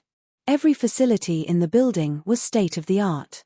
Even the simplest accommodation was as luxurious as a 4-star hotel, whereas the top-level rooms and suites were on par with 5-star hotels. Standing in the top-floor suite of the building, excitement bubbled up in Shifeng as he gazed at the night view from the French windows. He found it hard to believe that such a magnificent building officially belonged to Zero Wing, now the guild's main headquarters. Meanwhile, under Gentle Snow's management, it took only a day for Zero Wing's internal members to get back on track.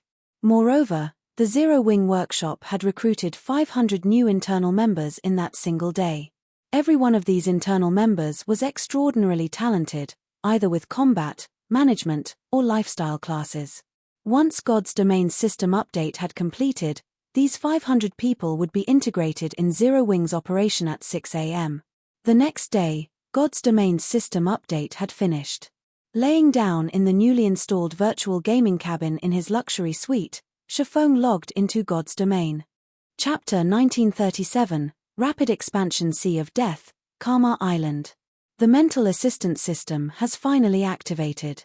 As Shifeng stood on the death energy-saturated beach and stretched, he could feel a tangible change to his virtual body. Before this update, he had always felt as if he were moving in a body that wasn't his. Now, however, he felt as comfortable in his skin as he was in the real world.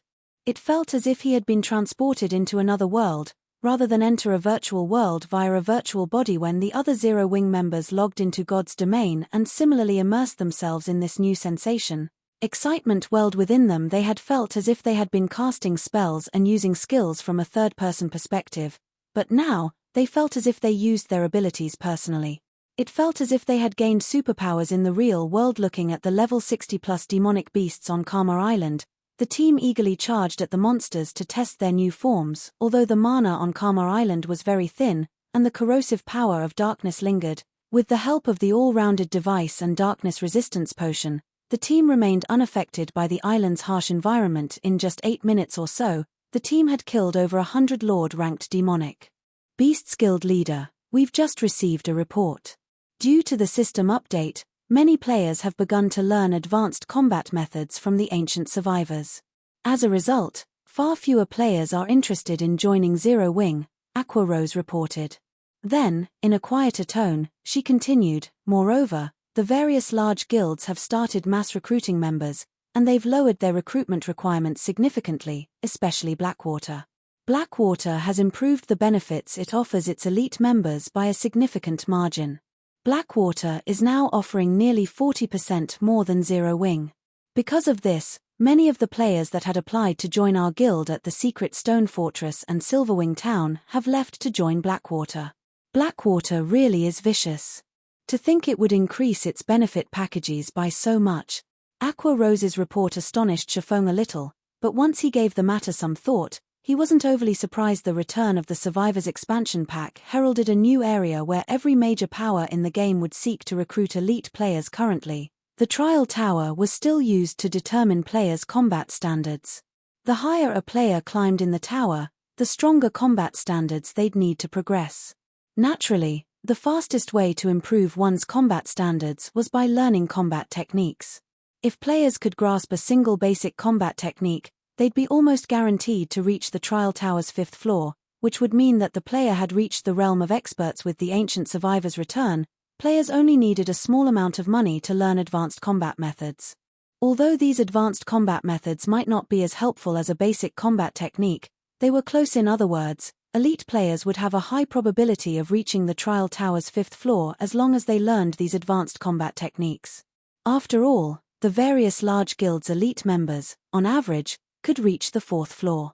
The only real between elite players was their progress on the 4th floor. Oftentimes, a guild's strength was based on the number of experts it had, since high-difficulty dungeons and quests had very high combat standard requirements. These challenges usually required expert players. Thus, expert players comprised a guild's key support pillar. Now that the return of the Survivors expansion pack had activated, it was only natural that all of God's domain had become so frantic. This expansion pack was particularly beneficial to wealthy guilds like Blackwater. Recruiting elite standard players was much cheaper than poaching experts, and now that elite standard independent players had a much easier time reaching the Trial Tower's 5th floor, it was only natural that Blackwater spared no effort in recruiting them. Guild leader, should we lower our recruitment standards a little? Blackwater might steal the or Empire's independent elite players otherwise. If that happens, contesting Blackwater will be quite difficult in the future, Aqua Rose said worriedly. Or Empire wasn't like Star Moon Kingdom, it had become a hub for multiple kingdoms and empires. A large number of elite and expert players had gathered in the Empire, so it was much easier to recruit players there than in other kingdoms and empires. Since Blackwater wants to claim the independent elite players, let it have them. Unlike Blackwater, we don't have the funds to play that game. Our recruitment standards will stay the same. Continue to prioritize the development of players with potential. We won't try to contest over the ready-made independent elite players, Feng said, smiling as he shook his head. While lowering the guild's recruitment standards would attract many elite players and increase the guild's overall strength, doing so without sufficient capital would yield the opposite effect. Most importantly, the standard of expert players would not stay the same forever. In the short term, mass recruiting independent elite players would boost a guild's expert count, but as more players learned advanced combat methods, the overall standard of God's Domain's players would rise, as would the benchmark for expert players. Nowadays, one was considered an expert as long as they reached the early stage of the Trial Tower's 5th floor, but in the future, they would have to reach the 5th floor's middle stage or beyond. One day, players would have to reach the 6th floor to qualify as an expert. Rather than targeting the current elite players, Zero Wing would profit by setting its sights on low-level players with great talent. It wouldn't be long before leveling up was no longer a problem for newcomers. Were we not going to compete with Blackwater? Aqua Rose was a little disappointed after hearing Feng's reply. However, when she thought about how Zero Wing had just acquired Ouroboros's main headquarters, which had drastically increased the guild's expenditures, she realized that Zero Wing didn't have much capital to spare. Hence, she had no choice but to give up on this opportunity and focus on recruiting players with strong potential. Meanwhile, Zero Wing's lack of action during this chaotic time confused the various powers and players that watched the guild. None of them understood what Zero Wing intended. The guild was dismissing such a golden opportunity to grow stronger. Are you kidding me? The various large guilds have clearly lowered their recruitment standards. Why hasn't Zero Wing? And I thought that I'd finally get to join the guild. In the end, I still can't meet their recruitment requirements. Why do you insist on joining Zero Wing? Blackwater is the best choice right now. Not only does it have full control of the Iron Empire, but the guild also controls the Crimson Flame Fortress, a vital path to the Ore capital city. Moreover, Blackwater has announced that it is increasing its internal member count and that it will fill some of the slots with the guild's elite players. Now is the best time to join Blackwater. Sure enough, Zero Wing simply isn't a match for a superpower like Blackwater in terms of capital. The majority of the Ore Empire's independent players sneered at Zero Wing's lack of response. For a time, applications to join Blackwater flooded the guild. However, Zero Wing hadn't fallen too far behind. Due to the increase in Zero Wing's internal member count, the guild's operating speed had skyrocketed. Because of this, the guild's management personnel, such as Gentle Snow, had a chance to relax and found more free time to tend to their own interests. In addition, Zero Wing's ability to investigate and recruit players with potential had improved substantially.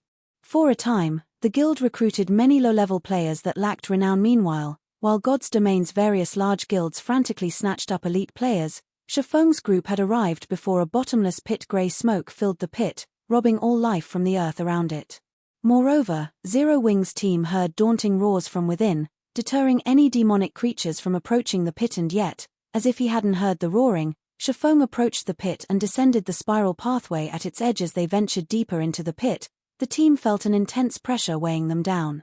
By the time the team reached the pit's lowest area, even experts like Shadow Sword felt stifled. As these Zero Wing players began to fear the pressure that filled the pit, they noticed a colossal cave in a corner, leaving them stunned. A manatite vein? Aqua Rose stared with wide eyes at the numerous, dark silver ore deposits along the cave's walls. Chapter 1938, Magicbreaking Crossbow. The faint metallic luster and mana fluctuations in the dark cave stunned Zero Wing's team. Once they realized what they were looking at, they couldn't help their excitement, their breathing becoming a little hurried. Dark silver, and this mana fluctuation. There's no mistake. This is a manatite vein. Blackie's eyes glowed as he gazed at the dark silver ore. Guild leader, we're rich. Ordinary players might not know much about ores, but all of these players were guild experts. They had access to far more information than ordinary players on the subject, especially on precious ores that generated magic crystals as a byproduct like manatite. Such veins had already been the cause of plenty of struggles between God's Domain's various superpowers. Based on Blackie's knowledge, for major guild wars had been fought between superpowers over the discovery of an ore vein that generated magic crystals. Each war had involved multiple superpowers, with at least 4 involved in the smaller struggles, and up to 6 superpowers participating in the larger wars. These various superpowers had spared no effort while competing for the vein. The most impressive war had involved over 1 million players and nearly a full day of combat. By the time the war had ended, more than 600,000 players had been slain. The participating superpowers had suffered severe losses. Considering these wars, ore veins that generated magic crystals were akin to a war horn, signaling the start of another mass battle. However, despite the extreme costs, the superpowers that eventually secured the veins had judged the benefits worth the cost.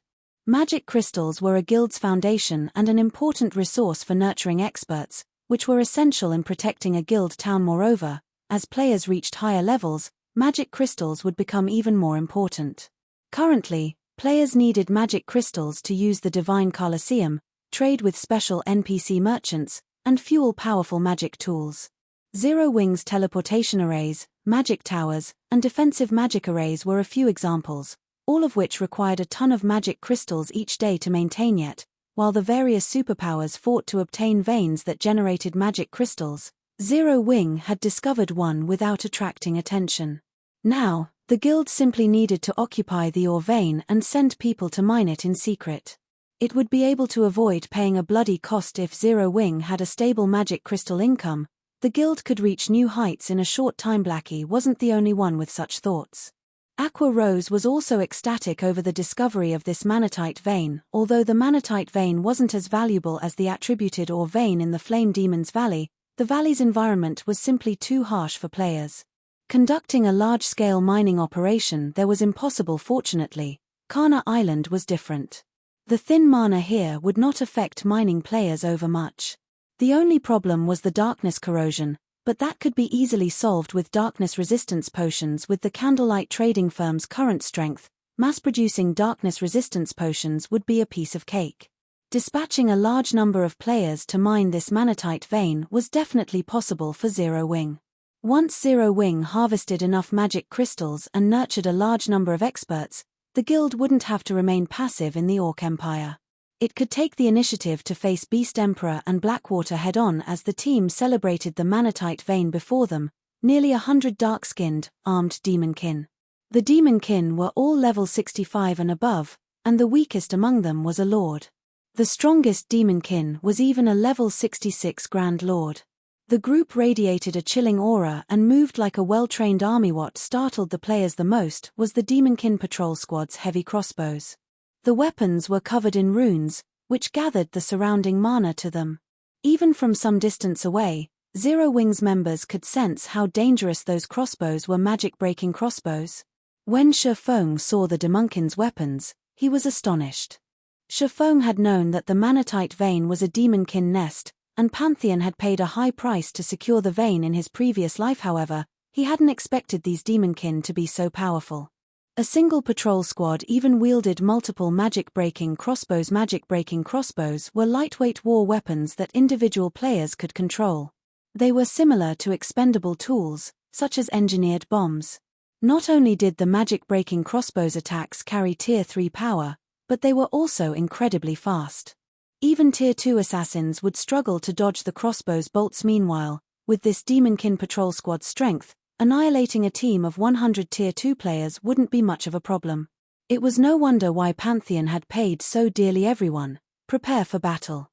This is a Demonkin nest. Don't let a single one escape. If any do, they'll notify their companions, Feng instructed as he watched the patrolling Demonkin. Fire, sneak over to the patrol squad with the assassin unit. Once the fight begins, focus on keeping the Demonkin with the crossbows under control. Do not give them any opportunities to use those heavy crossbows. Leave it to us. We'll make sure that they don't fire a single bolt. Fire Dance said, nodding as she eyed the crossbow-wielding Lord Feng. Then assigned tasks to the rest of his team.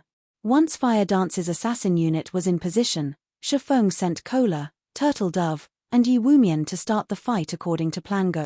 The three MTS charged at the Demonkin patrol squad without hesitation. When the Demonkin noticed the MT trio, they responded by launching their own attacks, but Cola and his companions ignored them. Relying on their powerful defense and strength, the trio bulldozed through the Demonkin formation and straight toward the cave entrance, sealing off the Demonkin's path of retreat. It was then that Fire Dance's unit ambushed the crossbow-wielding Demonkin while the rest of Zero Wing's members surrounded the monsters and prevented their escape, ensuring that the Demonkin couldn't flee to single their allies. Meanwhile, while Zero Wing's members cleared out the Demonkin, a party of 6 assassins discovered the massive pit leader. I've checked their path with my advanced tracking skill. Zero Wing's members should be inside this pit. Good. Let's head inside. The level 58, Tier 2 assassin clad in grey nodded before entering the pit. Zero Wing's actions thus far had rendered the assassin party speechless. The guild team had ventured through dangerous sea zones infested with sea monsters. Initially, their tracking fleet had consisted of multiple speedboats, but only a single party of players still lived by the time they had reached Kana Island. Sea monsters had killed the rest. Fortunately, they hadn't lost track of their prey and could continue their mission. Running along the narrow, winding path, the assassin party soon reached the bottom of the pit leader. Look. Zero Wing's members are fighting Demonkin. These Demonkin are so powerful. Even the weakest is a lord. It really makes you wonder what Zero Wing's members are thinking. Did they really have to come this far just to grind and level up? Wait a minute. The ore at the cave entrance looks like manatite ore. There are so many manatite deposits here. Is this a manatite vein? Chapter 1939. Secret exposed. I'm not hallucinating, am I? Leader, we're rich. Miracle's 6 assassins gazed at the manatite deposits around the cave entrance with sparkling eyes. They were very familiar with manatite veins, and they knew how valuable such veins were. Miracle had fought other superpowers over such a vein before. Magic crystals were becoming increasingly important to the various large guilds, and having a stable source had become the foundation for a guild's development.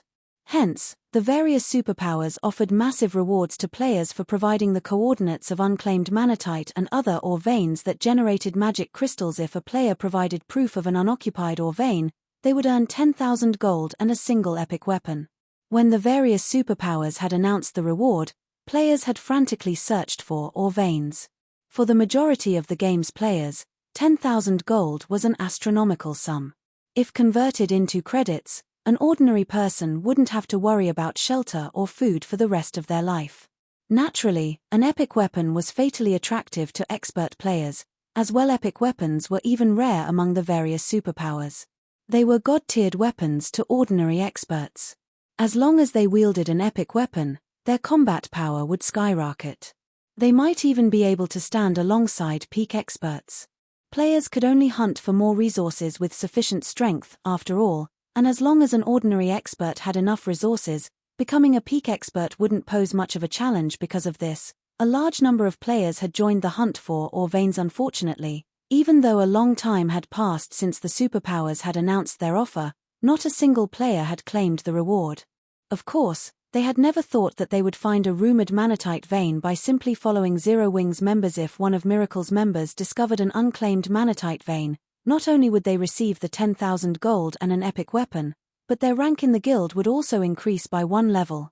Bypassing the normal restrictions. Thinking up to this point, the grey-clad assassin serving as the party leader contacted 1,000 Miles and reported on Zero Wing's current situation and the manatite vein. Many of the guild's upper echelons had gathered in a meeting room in Miracle's residence on Thunder Island to discuss the Savage God's legacy.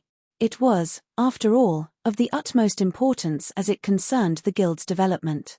Meanwhile, when 1,000 Miles received the report regarding Karma Island, he displayed an ecstatic expression. He had never thought that he'd gain such an unexpected harvest by sending some of his assassins to follow Zero Wing first, the Savage God's legacy, and now, the manatite vein?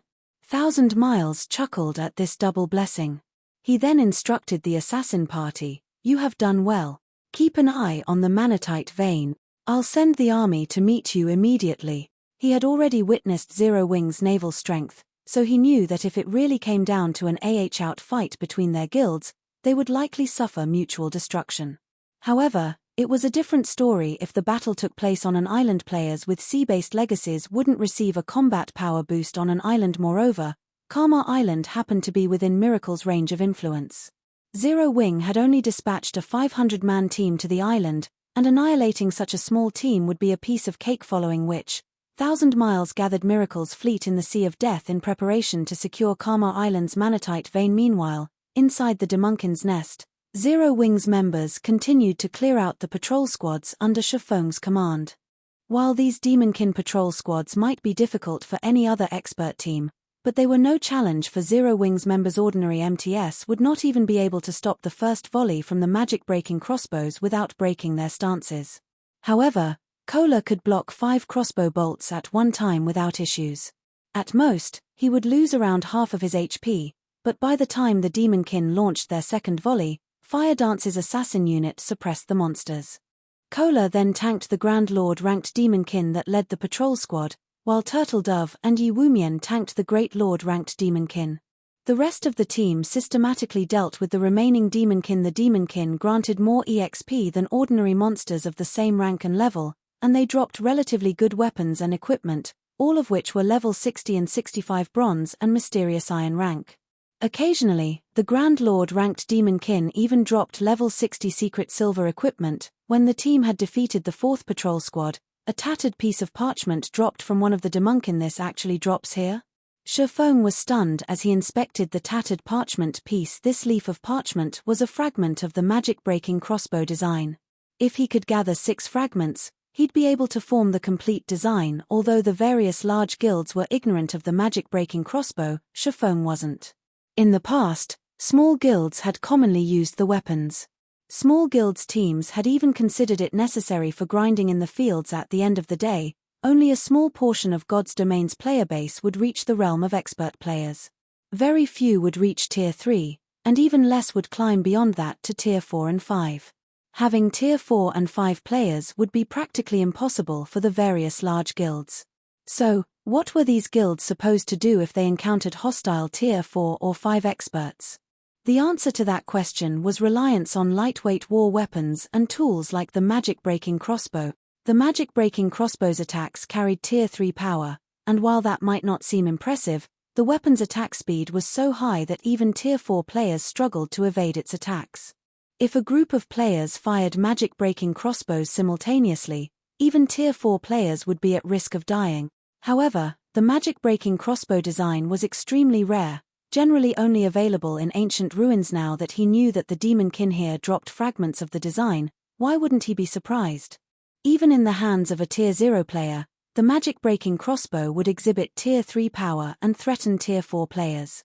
If he could mass-produce these weapons, even dealing with an army of Tier 2 experts would be child's play. Thinking up to this point, Feng inspired his team to grind the Demonkin with far greater fervor. Unfortunately, after nearly 4 hours and constantly using divine providence, the team had only collected 3 fragments. They were still far from completing the design. As Feng prepared to lead his guildmates further into the Demonkin nest, Phoenix Rain called him guild leader Black Flame. "Just what are you doing on Karma Island?" Phoenix Rain demanded with a serious expression. "I've just received a report stating that Miracle is gathering a force of more than 30,000 players to head for the island. Over 7,000 of them are Tier 1 experts, and more than 400 are Tier 2 experts." She found it truly unbelievable that Miracle was mobilizing such a large force just to deal with Zero Wing's 500-man team. Miracle's gathering more than 30,000 players to take us out? The news confused Feng. Suddenly, he realized something. Has information on the manatite vein leaked? You should hurry and retreat from Karma Island now. Once Miracle's forces arrive, they won't let you simply walk away. Phoenix Rain advised a 30,000-man army from Miracle was no laughing matter. Even the Dragon Phoenix Pavilion would have to take the force seriously, not to mention Zero Wing. Thank you for informing me, but Miracle will have to think twice if it wants to force Zero Wing to flee, Feng said, smiling before disconnecting the call. Although he hadn't expected this development, Zero Wing wasn't as weak as it had been in the past. If Miracle wanted to plunder Zero Wing's riches, he would make sure they lost a limb or two in the process. Chapter 1940, Feng's decision. Big Sis Rain, how are things on Zero Wing's side? Based on the latest update, Miracle's forces should arrive on Karma Island in 10 minutes or so, Blue Phoenix asked anxiously as she read the most recent report she had received from her subordinate. It might be fine if Miracle had simply sent 30,000 elite players, but a considerable portion of its army was expert players. This wasn't a trivial matter. If such a powerful team trapped Zero Wing's team, it would be annihilated. Aqua Rose's sea-based peak legacy couldn't help them, either. The battle would take place on land, and Aqua Rose wouldn't receive a boost to her combat power based on Black Flame's attitude. I doubt that Zero Wing will leave Karma Island without a fight, Phoenix Rain said, shaking her head. She felt that Feng was simply too reckless. She then ordered, "Blue, relay my commands. Have all nearby guild members gather on Karma Island. We'll hurry and reinforce Zero Wing immediately." "I'll get it done." Blue Phoenix nodded. Meanwhile, in the Demonkin's nest on Karma Island, Zero Wing's members were horrified when they heard about Miracle's mobilization. They had never thought that the guild would be so ruthless as to dispatch an army of 30,000 players. This was the army of a super-first-rate guild, not a first-rate guild. Moreover, Miracle had only dispatched slightly fewer Tier 2 experts than the number Zero Wing currently had on the island. If they tried to stand their ground against Miracle's army, the battle would definitely end with their deaths. Guild leader, are we going to retaliate? Aqua Rose asked Feng. No. With our current strength, fighting Miracle would be suicide, Feng said, shaking his head. They might have had a chance if Miracle had merely dispatched ordinary and elite players. With Zero Wing's team of Tier 2 experts, They could use guerrilla tactics and have a chance of surviving Miracle's 30,000-strong army. Unfortunately, reality was cruel. The expert players Miracle had dispatched were far stronger than ordinary expert players, and if they tried to take these experts on while so drastically outnumbered, not even guerrilla tactics would save them from a miserable death. Miracle was a veteran super-first-rate guild that could rival veteran super guilds in terms of overall strength. It simply hadn't earned the title of super guild due to lacking a legacy. Miracle's Tier 2 experts were of a far higher quality than those from first-rate guilds or recently risen superpowers. The quality difference wasn't a result of a gap in basic attributes, but due to a difference in combat standards. Refinement Realm experts were considered top-ranked players in first-rate guilds, but to superpowers, Refinement Realm experts ranked nowhere near the top. Naturally, the difference between a Refinement Realm expert and one who hadn't reached that realm wasn't easy to make up. Zero Wing had been able to stand against super first-rate guilds and super guilds because these powers had only dispatched a small number of their Refinement Realm experts or by relying on its players' overwhelming advantage in basic attributes. However, this situation was different. In an era where weapons and equipment drop rates had decreased, Zero Wing's Tier 2 experts no longer had as much of a basic attribute advantage. In a one-on-one fight, Miracle's Tier 2 experts would stomp on most of Zero Wing's. Unfortunately, it couldn't be helped. Miracle had secured its foundation after many years of hard work and investment. This was also why the various large guilds tried so hard to nurture experts in God's domain. Experts were a guild's true support pillar. Weapons, equipment, and tools were only one of the many means used to improve a guild's strength. Then, are we going to retreat? Aqua Rose asked. No. We cannot afford to do that. This is a manatite vein we are talking about. Finding another one won't be easy, Feng said, shaking his head. Aqua Rose was speechless. If they weren't going to fight or retreat, what were they going to do? For now, you'll continue to lead the team and clear out the Demonkin next. Leave Miracle to me. No matter what happens, don't leave the cave, Feng said, chuckling in response to Aqua Rose's confusion. Guild leader, you're not planning on dealing with Miracle by yourself, are you? That's too dangerous. I'll go with you. Aqua Rose anxiously insisted. After realizing that Feng intended to act solo, he might be alright if he were surrounded by dozens or hundreds of Tier 2 experts, but if Miracle used magic arrays or traps to suppress him, the army would even whittle his HP down to zero, regardless of how extraordinarily strong Feng was. The various superpowers were even capable of killing mythic monsters, much less a Tier 2 player like Feng. Do I look that stupid? Feng laughed when he noticed Aqua Rose's nervous reaction. Relax. I know what I am doing. After saying so, Feng left the Demonkin nest alone. Meanwhile, a large fraction of Miracle's members had gathered on Kalmar Island's beach. Even 1,000 Miles had arrived to command the battle. Personal Miracle's 30,000-strong army occupied more than half of the island's beach. Even the lowest-leveled player present was level 56, and they were all well-equipped. As for Refinement Realm experts, just the ones participating in the expedition this time numbered more than 150, and every one of them was a Tier 2 player. Vice Guild leader, the Manatite Vein is located in a massive pit in the island's valley. The leader of the assassin party that had tracked Zero Wing's team reported from 1,000 Miles' side. I've already stationed my party outside the cave entrance to deal with Zero Wing's members. Thus far, the guild hasn't shown any signs of retreating. Zero Wing must be suicidal. They still haven't fled. 1,000 Miles laughed. Haven't they made peace with losing their Manatite Vein? Miracle had not tried to hide its large-scale mobilization. With Zero Wing's connection with Phoenix Rain, how could the guild have possibly missed Miracle's movements? The only explanation was that Zero Wing was being stubborn, but it didn't matter. The difference between the two guilds' strength was already massive, and the Sea of Death's inner region was Miracle's territory. Zero Wing didn't stand a chance. Suddenly, the grey-clad assassin's expression darkened as he reported to 1,000 Miles. Sensing the change, 1,000 Miles demanded, "What happened?" A moment ago, Black Flame abruptly charged out of the cave. Moreover, he discovered the 5 players I left to guard the entrance and killed them all. The assassin muttered softly. Interesting. He dares to emerge alone. Does he plan to use guerrilla tactics with the power of a single player? 1,000 Miles's lips curled into a smile. Perhaps we should play along. Relay my orders. Have every team prepare a magic array and use it the moment they spot Black Flame. I want to see what he is capable of in the face of Miracle's army. After 1,000 Miles issued the command, Miracle's members swarmed Karma Island in 100-man teams, sweeping across the island like a fine-toothed comb in their search for Feng. With how closely the various teams operated, if one of them discovered their quarry, reinforcements would reach the scene quickly. Meanwhile, roughly 2,000 yards away from Miracle's army, Feng grinned as he watched Miracle's approaching army from the top of the island's valley. He then pulled a tome that radiated demonic energy from his bag. This tome was none other than the ancient Abyssal Book, an abyssal treasure that he could use to open an abyss passage. Dark Abyss, Descend. Chapter 1941, Abyss Descends. Within Karma Island's shriveled forest, Miracle's members advanced on the valley near the island's center. Vice Guild leader, I found Black Flame's tracks. By the looks of it, he has traveled past here before.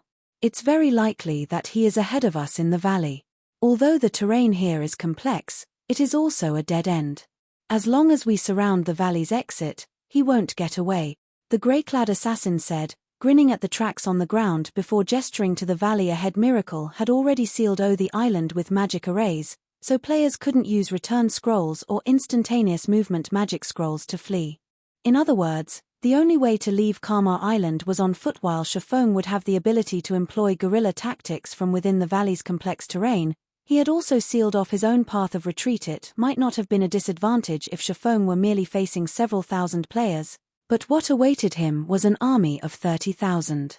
Such a large force was more than enough to search every inch of the valley. Feng wouldn't have room for guerrilla warfare. As long as he revealed himself, he'd be surrounded and killed. Good. Since Black Flame is so eager to die, we'll grant his wish. Leave 50 Tier 2 players to guard the exit. Everyone else, search the valley. Leave no stone unturned. 1,000 Miles barked as he watched the dark, distant valley. Remember, start recording the moment you spot him. I want everyone to know what happens when you make an enemy of Miracle. I will also reward a piece of epic equipment to anyone who kills Black Flame. Miracle had suffered significant losses in the battle on Savage God Island, and although they had achieved their goal, securing the Savage God's legacy, the various large guilds had learned of the Water Ghost Legion's miserable defeat and the loss of dozens of ships. This had wounded Miracle's prestige among the guilds. Now that Feng was trying to cause trouble for his guild, 1,000 Miles was more than willing to slay the man, using the opportunity to restore some of the guild's lost reputation. When Miracle's members heard 1,000 Miles' orders, they bubbled with excitement. Although a lot of epic weapons and equipment had been found in God's domain thus far, even the various superpowers considered such items a luxury. Aside from the various superpowers upper echelons and peak experts, guild players had no chance of wielding an epic ranked item. Now that they had the opportunity to obtain a piece of epic equipment by killing Feng, why wouldn't they be excited? Under 1,000 Miles' command, Miracle's members swiftly entered the valley and searched through the island like a fine-toothed comb. Everyone hoped that Feng would appear before them. Shortly after Miracle's members began their search, a powerful storm brewed above them. Countless spatial tears ripped apart the dusky sky. Seeing this, Miracle's members slowed to a halt, watching the scene above them as they all wondered what was happening. The numerous spatial tears merged into one massive black hole, nearly half as large as Karma Island. Darkness energy then poured out, making the space around the black hole muddy and violent. A spatial passage? 1,000 Miles, who was quite knowledgeable about God's domain, found the black hole similar to spatial passages he had seen before. Only, the one above Karma Island was on a much larger scale. As 1,000 Miles wondered about the spatial passage that had appeared above the island, deafening roaring drifted out of the pathway. A winged monster, covered in pitch-black scales, then pulled itself from the spatial passage.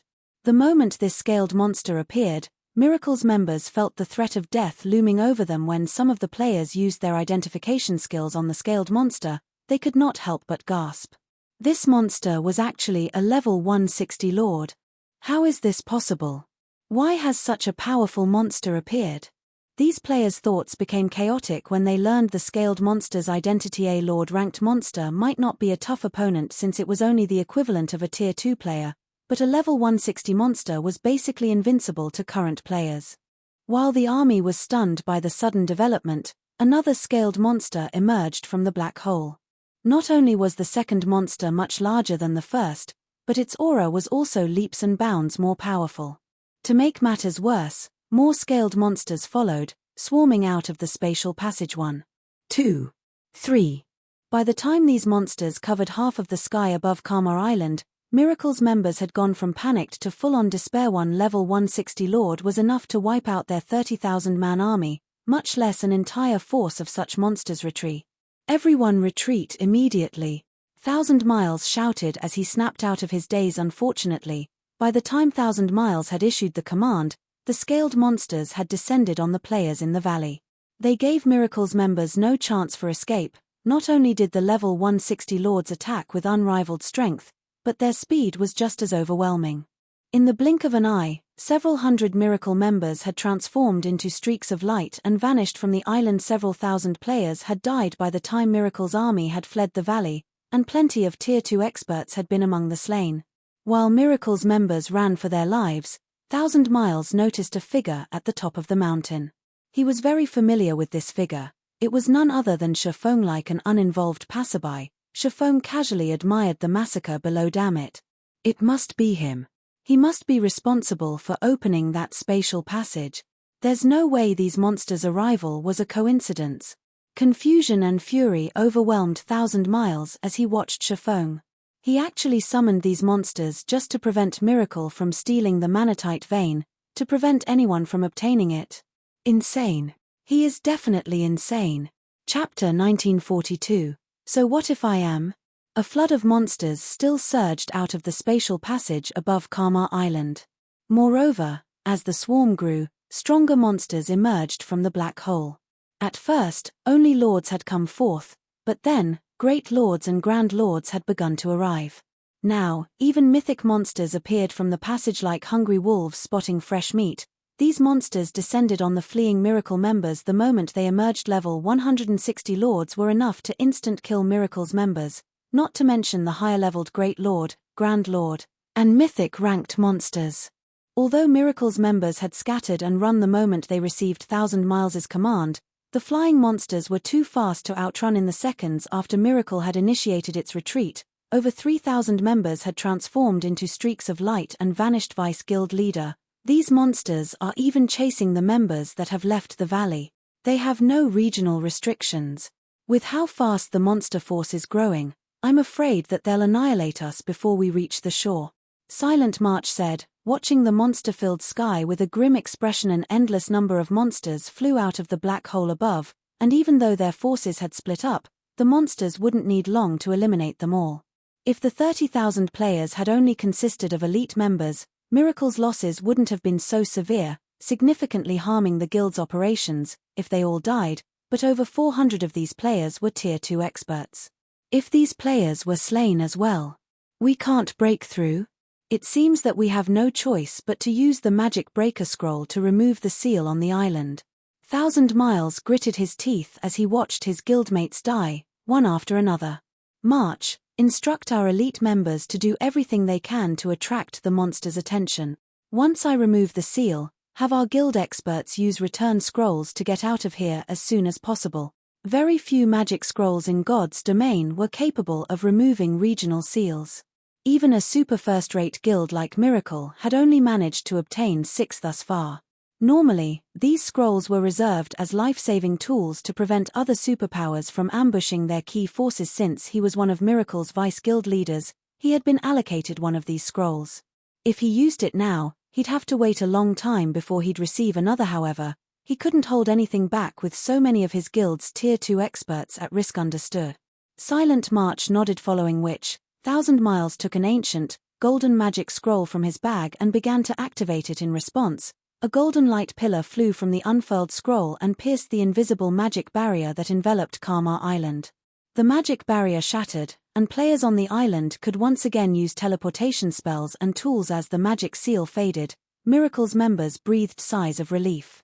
With the barrier gone, they would not have to rely on their own feet to escape the island. Once they found a safe location, they could use a return scroll and leave this nightmare. However, just as Miracle's many experts activated their return scrolls to flee this godforsaken island, the scroll's loading bars were interrupted. What's going on? Why can't I teleport? No. We're still under the magic seal's effect. But didn't we remove the barrier? The development left Miracle's fleeing experts confused. Even Thousand Miles, who had just used the magic breaker scroll, was bewildered. Vice Guild Leader, look at Black Flame. I think he just used a magic seal. A ranger with sharp eyesight announced as he pointed to the mountain, and Feng, hearing this, Thousand Miles spun towards Feng. Multiple magic arrays hovered around the swordsman, all of which manifested to seal off Karma Island. Black Flame. You're courting death. Thousand Miles's gaze was frosty as he glared at Feng, his enraged bellow echoing throughout the valley. Every Miracle member in the valley stared at Feng with hatred and killing intent. They had already used their only magic breaker scroll, so only death awaited them if another magic seal enclosed the island. Courting death? Seeing Thousand Miles's wrathful expression, Feng couldn't help but laugh as he replied, so what if I am? In truth, Feng hadn't wanted to open an abyss passage on Karma Island. Once it opened, it would affect the region, and with the exception of himself, the ancient Abyssal Book's owner, the abyssal monsters would hunt down every player within range.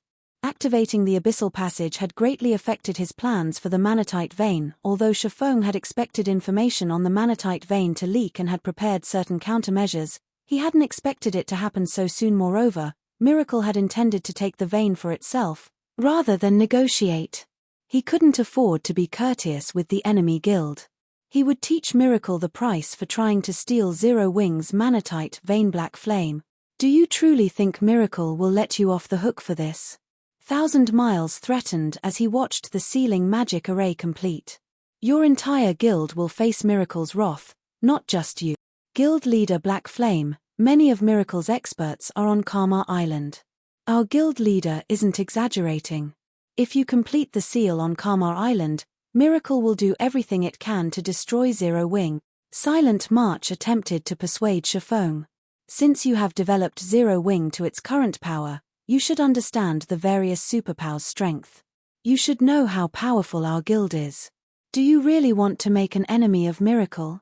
Zero Wing had already become a noteworthy force in God's domain, but to a top-ranked, super-first-rate guild like Miracle, it was still a trivial opponent.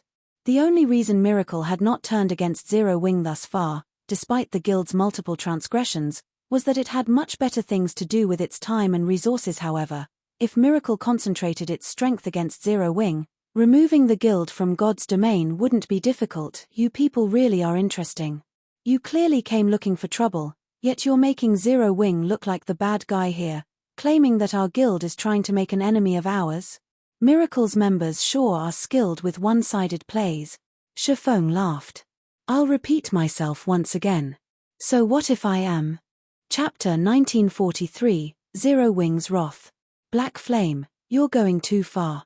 Thousand Miles shouted hurriedly when he realized that Feng showed no intentions of cancelling the magic array. We no longer have the power to take the Manatite Vein. We have even lost several thousand elites. If you complete the barrier around Karma Island, you might be able to use these monsters to kill us, but only once. However, Zero Wing will have to face Miracle's full wrath in return. Wrath? Feng could not help but laugh at Thousand Miles. I don't know how terrifying Miracle's wrath is, but you should have a taste of Zero Wing's first. Feng's voice echoed throughout the valley, and Miracle's members felt a chill crawl down their spines from the indifference and killing intent his tone contained. They had never thought that Feng was so ruthless. He actually ignored his guild's safety to ensure their death. Insane. He must be insane. He wants to drag us down with him. How can a guild leader like this exist in God's domain? Miracle's members were bewildered as they stared at Feng. The various large guilds' guild leaders would do almost anything they could to ensure their guild's survival in God's domain. They often set aside their personal feelings for the bigger picture. Feng, on the other hand, didn't seem to care about Zero Wing's survival in the least, acting entirely on his emotions. However, Feng hadn't lied. While they weren't sure how Miracle would retaliate, they were certain that they'd face Zero Wing's wrath right now. Good. Very good. Since you want to duke it out, show me what you're capable of. Thousand Miles shouted, his eyes turning bloodshot. Everyone, heed my command. Attack Black Flame with everything you've got. The magic seal has a long activation time. If we can interrupt his channeling, he can't seal off the island. I will personally gift anyone who kills Black Flame a piece of epic equipment. The Vice Guild leader is right. Our deaths are not certain yet. As long as we can interrupt Black Flame, we still have hope of surviving. If we kill Black Flame, we'll even get a piece of epic equipment. Right. This battle's outcome isn't set in stone. We still have a fighting chance. Kill Black Flame. Hearing Thousand Miles' orders, Miracle's members knew that their only hope of survival hinged on striking Feng with everything they had. Otherwise, none of them should think of leaving Karma Island alive. Fortunately, the magic seal needed 2 minutes to complete.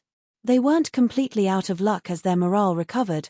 Miracle's members charged toward Feng while ignoring the abyssal monsters around them. The only thing on their minds was Feng's death-like wild beasts that had awakened from their slumber. The auras of the remaining 20,000-plus players flared as they bared their teeth at their adversary, retaliating even in the face of death. Feng sneered at the approaching mob. He stood just below the spatial passage, and as Miracle's members approached, they would encounter more abyssal monsters. With current players' strength, charging at these monsters was suicidal, but Miracle's players were in a frenzy. They disregarded all costs while charging at Feng, and even when their comrades fell beside them, they didn't pull their gazes from their target. Everyone, keep it up. Black Flame is still channeling the magic array and can't move. If even one of us reaches him, victory will be ours. Silent March cried, rallying his troops. While a magic seal was powerful, it had an obvious flaw. The player activating it had to remain in a safe place. If the caster moved in the slightest, the channeling process would be interrupted and would fail. Although there were indeed a lot of abyssal monsters between them and Feng, Miracle's players on Karma Island greatly outnumbered the monsters. Although the price of distracting the abyssal monsters was considerably high, it was possible, and it would allow a few players to slip by, reaching their target. Sure enough, 7 players managed to break through the abyssal monsters' encirclement after a short moment, arriving within 60 yards of Zero Wings. Guild leader, even if I can't move, I can still use my skills and spells. Seeing the approaching enemies, Feng promptly activated Chilling Field. The moment Chilling Field activated, the 7 Miracle members immediately felt a chill envelop their flesh. Both their movement speed and attack speed significantly decreased before the Miracle members could move within 40 yards of Feng. Icicles exploded from the ground, striking the 7 players as damages in the tens of thousands appeared above their heads. The mana on Karma Island was extremely thin, which limited the combat power players could exert, and with Chilling Field's movement speed reduction, dodging the Icicles' attacks became impossible for the 7 Miracle players. In the blink of an eye, the attacks killed 2 players. Only the 5 Refinement Realm experts managed to avoid death. However, while the 5 Refinement Realm experts had dodged the first wave of Feng's attacks, the swordsman was far from finished. As a constant stream of attacks bombarded them, the Refinement Realm experts were forced to halt their advance, focusing on defense. Unfortunately, they still took hits from time to time, continuing to lose HP. In the end, all 5 died before they could move within 20 yards of their target. Although Refinement Realm experts were frightening existences in first-rate guilds, their evasive and defensive maneuvers were unrefined before Feng died. Following which, Feng struck one group of Miracle's members after another, mercilessly slaying every player that came within his attack range. None of them could get within 10 yards of Feng. Seeing this, Miracle's surviving members were dumbfounded. While Silent Mars came within 50 yards of the swordsman, she stopped her advance and took out a single target. Tier 4 offensive magic scroll. Numerous spiraling wind blades then formed around Feng. Under Silent March's control, these wind blades bombarded the immobile guild leader. Boom. Boom. Boom. Explosions rang out in succession, the resulting shockwaves throwing dust and dirt into the air. He's finally dead. Silent March could not help but breathe out a sigh of relief as she watched the dust cloud surround Feng's location. She had used a large number of guildmates as bait to get within 50 yards of the swordsman and find an opportunity to use the magic scroll without her opponent noticing, but once the dust settled, it revealed Feng's unharmed figure. Golden divine runes circled his body, isolating him from the outside world. These runes were the result of the 7 Luminaries' Ring's absolute defense. However, rather than the runic barrier, everyone's attention was on the pitch-black magic arrays around Feng. The arrays had completed and sealed off Karma Island. Chapter 1944, Slaying Thousand Miles. Thousand Miles paled when he saw the fully-formed magic arrays. Magic scrolls like the Magicbreaker scroll was the only way to remove the magic seal once it was complete and before its duration ended. It's over. We're doomed. When the rest of Miracle's army saw the magic barrier slowly spread out from above them, they were distraught. Thousands of abyssal monsters had already emerged from the spatial passage. They had thought it would be possible to reach the island's shores before their annihilation when there had only been several hundred, but that hope was gone. Several hundred more Miracle members had died while the army had succumbed to their despair. Players only snapped out of their daze, fleeing like madmen, when the fallen players' weapons and equipment hit the ground. Although they knew that they had no hope of surviving this, they prayed for a miracle to save them. Vice Guild Leader, what should we do? Silent March asked anxiously as she watched Miracle's Tier 2 experts fall, one after another, weary out of options now that the magic seal is complete. Have our experts bring up the rear. We're retreating, Thousand Miles said, shaking his head. Now that the magic seal had taken shape, not even he had a countermeasure. Fortunately, he was one of Miracle's vice guild leaders, and his guild had allocated him plenty of life-saving tools. Unfortunately, he'd only be able to save a small number of players with the tools he had on hand. But Silent March felt her heart bleed as she watched the abyssal monsters slaughter their guild's experts in the valley. Miracle had brought more than 7,000 experts to Karma Island. This was the first time their guild had suffered such a severe loss since joining God's domain. Enough. If you don't hurry, I can't guarantee our safe escape. Thousand Miles snapped gravely. He, too, was reluctant to make the decision. He was, after all, responsible for this offensive operation. He wanted nothing more than to kill Feng, but he understood that with Feng's strength and the abyssal monster's interference, slaying the swordsman was impossible. All he could do was leave this godforsaken island as quickly as possible. Understood. Silent March nodded as Silent March began her retreat. Several hundred experts formed a tight circle around her, guiding Silent March and several upper echelons out of the valor. Black flame, just you wait. It won't be long before I pay this back tenfold. Thousand Miles bellowed as he glared at Feng, already thinking of ways to deal with Zero Wing. After ensuring that his guild's upper echelons had gathered around him, Thousand Miles retrieved a dark purple globe from his bag. Countless divine runes had been engraved on this crystal globe, the globe itself giving off waves of pressure. This globe was one of the treasures Miracle had obtained from an ancient ruin. The Wind God's Orb. The Wind God's Orb was a consumable that temporarily granted players the power of the Wind God. With the Wind God's power, players could fly freely through the sky for 5 minutes. Moreover, players' flight speed would be so incredible that not even flying ships could keep up with them. Whether one was using the Wind God's Orb for escape or pursuit, the orb was a very useful tool. Unfortunately, it could only be used 10 times. Once all 10 uses had been expended, the Wind God's Orb would turn into dust. Although the magic seal on Karma Island prevented teleportation, it did not prohibit players from flying. As long as they had the power of the Wind God, they could easily shake off the abyssal monster's pursuit. Moreover, 5 minutes of flying would be more than enough to escape Karma Island. Once they were off of the island, fleeing from the abyssal monsters would be a piece of cake. After taking out the Wind God's Orb, Thousand Miles began to chant an incantation, granting him and the others the Wind God's power.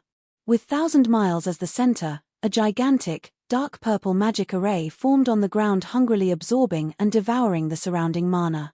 At the same time, a powerful storm enveloped Thousand Miles and the others, preventing other players from approaching the group. The Wind God's Orb?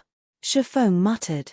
He could not help but feel a little astonished when he saw the dark purple globe in Thousand Miles' hands. Miracle really is quite generous to have given him such a precious item, but you must be dreaming if you think you can escape with that. Feng then activated Gale Domain, transforming into a blur as he flew toward Thousand Miles. The Wind God's Orb had been extremely famous in God's domain, a masterpiece crafted by an ancient civilization. As long as there were no magic arrays that prevented flight in an area, even Tier 5 players wouldn't stop a player endowed with the Wind God's power. Only Tier 6 players would have the ability. Hence, the Wind God's Orb had been publicly acknowledged as one of the top 10 treasures for pursuit and escape in God's domain in the past. However, the Wind God's Orb had an obvious flaw: it required a lengthy channeling time. Each endowment required roughly 15 seconds. Although Feng was currently around 800 yards away from 1,000 miles, he could cross the distance in less than 10 seconds with the effects of Gale Domain. Of course, Miracle's members noticed Feng's movement. Black Flay. 1,000 Miles' rage burned even brighter when he saw Feng's approach. Escort team, block him with everything you've got. I'll kill him myself in a moment.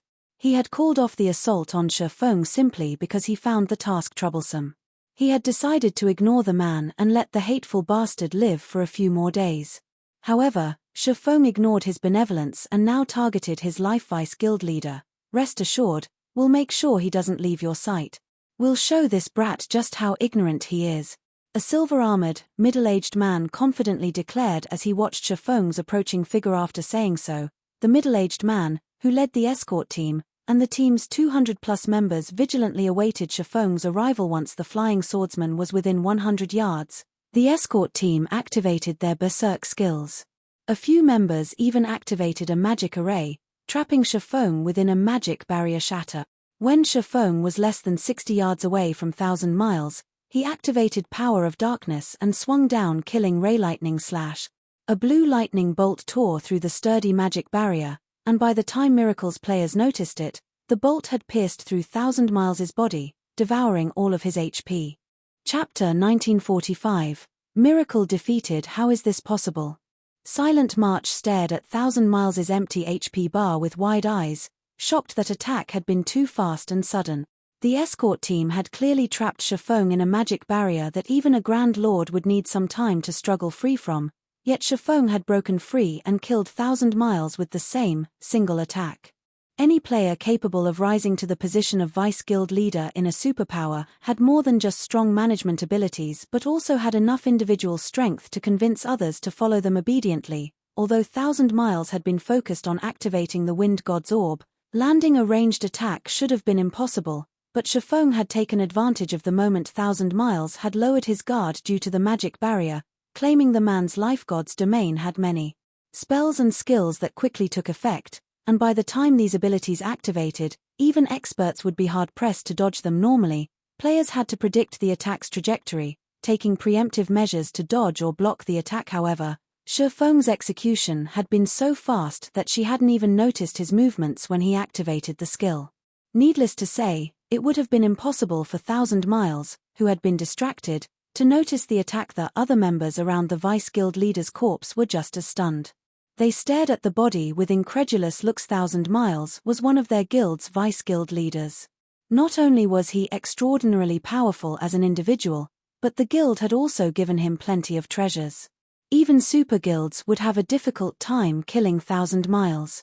In fact, regardless of the several thousand abyssal monsters on Kana Island, they had never considered that the monsters might kill 1,000 Miles, yet their Vice Guild leader was dead. Moreover, 1,000 Miles hadn't died at the hands of a superpower.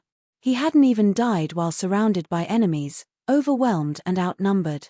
Instead, a guild leader from a guild that had only recently become famous had claimed his life. If news of this spread, it would cause a sensation throughout God's domain. Black Flame.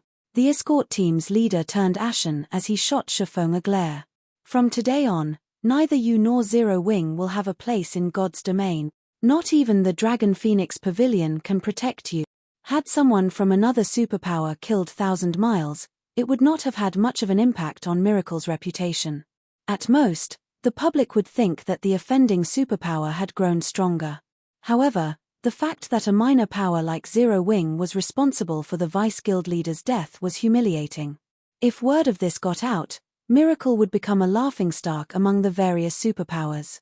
Others might even assume that Miracle had grown weaker, doubting its qualifications as a super-first-rate guild. If Miracle did not annihilate Zero Wing after such an insult, it would have no hope of mingling in God's domain in the future. That's my business, Feng said while slashing the abyssal blade at the escort team. Lightning edge. Countless arcs of lightning streaked toward the dazed escort members. Although a portion of the escort members had reacted to the attack quickly and dodged lightning edge's trajectory, the attack killed more than 70% of the team. I'll kill you. The escort leader, Nameless Hacker, gnashed his teeth in rage as he watched his teammates die. Nameless Hacker and the other survivors charged at Feng, killing intent flashing in their eyes. They would slay this swordsman even if they had to sacrifice their own lives. I'll support you. Silent March was just as resolved to kill Feng. After activating her berserk skill, she began to chant an offensive spell, aiming for the guild leader. Although Nameless Hacker was not a match for Miracle Dragon, he was a peak expert at the Void Realm.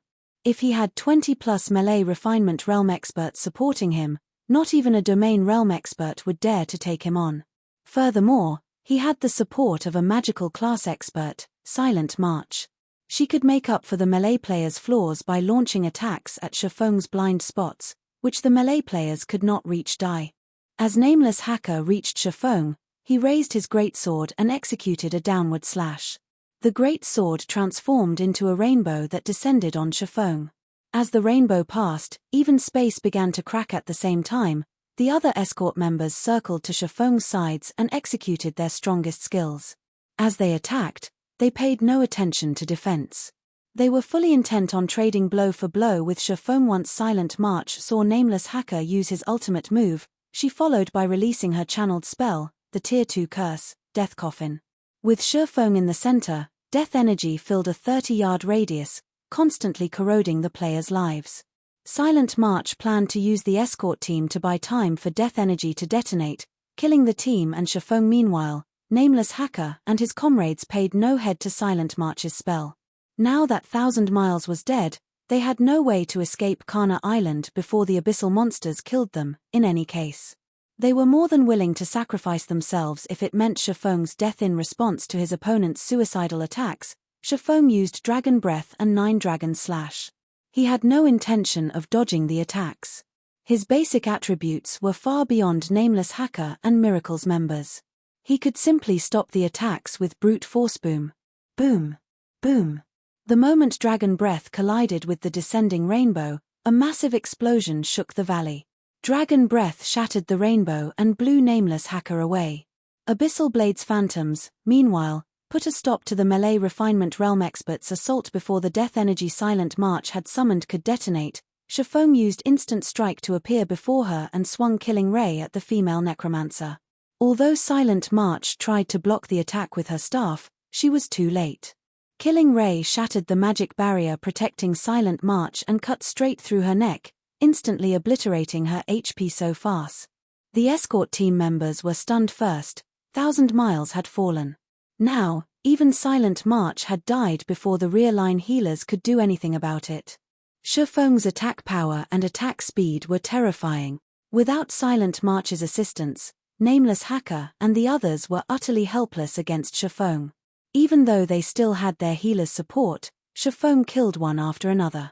With the abyssal monster's interference, the entire escort team had been eliminated in less than 20 seconds. Seeing this, Miracle's surviving experts, who had been rushing over to help, turned and fled, losing any motivation to attack Feng. Unfortunately, the flying abyssal monsters gave Miracle's members no opportunities to escape Kana Island.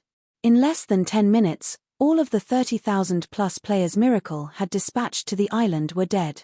None left the island alive. Chapter 1946, Impossible Outcome. After Miracle's forces on Kama Island were annihilated, the abyssal monsters circling above began to scatter to the surrounding areas, and Feng couldn't be any happier to see it. Although this turn of events would be a problem for players developing in the Sea of Death, it would benefit him. The abyssal monster's presence would deter anyone from approaching Kama Island. However, the abyss passage he opened above the island was small, unlike the medium passage in the Twin Towers Kingdom. As a result, its influence would be very limited in the continent of God's domain. Abyssal monsters couldn't roam freely since they were foreign to this world. Hence, the world's power constantly suppressed them. The farther they ventured from the abyss passage, the stronger this suppression would become. With the power of a small abyss passage, the passage's range of influence was very limited. Moreover, he could only use this method to deter players once. Each ancient abyssal book could be used to open only 2 abyss passages, a medium passage and a small passage.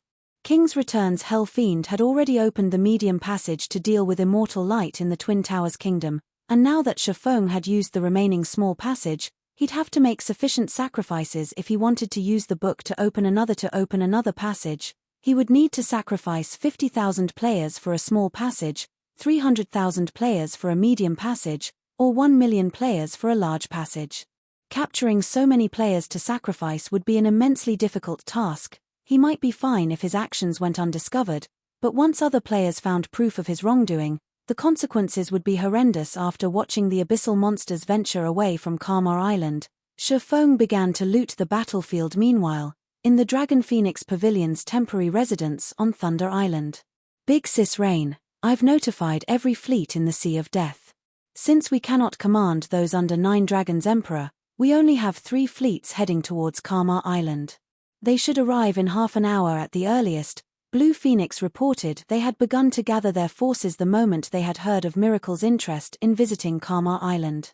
However, the island was located in an extremely dangerous sea zone, and the various superpowers on Thunder Island didn't usually operate in that area. As a result, their fleets had been some distance from Karma Island when the situation had occurred, and even the closest ships would need some time before they'd arrive. Half an hour. Hopefully, they'll make it in time.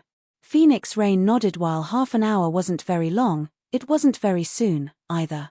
If Zero Wing acted rashly, annihilating the guild's forces would be child's play for Miracle's 30,000-strong army. However, if Zero Wing's members split up and hid, they might last for another half an hour. Just what is Zero Wing trying to do?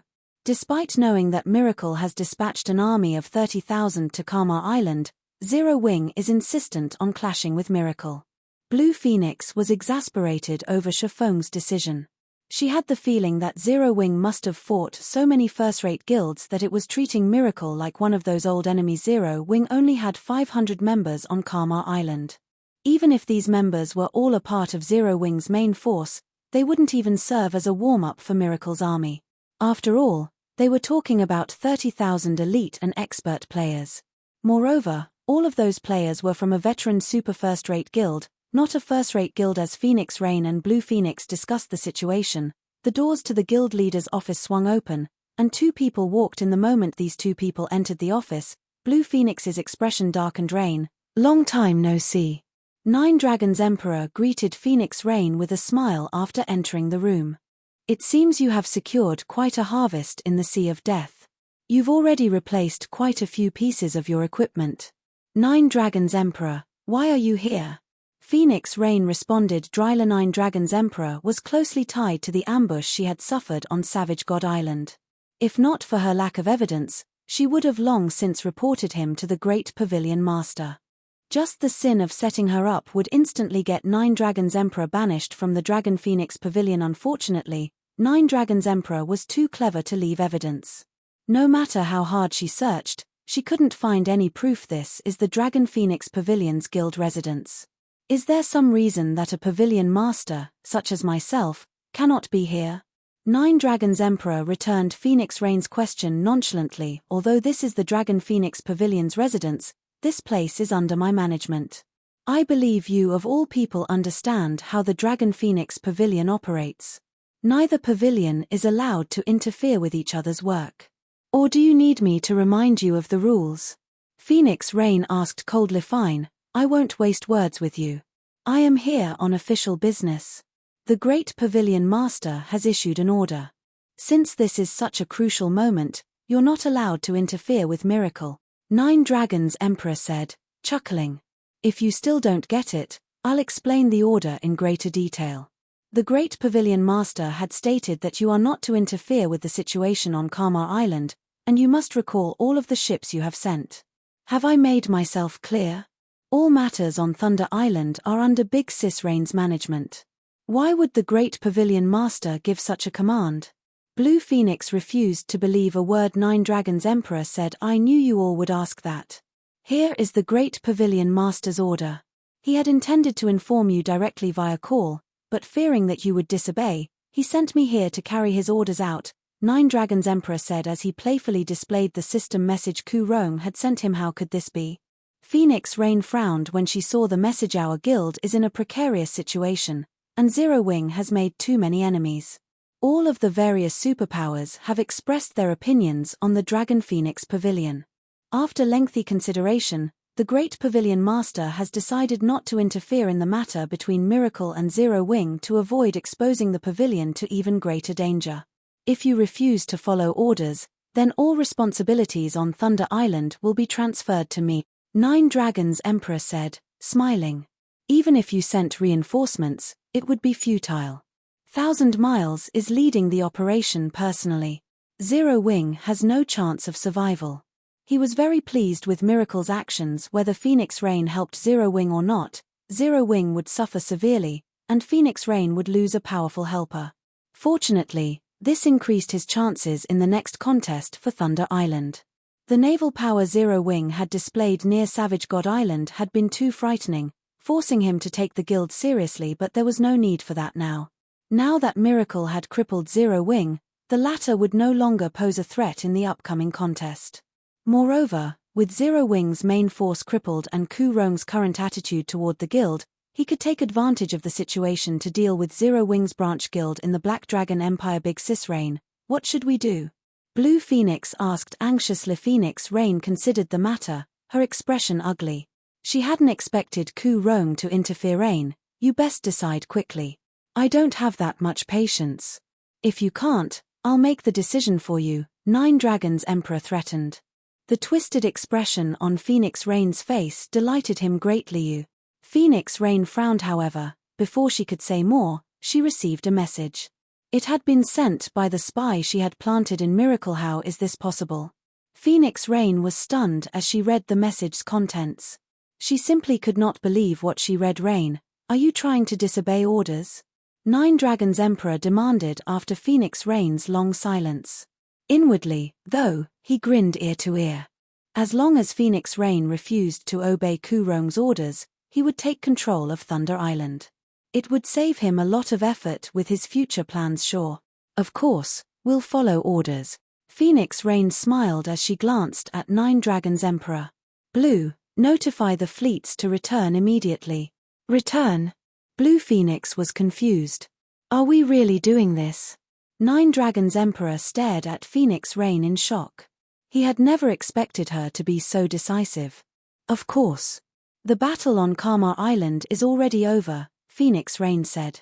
Including 1,000 Miles and Miracle's other upper echelons, the 30,000-man army has been eliminated. There's no longer a need to visit the island. Chapter 1947, Bountiful Harvest. Miracle's been annihilated. Nine Dragons Emperor was dumbfounded when he heard Phoenix Rain's announcement. How can this be? Miracle wasn't an ordinary super-first-rate guild. Aside from its weaker legacy, it was stronger than some super guilds overall. Furthermore, 1,000 Miles had led the operation personally. If another superpower had to face Miracle's 30,000-man army, the battle would be bitter. Even if the superpower thoroughly prepared, much less annihilate Miracle's forces. Annihilating Miracle's army would be far more difficult than simply defeating it. If Miracle's 30,000 players decided to scatter and flee, no power should be able to eliminate them all, even if the army were badly outnumbered. How could Zero Wing possibly achieve such a feat? Big Sis Rain, are you sure? Even if Zero Wing managed to obliterate Miracle's army, 1,000 Miles shouldn't have died. As one of Miracle's vice guild leaders, he should have plenty of life-saving tools on him. Killing him should be much harder than annihilating Miracle's army. How could he possibly die? Not even Blue Phoenix could believe the report. As a member of a superpower herself, she knew just how serious the various superpowers protected their upper echelons, especially their vice guild leaders. Even before God's Domain, the various superpowers guild leaders and vice guild leaders had faced assassination in other virtual reality games. This wasn't new to them. However, as the various superpowers adapted to God's Domain, they provided even better protection for their upper echelons. Take the ambush Phoenix Rain had faced on Savage God Island, for example. While Miracle might have had the ability to slay the main force members under Phoenix Rain, it hadn't been able to kill her. Had Phoenix Rain's subordinates faced annihilation, Phoenix Rain would have used the life-saving tools the guild had given her to flee the island. Of course, losing her main force members would have affected her plans. When Nine Dragons Emperor heard Blue Phoenix's question, he could not help but nod in agreement. He decided that the news must be fake. It would have already been impressive if Zero Wing's small team of 500 escaped Miracle's forces, but no matter how strong those players were, annihilating Miracle's army should have been impossible, not to mention slaying 1,000 Miles. I wondered the same thing, but I've just verified the information. Miracle has issued a red annihilation order on Zero Wing. It's the highest-ranking annihilation order available in Miracle. Issuing this order means that there are no options for reconciliation between Miracle and the order's target, and only one of them will be allowed to live, Phoenix Rain said. Why would the guild issue a red annihilation order if Zero Wing didn't annihilate its army? That is a lie, right? Miracle's army had more than 400 Tier 2 experts.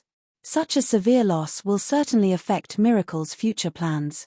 Blue Phoenix still couldn't believe the news, but faced with the facts, she had no choice but to accept it as truth. Miracle had issued the red annihilation order in the past, but only when the guild had expected a decisive battle with another superpower.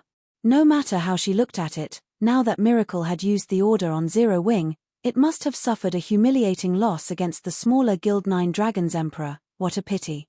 It seems that my ally is quite reliable and no longer requires my help. If you have nothing else, I must ask you to leave. Unlike you, I don't have much free time. I still have to take care of many matters on Thunder Island. Phoenix Rain smugly dismissed 9 Dragons Emperor. Veins bulged on 9 Dragons Emperor's forehead. After taking a moment to calm down, he sneered and said, Phoenix Rain, don't get excited so soon. Zero Wing might have gotten lucky and defeated Miracle, but you know better than I just how frightening Miracle is. Zero Wing has ignorantly pushed itself onto the path of annihilation. It won't be long before Zero Wing is thoroughly removed from God's domain. After 9 Dragons Emperor finished, he turned and left the office in a huff. Seeing 9 Dragons Emperor's frustrated expression, Phoenix Rain felt refreshed. However, she knew that Zero Wing had gotten itself into more trouble than ever before. Phoenix Rain wasn't the only one to learn of Miracle's extermination. All of the various superpowers received reports on the battle on Karma Island. Zero Wing really is impressive to cause so much damage to Miracle. Even 1,000 Miles was slain. The guild has dragged Miracle's reputation through the mud. Let's see if Miracle still dares to call itself #1 among Super-First-Rate Guild. I had never thought that Miracle would suffer such an upset one day. If Miracle doesn't deal with this matter properly, it will become a laughingstock in the sea of death. Zero Wing is quite powerful. With such capabilities, it should easily rank among the top 5 of up-and-coming guilds. The news of Miracle's slaughter surprised all of the various superpowers, although they also pitied Zero Wing. With how much potential Zero Wing had displayed thus far, it was guaranteed to become a super-first-rate guild if given enough time. However, now that Zero Wing had provoked Miracle, the guild had no future to speak of. Had Miracle's defeat been minor, it would have, at most, sent some guild experts to harass Zero Wing. As a superpower, Miracle had a lot on its plate, after all. It couldn't utilize its full strength to deal with some small guild. However, this situation was different. Not only had Zero Wing slaughtered Miracle's 30,000-strong army, but it had also killed 1,000 Miles, one of the guild's key figures. This was a great embarrassment for Miracle. If the Super-First-Rate Guild didn't obliterate Zero Wing and restore its reputation, even as a superpower, it wouldn't survive long in God's domain. Meanwhile, Zero Wing, which hadn't been particularly famous in God's domain outside of Star Moon Kingdom, had become a household name. Even the kingdoms and empires far from Star Moon Kingdom now knew the name Zero Wing. Meanwhile, back on Karma Island. After working tirelessly for more than 2 hours, Feng finally collected the items Miracle's members had dropped. Miracle had dispatched over 30,000 players to Karma Island, and over 7,000 of them were experts. The guild had also sent more than 400 Tier 2 players. One could easily imagine how powerful the dropped items were. However, Feng did not store everything in his bag, which only had a limited amount of space. Hence, he only stored the best items, ignoring the common weapons and equipment. Even so, he still claimed more than 7,000 items, including over 500 level 50 fine gold weapons and equipment, and over 100 level 50 dark gold items. When exploring a corner of the valley, Feng noticed a crimson crystal globe on the ground. Within the globe burned a golden flame, and as if the flame had a life of its own, it transformed into a small, flaming dragon as Feng approached via spirit. Feng gasped when he saw the item. Chapter 1948, Special Epic Tool. Snapping out of his daze, Feng stepped forward and picked up the crystal globe. Although he had seen this crystal globe at an auction during his previous life, He found it hard to believe that the item before him was the same one. He had to verify his suspicion. Sure enough, it really is a fire spirit. Miracle is amazing. It actually got its hands on this. Feng could not help his elation as he inspected the Crimson Globe. Current players should be wholly ignorant of the fire spirit. Even if they managed to find one, they wouldn't know the fire spirit's true value based on the fire spirit's attribute panel. It was a weak epic tool that could only cast one spell, the Tier 2 spell, Fire Spirit. When cast, the spell would summon a Tier 2 fire spirit of the same level. In other words, obtaining the epic tool only granted players one additional summoning skill. While a Tier 2 fire spirit might be of some help to Tier 1 players, it was hardly of any use to Tier 2 players and above. Moreover, each fire spirit summon cost 5 magic crystals. Although the summoned fire spirit did not have a duration, to Tier 2 players, 5 magic crystals per summon was very expensive. Moreover, the summoned Tier 2 fire spirit wasn't even stronger than the summoners. Rather than wasting 5 magic crystals to summon a meat shield, it was cheaper to party with an MT. Because of this, the various large guilds paid no attention to the fire spirit. Despite being an epic tool, however, fire spirit had one passive skill called Devour Mysterious Flame, which allowed the fire spirit to absorb mysterious flames, growing stronger. Unfortunately, no guild dared to use this passive skill. Mysterious flames were incomparably precious in God's domain, helping lifestyle players increase their production success rates. Losing a Tier 1 mysterious flame might not be so painful, but only a fool would sacrifice mysterious flames at Tier 2 and above to strengthen an epic tool. Tier 2 mysterious flames were, after all, just as valuable as ordinary epic items. Sacrificing a Tier 2 mysterious flame to upgrade the fire spirit was simply unprofitable. No one knew what the fire spirit would do after devouring the flame, and on the off chance that it received a minor basic attribute boost, the sacrifice would be an utter waste. Hence, the powers that obtained a fire spirit generally considered it useless. Even worse, the fire spirit would drop upon death. If one accidentally died after expending a mysterious flame to upgrade the fire spirit, they'd die a second time from regret. However, players hadn't yet discovered the fire spirit's frightening growth rate after devouring a mysterious flame, especially a high-tiered flame. Not only would feeding the fire spirit mysterious flames increase its tier, but its life rating would also improve. One guild in the past had become incredibly famous due to the fire spirit. The guild had been Thunder Family, a first-rate guild. A super-first-rate guild had backed Thunder Family into a corner, and all of its territories, save the guild's main city, had been taken. Everyone had thought that the Thunder Family was finished, but the guild had summoned a fire spirit. The highest-tiered fire spirit in God's domain had only been Tier 3 back then. However, the Thunder Family had summoned a Tier 4 fire spirit. Moreover, it was an archaic species ranked fire spirit. Fire spirits might not be as durable as ordinary monsters of the same rank and level, but as pampered children of fire, they had plenty of Tier 4 curses. A Tier 4 archaic species was already a challenge to take down, not to mention one with multiple Tier 4 curses. One could easily imagine what the influence the Thunder Family's Tier 4 fire spirit would have on a large-scale battle. In the end, Thunder Family had won the final battle at its main city. Afterward, the various major powers had paid more attention to the epic tools known as fire spirits. Although Thunder Family had remained a first-rate guild even after 10 years in God's domain, no superpower underestimated it. The guild had eventually nurtured its fire spirit to Tier 5, and its life rating had risen to Fallen Angel. It had become almost invincible among opponents of the same tier, and even Tier 6, God-ranked players had fled from one-on-one battles with the Tier 5 fire spirit, including its many Tier 5 curses. The fire spirit had become a terrifying adversary. One could say that obtaining a fire spirit was the equivalent of obtaining a capable Tier 5 helper. It was unimaginably valuable. However, nurturing a fire spirit wasn't easy. Thunder Family had practically bankrupted itself to nurture its fire spirit to Tier 5. Even superpowers had a hard time getting their hands on Tier 3 and 4 mysterious flames, and unless one obtained them in secret, countless problems would plague the player. Even so, the fire spirit was worth the cost. The fire spirit tool had another amazing aspect, as well. After devouring enough mysterious flames, the tool's rank would increase. Once it became a fragmented legendary item, it would gain an additional skill called Flame Refinement. The skill could grant a maximum often players the fire spirit's flames. Naturally, The strength of these flames would depend on the fire spirit's strength.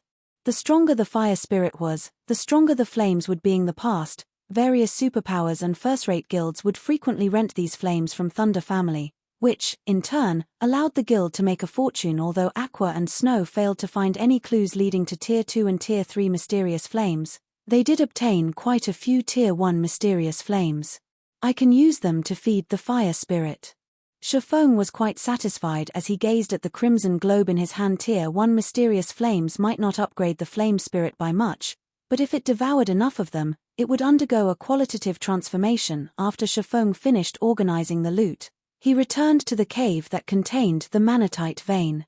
He then set up an abyssal barrier and a teleportation point outside of the cave. In the future, Zero Wings members would be able to teleport directly there without worrying about the abyssal monsters. From now on, the manatite vein belonged exclusively to Zero Wing. The guild wouldn't have to worry about competition from other superpowers, and it wouldn't have to dispatch players to guard the mine. The island's abyssal monsters would serve as a natural deterrence, following which, Feng regrouped with Aqua Rose and the others, continuing to lead them deeper into the Demonkin nest, defeating one patrol squad after another. The Demonkin nest was quite large, and the pathways within were incredibly complex. As a result, exploring the nest was far more difficult than Feng had assumed. Guild leader, I found the nest's boss. Fire Dance excitedly announced. To mine the manatite vein, they first had to defeat the nest's guardian boss to stop the Demonkin from respawning. The Demonkin would only respawn once the guardian boss had, but the bosses based in ore veins had very long respawn times. Although the guardian boss would grow stronger with each respawn, it wasn't a cause for worry since players would be much stronger by the time it did. Alright, I'll lead the team to you. Feng rejoiced when he heard Fire Dance's sudden declaration. He immediately led his team to her location. However, when Feng made it to the cavern, Fire Dance stood in and saw the Demonkin. He was stunned. The Demonkin was 6 meters tall and fully geared in dark grey armor. Its back was decorated with all sorts of long swords. Currently, the Demonkin stood in the middle of the cavern with its eyes shut. A Tier Master? Chapter 1949, Tier Master. Everyone felt stifled as they watched the quiet Demonkin in the middle of the dark cavern with grim expressions. Demonkin King Orva, Mythic, Tier Master. Level 68. HP 600 000 000 600 000 000. What kind of monster is that? How is it giving off such intense pressure? Is that really a Tier 4 monster? I can already feel death loom over me just by looking at it. Why do I feel like I can't even hit it even though it's just standing there? Heh! What does Tier Master mean? Although none of them knew what a Tier Master was, after a long time fighting in God's domain, they had developed their instincts. Those instincts screamed a warning: if they set foot in this cavern, they'd get a one-way trip to hell. Naturally, Feng wasn't particularly surprised by his team's reaction. After all, their instincts were correct. If they entered Orva's cavern carelessly, their deaths would be guaranteed. The concept of a Tier Master was still foreign to current players. It was akin to a king among those of the same tier, but unlike ordinary archaic species or dragons, a Tier Master's strength didn't originate from extraordinary attributes. Rather, it came from the monster's extraordinary combat standards. Dealing with Tier Masters was far more difficult than dealing with archaic species that had high attributes. A fight against a Tier Master was a test of players' combat standards. If players' combat standards were lacking, they would die instantly. In comparison, players would have a fighting chance against an archaic species even if they were at a disadvantage in terms of attributes. Moreover, when raiding Tier Masters, players would not be able to use their numerical advantage. In fact, raiding a Tier Master with more players than necessary would only increase the raid difficulty. Tier Masters were capable of summoning an army of monsters, and they would summon more monsters based on the number of players participating in the raid. The summoned monsters might not have high attributes, but even the weakest combat standards would be at the Trial Tower's 3rd floor. This was why Tier Masters were so fearsome. Normally, Tier Masters only spawned after level 100. Feng had never considered that the boss guarding Karma Island's manatite vein would be a Tier Master. Guild leader, this boss is giving off a very dangerous feeling. We have quite a few players with us. Should we send some players in to test the waters? Aqua Rose suggested. When dealing with unknown bosses, particularly field bosses, teams usually dispatched a small group to test the boss's abilities and search for appropriate countermeasures to avoid excessive losses. After all, dying in the field meant losing a full level. Even when resurrected, players still lost half a level of EXP. Forget it. Compile a list of data on every member of the team. I'm going to reform a 100-man raid team, Feng said, shaking his head. There was no point in probing a tier master. Such bosses were straightforward. Unlike other bosses, which used many strange skills and spells, a tier master would only use normal attacks and the occasional team wipe move. If players could keep up with the boss's combat standards, they could defeat it. If they couldn't keep up, it didn't matter what strategies they employed, they'd all die. Moreover, the 500 Tier 2 players present were all true experts in the guild. Whether they lost half a level or a full level, it would deal a significant blow to Zero Wing. They'd be better off going all out on their first try, following which, Aqua Rose gathered the details on the 500-man team and sent the information to Feng. She had collected data on players' basic attributes, weapons, equipment, and current progress in the trial tower. After planning for about half an hour, Feng finally decided on the 100 members that would take part in the raid. The weakest of the players he had selected had already reached the late stage of the trial tower's 6th floor. They would have no problems facing the tier master's summoned mobs in a one-on-one. All right, Cola, start the raid. Feng commanded once everyone had their tasks. Cola nodded seriously. Although he was nervous, he willed himself to enter the cavern. The moment Cola stepped into the cavern, a bright light illuminated the space. Rather than a cavern, this place looked like an ancient temple. Faded murals covered the cavern walls, and stone pillars stood at intervals, supporting the cavern's vast ceiling. Although severely damaged, magic arrays were visible on the stone ground. Once Cola was within a certain range, the Demonkin King opened its eyes. The moment Orva's crimson eyes were revealed, Cola felt as if he had plunged into an icy hell as a chill seeped into his bones. Unlike other monsters, whose auras contained death and violence, Orva's aura was calm and indifferent. Before Cola could overcome the frosty sensation, Orva moved. Unlike other monsters they had faced, Orva wasn't lightning fast. They could all follow every single movement with their eyes, but despite the several hundred yards between the boss and Cola, each of Orva's steps rapidly devoured the distance. Crap. This monster's an expert. Cola had an incredibly bad feeling as he watched Orva approach. Hurriedly, he raised Titan Guard to defend himself. Dang! A crisp, metallic clang reached everyone's ears as dazzling sparks flew from Cola's Titan Guard. Cola stumbled back several steps before stabilizing himself. However, before he could catch his breath, another sword descended on him. This time, Cola instinctively raised his shield to block the attack. As they watched Cola receive a series of attacks from Orva, everyone could not help but gasp. Although Cola only lost around 13,000 HP from each attack, the tier master continued to push him back. In the battle between the expert MT and the Guardian boss, Cola was at a complete disadvantage. He had no opportunities to launch a counterattack, he could only defend himself. If he diverted his focus in the slightest, Orva's blade would likely find its mark. When the rest of the 100-man team came within 100 yards of Orva, the Demonkin King bellowed with anger. Multiple Demonkin then began to rise from the ground, ranging between level 64 and 66. By the time they stopped emerging, a total of 200 Demonkin stood before the players. Among them, the weakest was a chieftain, while the strongest was a lord. At first, Zero Wing's members paid little attention to these monsters due to their low ranks, but after clashing with them, these expert players were stunned. These Demonkin commanded incredibly high combat standards. The weakest Demonkin could easily reach the trial tower's 3rd floor, while a few Lord-ranked Demonkin could reach the 5th floor, the publicly acknowledged expert standard in God's domain. Right now, of course, Demonkin's attributes were already higher than players. Combined with expert combat standards, the Lord-ranked Demonkins instantly slew several Tier 2 players. Fortunately, Violet Cloud managed to rescue some of them in time, reducing the number of casualties. Thank goodness. It seems this Demonkin King is only at the late stage, 5th floor standard. Defeating it shouldn't be a problem. After watching Cola fight Orva for some time, Feng had a rough estimate of the Guardian boss's combat standard, and he could not help but breathe out a sigh of relief. Not all tier masters were equal.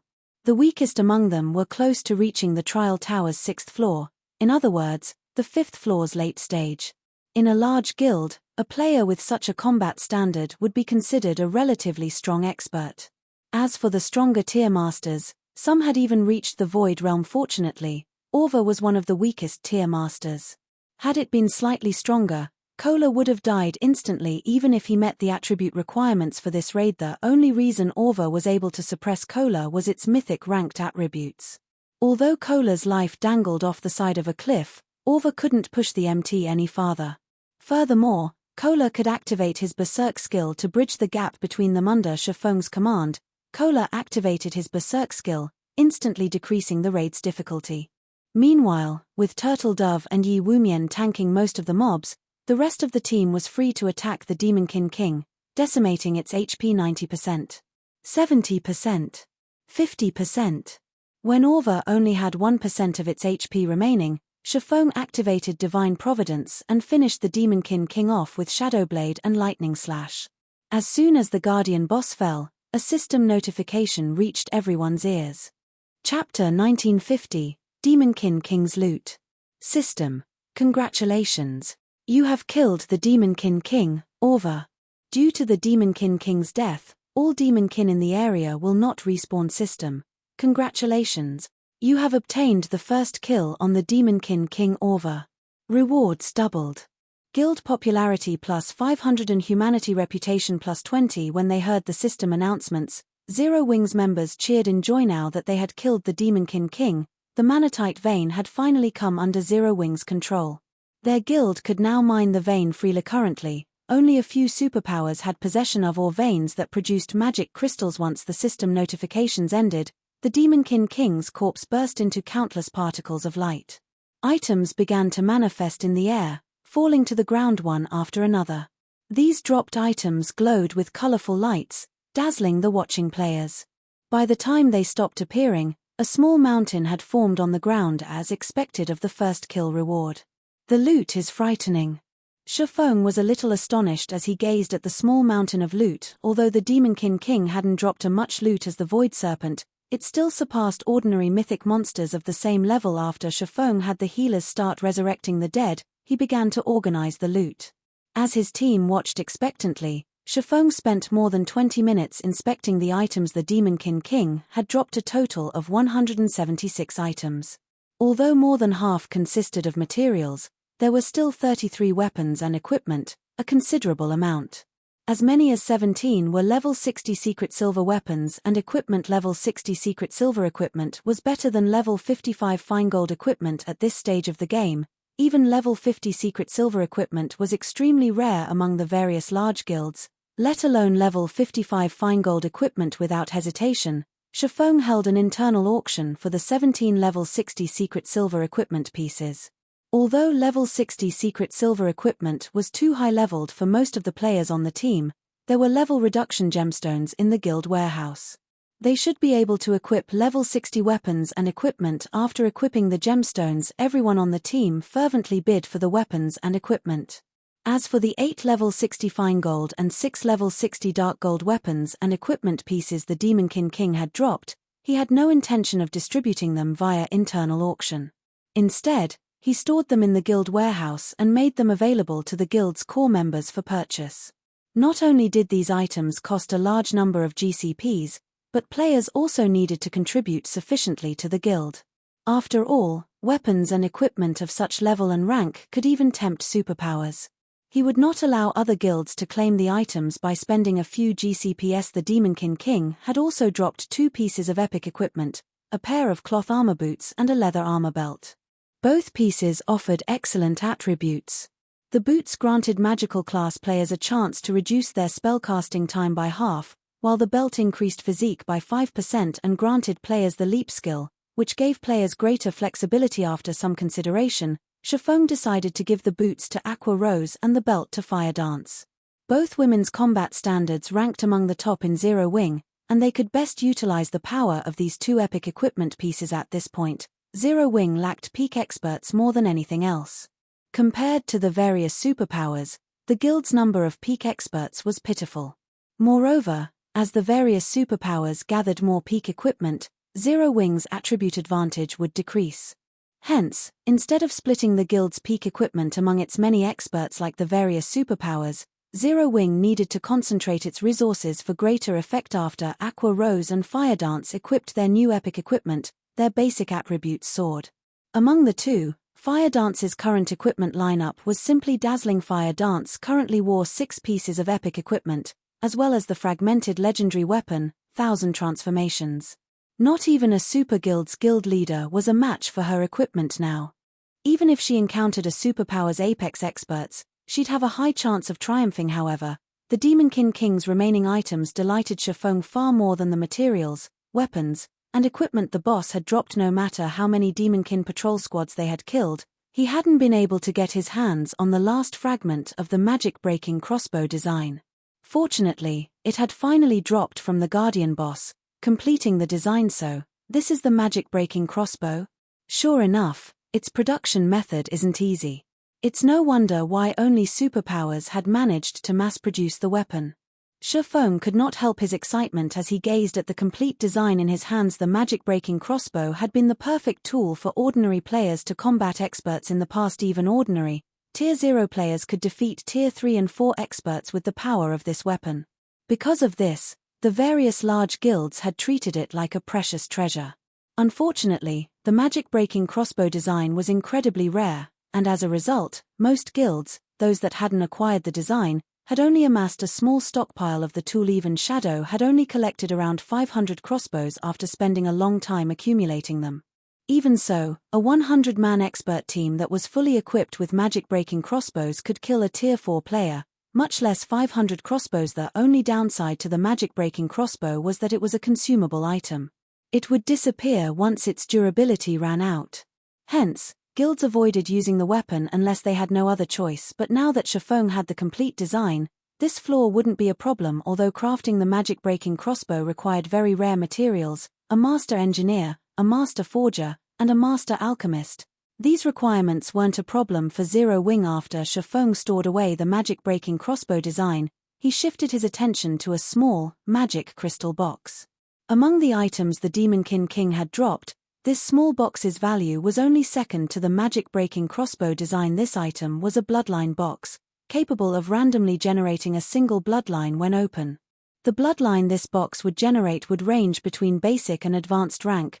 The box was no less valuable than an ordinary fragmented legendary item. Hopefully, it gives me something good. Once Divine Providence's cooldown had ended, Feng took a deep breath and activated the godly skill. He then activated the bloodline box. Chapter 1951, Superior Vein. After Feng clicked to open the bloodline box, a loading bar appeared before him. Once the loading bar was full, the bloodline box slowly opened, brilliant, colorful light escaping from under the lid. The colorful glow instantly attracted the attention of Zero Wing's players. However, as their gaze rested on the strange box, an imposing aura washed over them. Despite the aura's weak pressure, the players instinctively cowered in fear and reverence. They felt like lowly ants standing before some great being. The party members only relaxed after the colorful light faded, revealing the bloodline box's bounty before Feng. A crystalline bottle laid inside the bloodline box, the silver liquid within radiating a cold, tranquil feeling. Curious, Feng inspected the bottle. He had only come across a few bloodlines in the past, so he couldn't determine what kind of bloodline the silver liquid was based on appearances alone. However, upon seeing the silver liquid's attribute panel, Feng was stunned. Space-time bloodline? Feng's hands nearly trembled as he gazed at the silver bloodline. Although he did not know much about bloodlines, he knew that those with the 3 supreme attributes illusion, space, and time were incomparably rare in God's domain. Although the bloodline before him was only basic rank, it was far more valuable than any ordinary advanced bloodline. Space-time bloodline. Reduces all spells cast time and cooldown.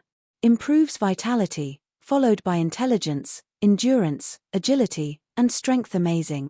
Feng was flabbergasted after reading the space-time bloodline's introduction. While increasing magic damage was extremely important to magical class players in God's domain, their spells' cast time and cooldowns took precedence. Stronger spells had longer cast times, but enemies, be they players or monsters, wouldn't give players a lot of time to cast spells. As a result, magical class players preferred items that could reduce their cast times over items that increased magic damage. Moreover, Reducing a spell's cast time would also reduce the casting difficulty, which would, in turn, increase a player's spell completion rate. Guild leader, what is that? Its aura is almost like divine might, Blackie asked curiously as he looked at the crystalline box in Feng's hands. It took a lot of effort for even the slightest move when subjected to that aura. Fortunately, the aura had only washed over him for several seconds. It's something that can guarantee expert players a straight path to the apex of God's domain, Feng said, chuckling. Take a look at its attributes for yourselves. Saying so, Feng shared the Spacetime Bloodline's attributes with Blackie: Aqua Rose, Alluring Summer, and Violet Cloud Amazing. Whoever gets this bloodline will have no trouble completing their Tier 3 promotion quest once they get that far, Aqua Rose muttered as she stared at the Spacetime Bloodline, entranced. She had never expected to find such an amazing item in God's domain. Its effects could practically rival a legacy Alluring Summer, and the others nodded in agreement. Just the basic attribute growth the bloodline granted could greatly affect the user's future. In addition, the reduced cast time and cooldowns would improve as a player reached higher levels. With this bloodline, even an ordinary magical class expert could become a peak expert with enough time. If the guild provided further resources, a somewhat talented player wouldn't have any issues reaching Tier 4 in the future. Looking at the four people before him, Feng could see the burning passion in their eyes. He suggested, "We can't let this bloodline just sit around. Why don't you discuss among yourselves and decide who will take this bloodline?" The Spacetime Bloodline was incomparably valuable. Regardless of which player he gave it to, they'd have no issues reaching Tier 4. Unfortunately, relying on a basic bloodline wouldn't be enough to reach Tier 5, they'd also need luck and individual strength. I already have my Sea God's legacy. Let someone else have this bloodline, Aqua Rose said after giving the matter some thought. I'll pass, too. I'm normally busy with the guild's management. I won't be able to put this bloodline to good use, Blackie said as he swallowed his desire. He also felt that someone else should have it. Let's give it to little sister Violet. She only has an advanced legacy. Her current equipment isn't that great, either, but she has the highest combat standard among us, Alluring Summer suggested. If Violet uses this bloodline, it'll be a great help when raiding dungeons or in PvP in the fields. I agree, Aqua Rose said. Healers were inconspicuous to most players, but as a team commander, Aqua Rose knew how important these players were. If a team had a powerful healer, it would alleviate the pressure on the team's MTS. While Violet Cloud's current weapon and equipment were considered high quality in the various superpowers, the items weren't anything special in Zero Wing. Compared to her and Alluring Summer, Violet Cloud's equipment standard was lacking. If Violet Cloud obtained the Spacetime Bloodline, Zero Wing would have one extra peak expert it could rely on. Since everyone has already decided, this is for you, Violet, Feng declared as he handed the Spacetime Bloodline to Violet Cloud. Considering his companion's points, he agreed with the wisdom of the decision. Violet Cloud, who hadn't said anything, was speechless. However, she was quite happy to receive the Spacetime Bloodline. With this, her basic attributes would no longer be so much lower than the other main force members. After dealing with the Demonkin King's loot, Feng had Fire Dance lead a small group of players to eliminate some of the scattered Demonkin in the nest, while he led the rest of the team to take care of the remaining Demonkin patrol squads. He also had Aqua Rose survey the Manatite vein and calculate the mining volume so they could determine the suitable amount of manpower to dispatch. Although teleporting here would be convenient, each teleportation would consume a large number of magic crystals. Hence, it was best to plan properly to maximize their profits. Moreover, as it was still necessary to keep the Manatite vein a secret, it was best to inform as few players about it as possible. After about 4 hours, they finally killed the last Demonkin near the Manatite vein. In the end, many of the team's players had risen from level 57 to 58, and Aqua Rose had completed her survey of the vein. Guild leader, we're rich, Aqua Rose excitedly announced. Based on the information I've obtained, the various superpowers Manatite veins required between 1,500 and 2,000 players to mine at maximum efficiency, and their chances of obtaining magic crystals are between 5% to 7%. Meanwhile, after our experiments, we'll only need around 1,600 people to mine at maximum efficiency, but we'll have a 7% to 9% chance of obtaining magic crystals. Our vein is almost a superior vein, All right, dispatch players to mine this vein immediately. I'll leave the management to you. Keep the vein confidential, Feng said, nodding. This outcome didn't particularly surprise him. He had long since known that Karma Island's manatite vein was a superior vein. Otherwise, he wouldn't have chosen to capture it first. Also, guild leader, I received a message from the secret pavilion some time ago, stating that Miracle has issued a red annihilation order on Zero Wing. Moreover, Miracle has secretly dispatched a large number of experts to the Black Dragon Empire. The guild likely plans to attack our branch guild members. Aqua Rose said worriedly. They have trouble striking us in Star Moon Kingdom, so they're starting with the Black Dragon Empire? Feng chuckled. He then said, alright, I got it for now, just focus on the manatite vein. I'll prove to Miracle that Zero Wing isn't just unshakable in Star Moon Kingdom, but in the Black Dragon Empire, as well. Chapter 1952, Dark Tidings. Black Dragon Empire, Lakeheart City. Due to the teleportation gate to the Ice Crystal World, Lakeheart City had become one of the most popular cities in the Black Dragon Empire. A flood of players visited the city each day to travel to the Ice Crystal World and obtain its unique resources. Moreover, it was much faster to level in the Ice Crystal World than on the continent of God's Domain. Even adventurer teams eagerly rushed to the new otherworld, not to mention the various large guilds. Meanwhile, Nine Dragons Emperor sat by a window in a high-class restaurant not far from the teleportation plaza, quietly watching the teleportation gate with a grin. Suddenly, a tall, muscular man approached with hurried steps. He was none other than Blood Dragon, the Dragon Phoenix Pavilion's branch guild leader in the Black Dragon Empire Pavilion. Master, good news. I've discussed the situation with Miracle. As long as we provide information about the Zero Wing members in Lakeheart City, Miracle will take care of everything. Once the matter has been dealt with, we will secure Zero Wing's possessions in the Empire. Blood Dragon respectfully reported. Miracle sure moves quickly. Nine Dragons Emperor smiled upon hearing Blood Dragon's report. I knew Miracle wouldn't let things slide. I had planned to remove Zero Wing from Lakeheart City quietly, but now, I won't have to put in the effort. Based on the information I've received, Miracle has dispatched at least 20,000 expert members and 80,000 elite members, Blood Dragon said. To ensure the total annihilation of Zero Wing's branch in the Empire, Miracle's elders have decided to send their first vice guild leader to command the battle. By the looks of it, Miracle plans to end the battle swiftly, restoring the guild's reputation as quickly as possible. They've even sent Shredded Soul? Nine Dragons Emperor was slightly surprised by the news. He had only met Shredded Soul a few times, but almost everyone in the virtual gaming world knew about the man. One could say that he was a mythical figure.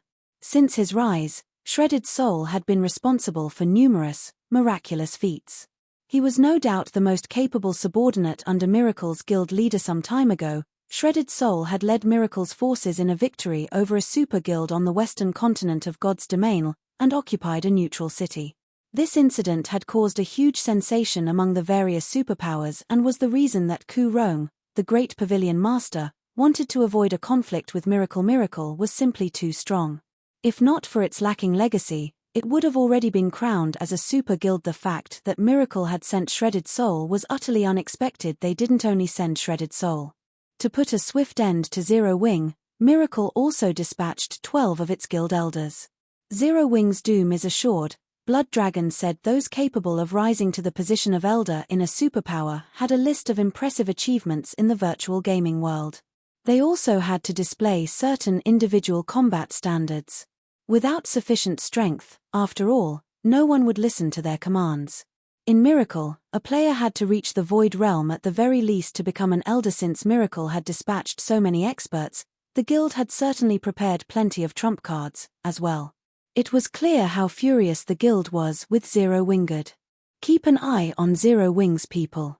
Notify Miracle the moment you notice any changes, Nine Dragons Emperor instructed, smirking as he watched the numerous Zero Wing members on the street outside.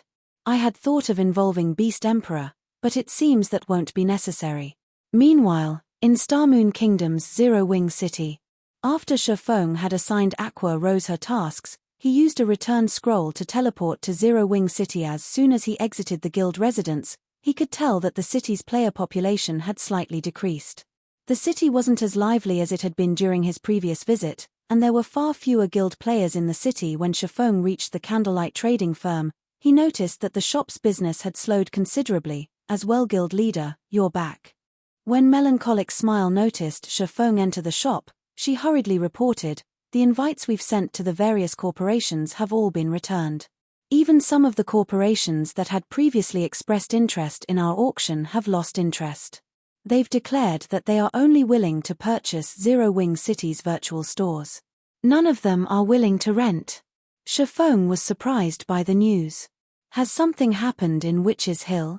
3 hours ago, 2 guilds established towns in the area. Although both are only basic towns, they have received support from the kingdom's various large guilds. All of these guilds intend to share responsibility for the 2 towns' development.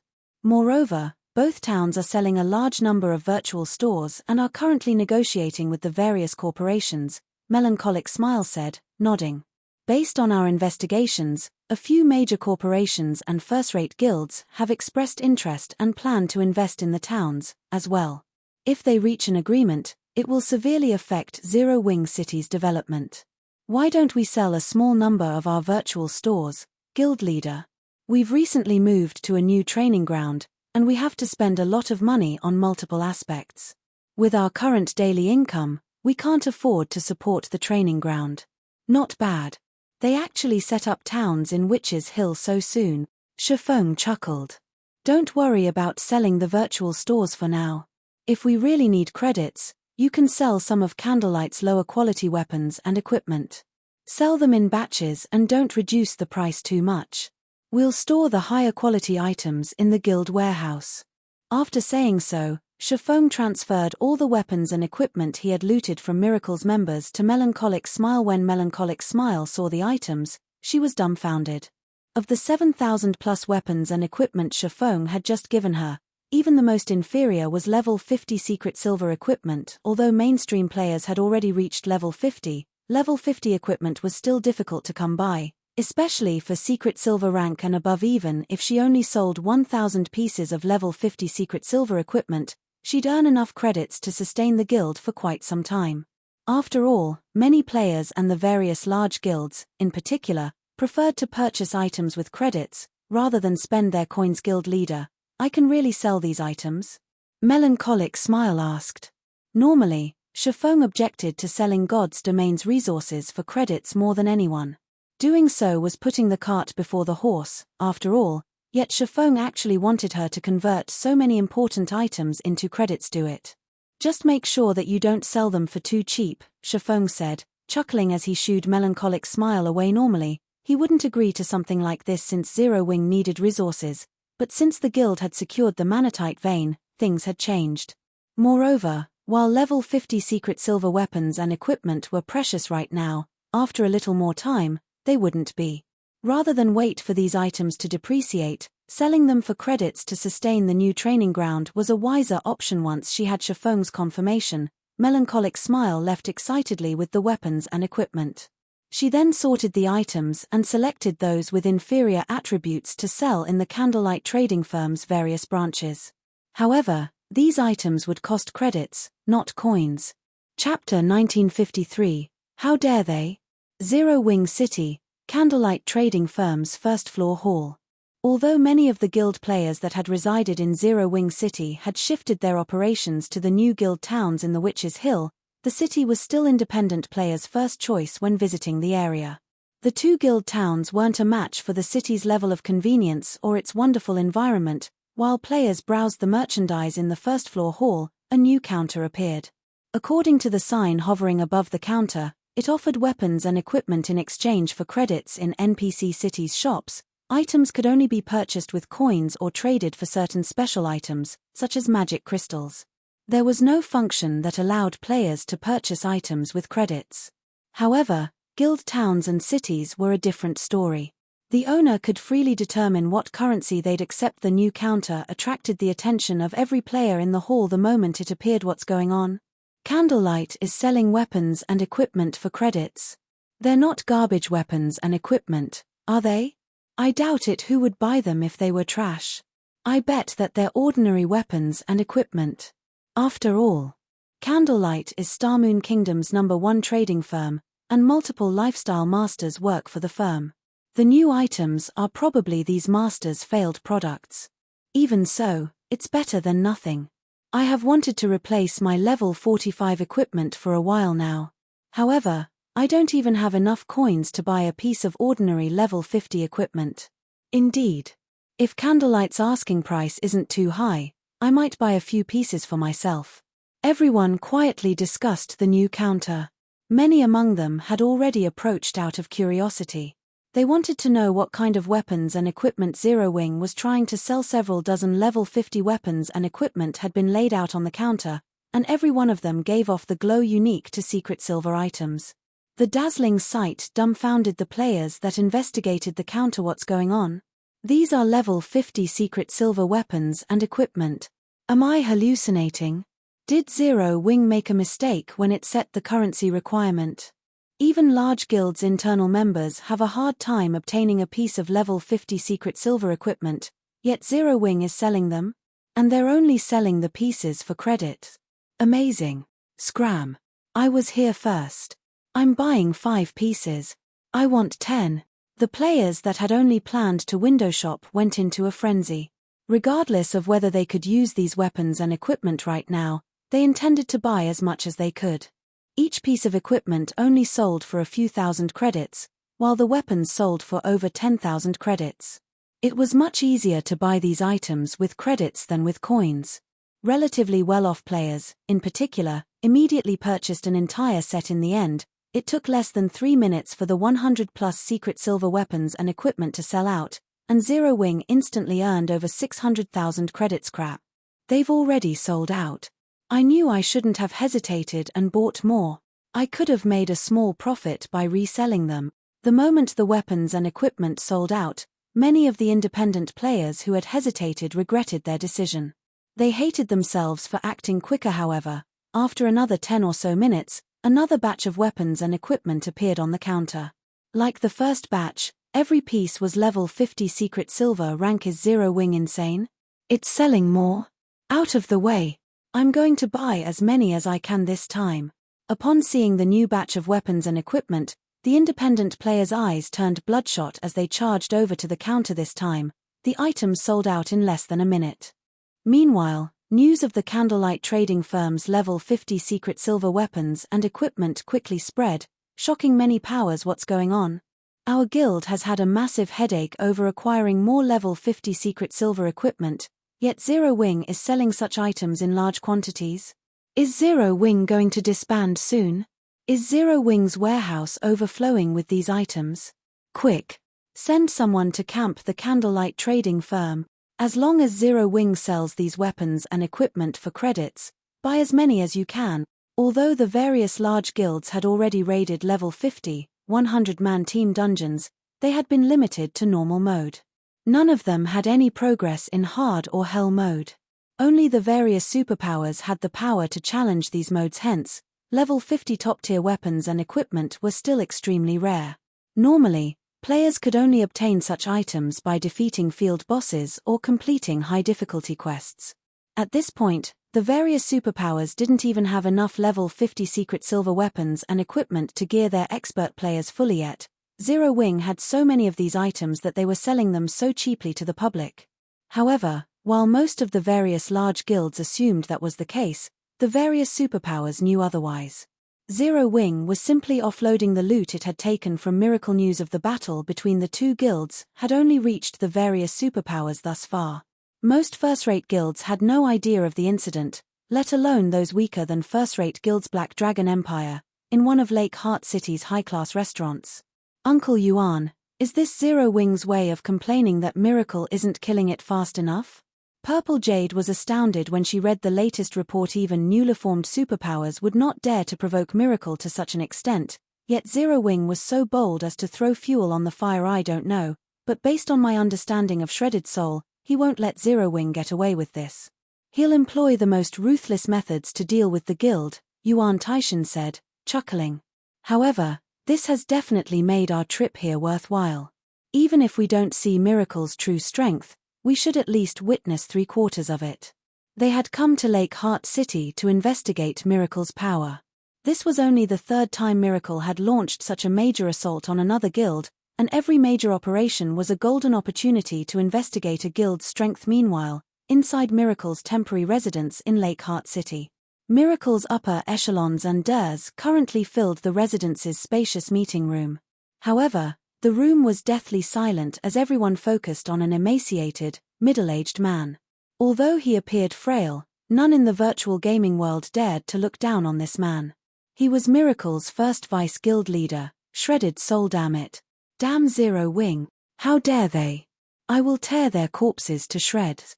Thousand Miles's expression had twisted in an ugly mask as he read the latest report on the enemy guild Zero Wing.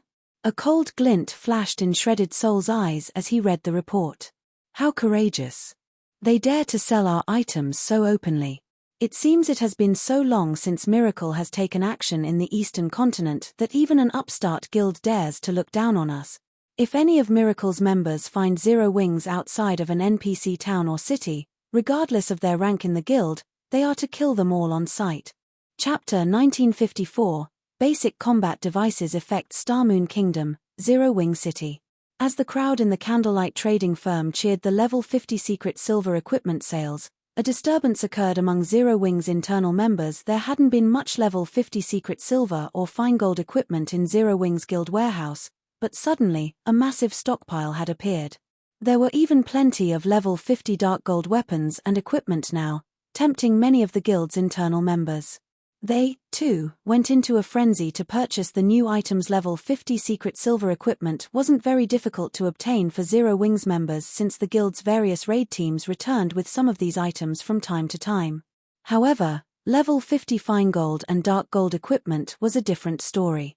Many of the guild's Tier 2 experts didn't even have full sets of such equipment. Many guild members chose to convert their rare materials into GCPs to purchase the new equipment, which not only increased the guild's material stockpile, but also increased the overall strength of these guild members. At this point, Feng had arrived at the Candlelight trading firm.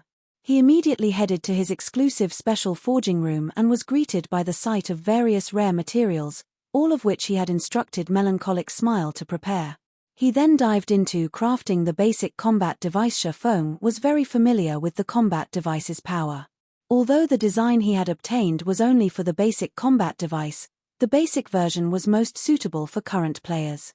Even an ordinary player could become as strong as an ordinary expert after equipping the basic combat device, and if given to ordinary expert players, they wouldn't be far from rivaling peak experts. If at all, the basic combat device was what Zero Wing needed most right now. If he could mass-produce the device, he could mostly solve the issue regarding Zero Wing's weak foundation and expand the guild significantly in a short time. For the Magicbreaking crossbow, he had left the tools production to Cream Coco and her comrades. After all, he was Zero Wing's guild leader. He had a long list of duties each day, and he simply didn't have the time to stay cooped up in his forging room.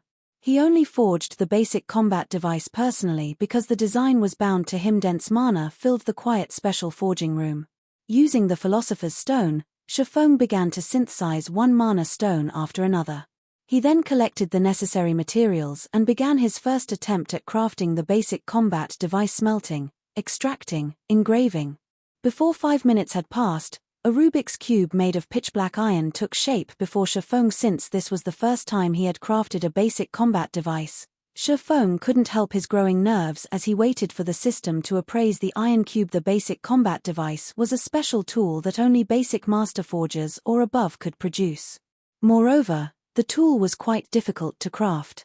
Even a basic master forger would not have more than a 50% production success rate. Once the loading bar was full, a melodious sound echoed throughout the forging room system.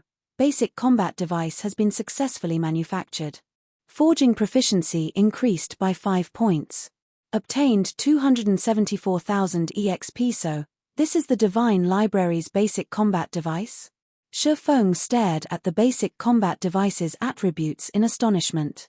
Basic combat device increases the life rating of players at Tier 3 or below by 1 grade and skill and spell completion rates by 2% for 12 hours. He had already known that the combat device increased its user's life rating, but he hadn't expected this device to increase skill and spell completion rates as well. In the past, The basic combat devices he had obtained from ancient ruins had provided additional defense. At most, though he had never found one, he had heard that the more powerful devices increased attack power or movement speed, but the basic combat device he had just forged actually increased skill and spell completion rates. This bonus attribute was far more valuable than any of the bonuses he had heard of in the past in God's domain. The higher one's skill or spell completion rate was, the more power they'd exhibit with their skills or spells. This was one of the major factors that differentiated players. The difference between a skill with 90% completion rate and 100% was massive. This improvement was particularly useful in PvP, in which players usually fought at top speed, especially experts. Even a split-second difference could decide a battle's outcome. Having a completion rate boost would increase skills and spells tolerance, and players' execution wouldn't have to be as precise to get the same results. Excited, Feng immediately began to forge more basic combat devices. After crafting nearly 20 basic combat devices, Feng received an unexpected call from Gentle Snow Guild leader. The situation in Lake Heart City has changed. A large number of experts have suddenly arrived and started hunting our guild members in the fields.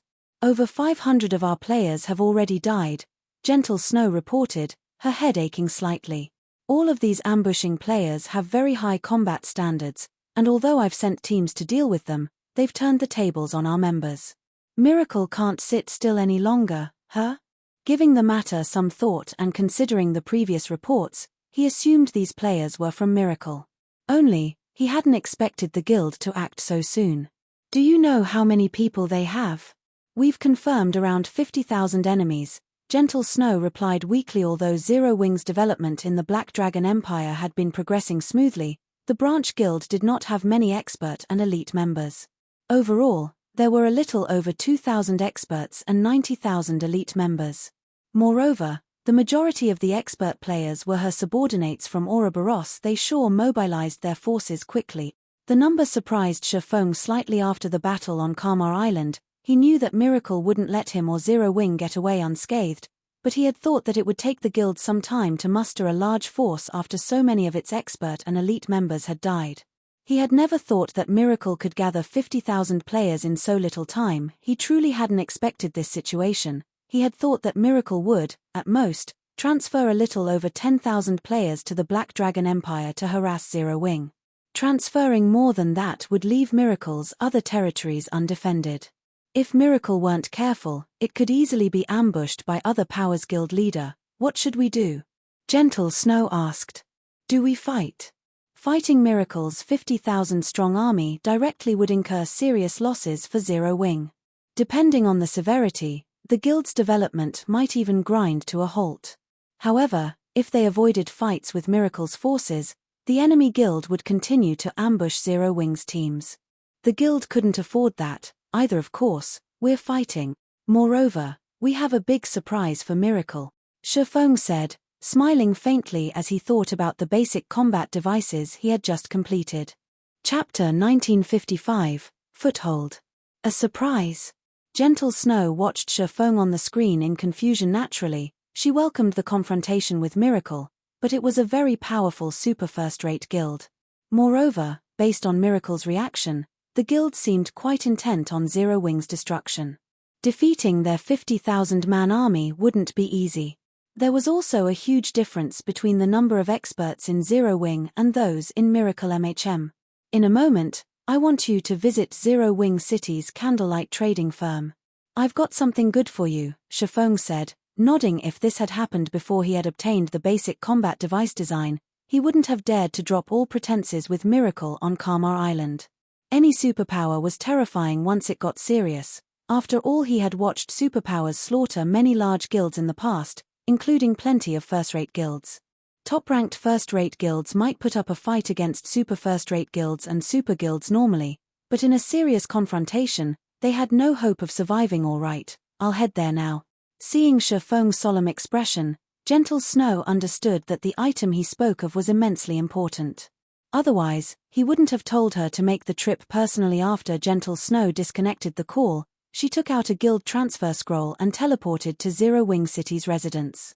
She then donned a black cloak and made her way toward the Candlelight trading firm. Candlelight trading firm, Feng's special forging room. As Gentle Snow entered the workshop, she could feel the strange mana in the room. It felt particularly violent. Logically, players should feel clear-headed in places with high mana density, but she felt her blood boil and her heart pound as she entered the room. What are these? Gentle Snow asked as she around the room at the pitch-black Rubik's cubes. She could sense that these cubes were the cause of the strange mana. These are basic combat devices, and the items I wanted to give you, Feng, who was in the midst of forging another basic combat device, explained as he stopped his work. The magic arrays engraved on the basic combat devices were extraordinary, capable of changing the nature of mana. If he hadn't been an advanced magician, he wouldn't have been able to complete the devices. Despite their passive state, the basic combat devices were still effective. Even though the effects were much weaker in this state, they changed the room's mana as the pile of cubes increased. Basic combat device? This was the first time Gentle Snow had heard of this item. You'll know once you inspect them, Feng said as he traded one of the completed devices to Gentle Snow. Outsiders couldn't inspect or take items in a workshop in God's domain to prevent theft. After all, the materials within workshops were extremely valuable. Gentle Snow was dazed as she inspected the basic combat device's attribute. Not only could one of these devices increase a player's life rating by 1 grade, but it could also increase skill and spell completion rates. She had never heard of such a tool. The various powers had already investigated the life rating feature and understood its implications. After equipping the basic combat device, players would become boss-like existences among their peers. They'd receive an overall increase to their strength. Guild leader, are all of these cubes the same? Gentle Snow could not help but ask, shocked, as she surveyed the pitch-black Rubik's cubes around the room. Although Feng had said as much, she needed confirmation. The revelation was just too shocking. Most tools that increased players' combat power only improved one or several aspects. Take a tool that increased players' strength, for example. The strength boost might increase a player's combat power, but if the player couldn't land an attack, it would be meaningless. Unlike most tools that increased combat power, the basic combat devices increased their user's life rating, which was far more effective than increasing several attributes. A life rating boost wouldn't just improve a player's basic attributes, but it would also sharpen players' 5 senses and qualitatively transform their physique. With such an overall boost, players could better exhibit their combat power. Gentle Snow couldn't believe that so many of these valuable items existed. Not all of them are the same. Pointing at the 2 Rubik's cubes on his work table, Feng said, "These 2 are strengthened basic combat devices. Although there's no change to life rating, it provides an additional 10% to physique. It will help players better exhibit their combat power." These 2 strengthened versions were a result of his black steel insignia's effect, which improved an item's attributes by a fixed percentage 10% to physique. Gentle Snow gaped at the item's basic combat device was already impressively powerful, yet there were strengthened versions of it as well. While a 10% boost to physique might not seem like much, it significantly increased a player's actual combat power. I have only started production. Take these and use them for now. It's best if you let the guild's Tier 2 experts test them, Feng said as he traded the 22 basic combat devices and strengthened basic combat devices to Gentle Snow. I'll deliver more basic combat devices later. However, do not engage Miracle in any large-scale fights before you get the next delivery. Although he wanted to use the Hell tanks, they were necessary to fend off Beast Emperor and Blackwater. If they found out that the Hell tanks had been moved to the Black Dragon Empire, they'd take advantage of the opportunity to strike at Zero Wings territory. The best he could do was rely on the basic combat devices. I understand. Gentle Snow nodded. Thus far, Zero Wings forces had used guerrilla tactics against Miracle, and the basic combat devices were perfect for that strategy. Zero Wing had the upper hand numerically, only lacking quality experts. Besides, Miracle's ordinary experts weren't the cause of her headaches. Its peak experts were. Peak experts could exhibit far greater combat power in small fights than in large-scale combat. However, if Zero Wing's Tier 2 experts equipped the basic combat device, they might be able to put up a good fight. Following which, Gentle Snow returned to Lake Heart City with the 22 basic combat devices. She then recalled all of the guild's Tier 2 experts in the area, anxious to test the device's effects. Meanwhile, in one of Lake Heart City's high-class restaurants, Boss Soul, we've just received a report from the Dragon Phoenix Pavilion. Zero Wing has sent a 100-man team to quest in Blue Wave Rock, a level 58, Tier 2 assassin reported after approaching Shredded Soul. Zero Wing still won't give up? Shredded Soul chuckled. Notify the nearby teams and get rid of them. Teach Zero Wing that it no longer has a foothold in Lake Heart City. Chapter 1956, First Test. Lake Heart City, Blue Wave Rock. A large group of Miracle members patrolled inside a mountain surrounded by lush forest. These players had split into 32 teams of 100 boss Starstreak, everyone's in position. If Zero Wing's members dare to set foot in Blue Wave Rock, we'll ensure that none leave alive, a level 57 ranger wearing silvery grey chainmail reported to the black-clad, indifferent youth before him. Good. Vice Guild Leader Shredded assigned us this mission personally. We need to complete it properly. You all know the consequences if we fail, Starstreak said solemnly. Shredded Soul was well known for his strict nature. He'd even demote the guild's peak experts if they didn't handle a mission properly, not to mention lower-ranked members. Hence, the guild members had given him the title Demonic Vice Guild Leader. Boss, rest assured, Zero Wing can't even dispatch enough members to serve as a warm-up. Besides, you're in command this time. Even if Gentle Snow leads her branch guild's main force personally, she'll only be marching towards her grave. The level 57 ranger confidently declared his confidence was not baseless. Although Shredded Soul was a strict vice guild leader, he was also a careful person. All of the 32 teams he had dispatched to Blue Wave Rock were expert teams, with over 1,000 expert players. Over 100 among them were also Tier 2 players. The peak assassin expert, Starstreak, was even in command, and his assassination and tracking standards were first-rate. 4 other peak experts were participating in the operation, as well. Zero Wing had only sent a 100-man team to Blue Wave Rock, and based on the latest reports, the team only had 20 Tier 2 players. Even if the remaining 80 players were experts, defeating Zero Wing's team would be a piece of cake. While Miracle's forces waited for Zero Wing to fall into their trap, the 100-man team had rested in a forested area a short distance away for some time now. Boss Fierce, Blue Wave Rock is just ahead. My guess is that Miracle's army has been hiding there, waiting to ambush us. Are we really going in there? A level 57, Tier 1 assassin asked nervously as he looked towards Blue Wave. Rocking truth, Gentle Snow hadn't sent them here for a quest, but to fight Miracle's members. However, although the team had 20 Tier 2 experts, the rest were elite members. These elite members might hold their own against first-rate guild's elites, but they'd be lucky to defeat a super-first-rate guild's elite members in a one-on-one, not to mention Miracle's army. The 80 elite players likely wouldn't even survive against one of Miracle's expert parties. This is the mission we've been assigned, so yes, we're going there. Fortunately, your job doesn't involve fighting. You guys only need to scout the area and figure out Miracle's movement pattern. Leave the fighting to us, Fierce Snake said. Alright, we've recovered most of our stamina. It's time to move out. This operation would test the basic combat device's effects, and since that wouldn't be easy to determine in large-scale combat involving thousands of players, Gentle Snow had deliberately chosen Blue Wave Rock as the battlefield. Not only did dense forests surround the area, but its terrain was also quite complex. This was a perfectly suitable area for a small force to employ guerrilla tactics. Moreover, Miracle wouldn't be foolish enough to mobilize tens of thousands of players just to catch a 100-man team. They could fight and retreat freely in Blue Wave Rock, and Miracle's members wouldn't be able to do anything about it, but as a precaution, the entire 100-man team consisted of assassins.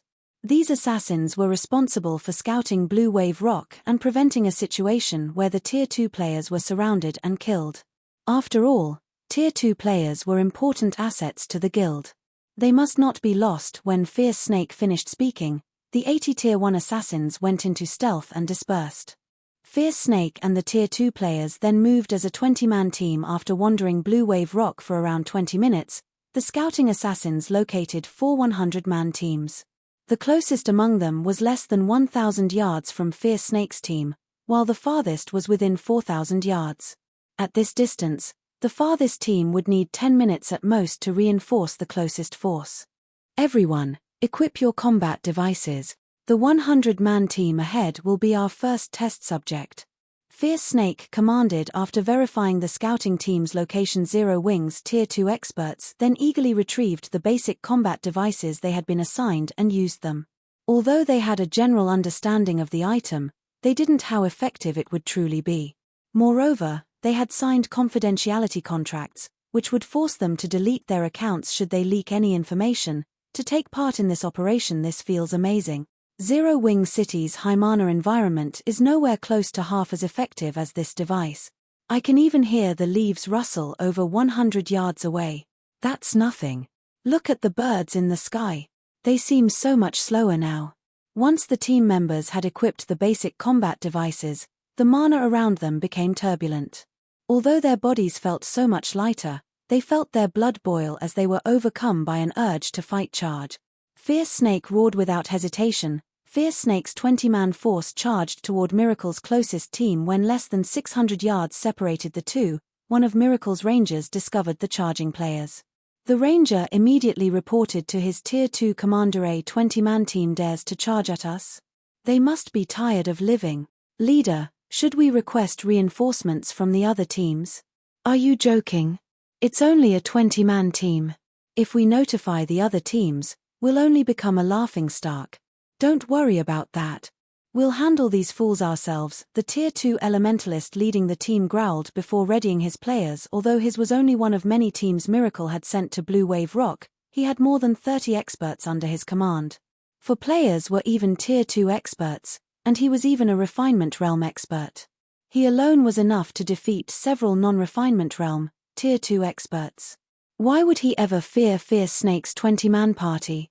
Once Zero Wing's force was within 60 yards of Miracle's team, Miracle's ranged players opened fire on the 20-man party, launching spells and arrows. Despite the numerous attacks descending on his players, neither Fierce Snake nor his companions showed any intention of dodging the incoming attacks.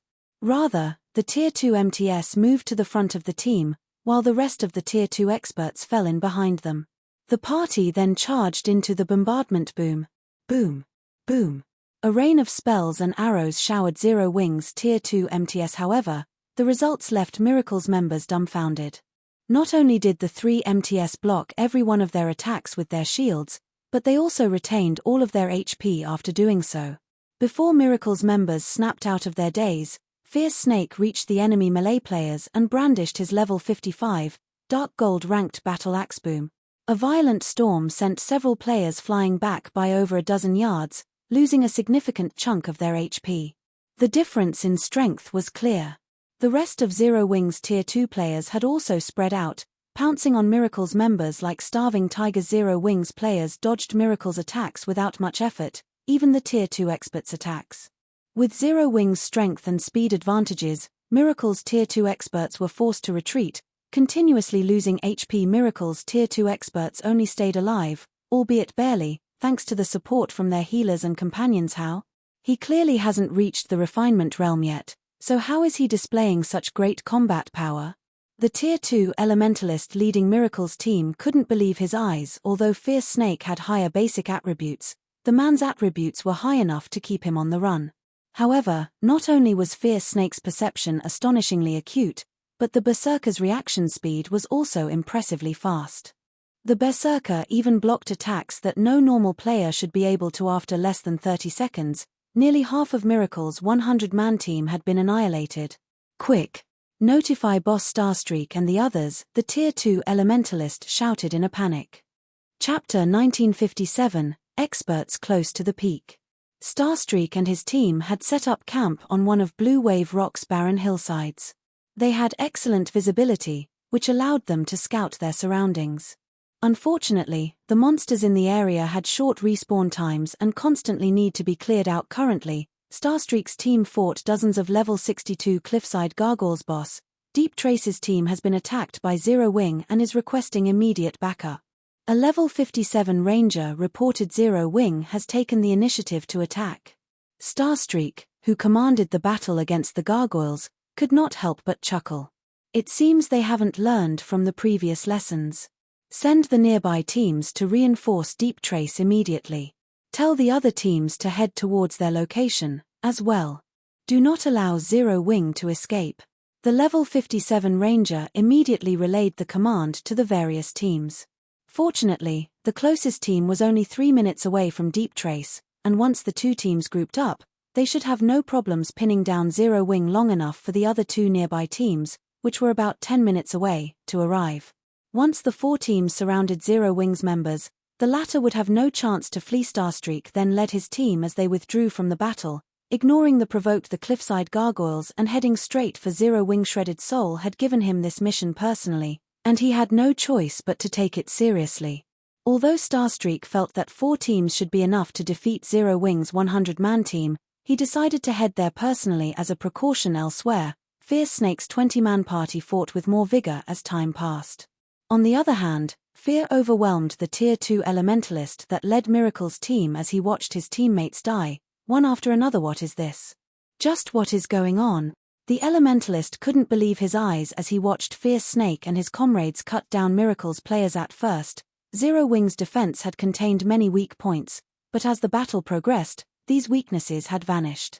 Zero Wing's fighters had also reduced their excess movements. It was as if Fierce Snake and his players had obtained a new body and adapted as they fought. His spells had been, more or less, able to interrupt Fierce Snake's strikes at the beginning of this fight, but the Berserker now chased him while dodging or blocking his spells without issue. While the Tier 2 Elementalist was awed by Fierce Snake's improvements, the Berserker continued to tighten his control.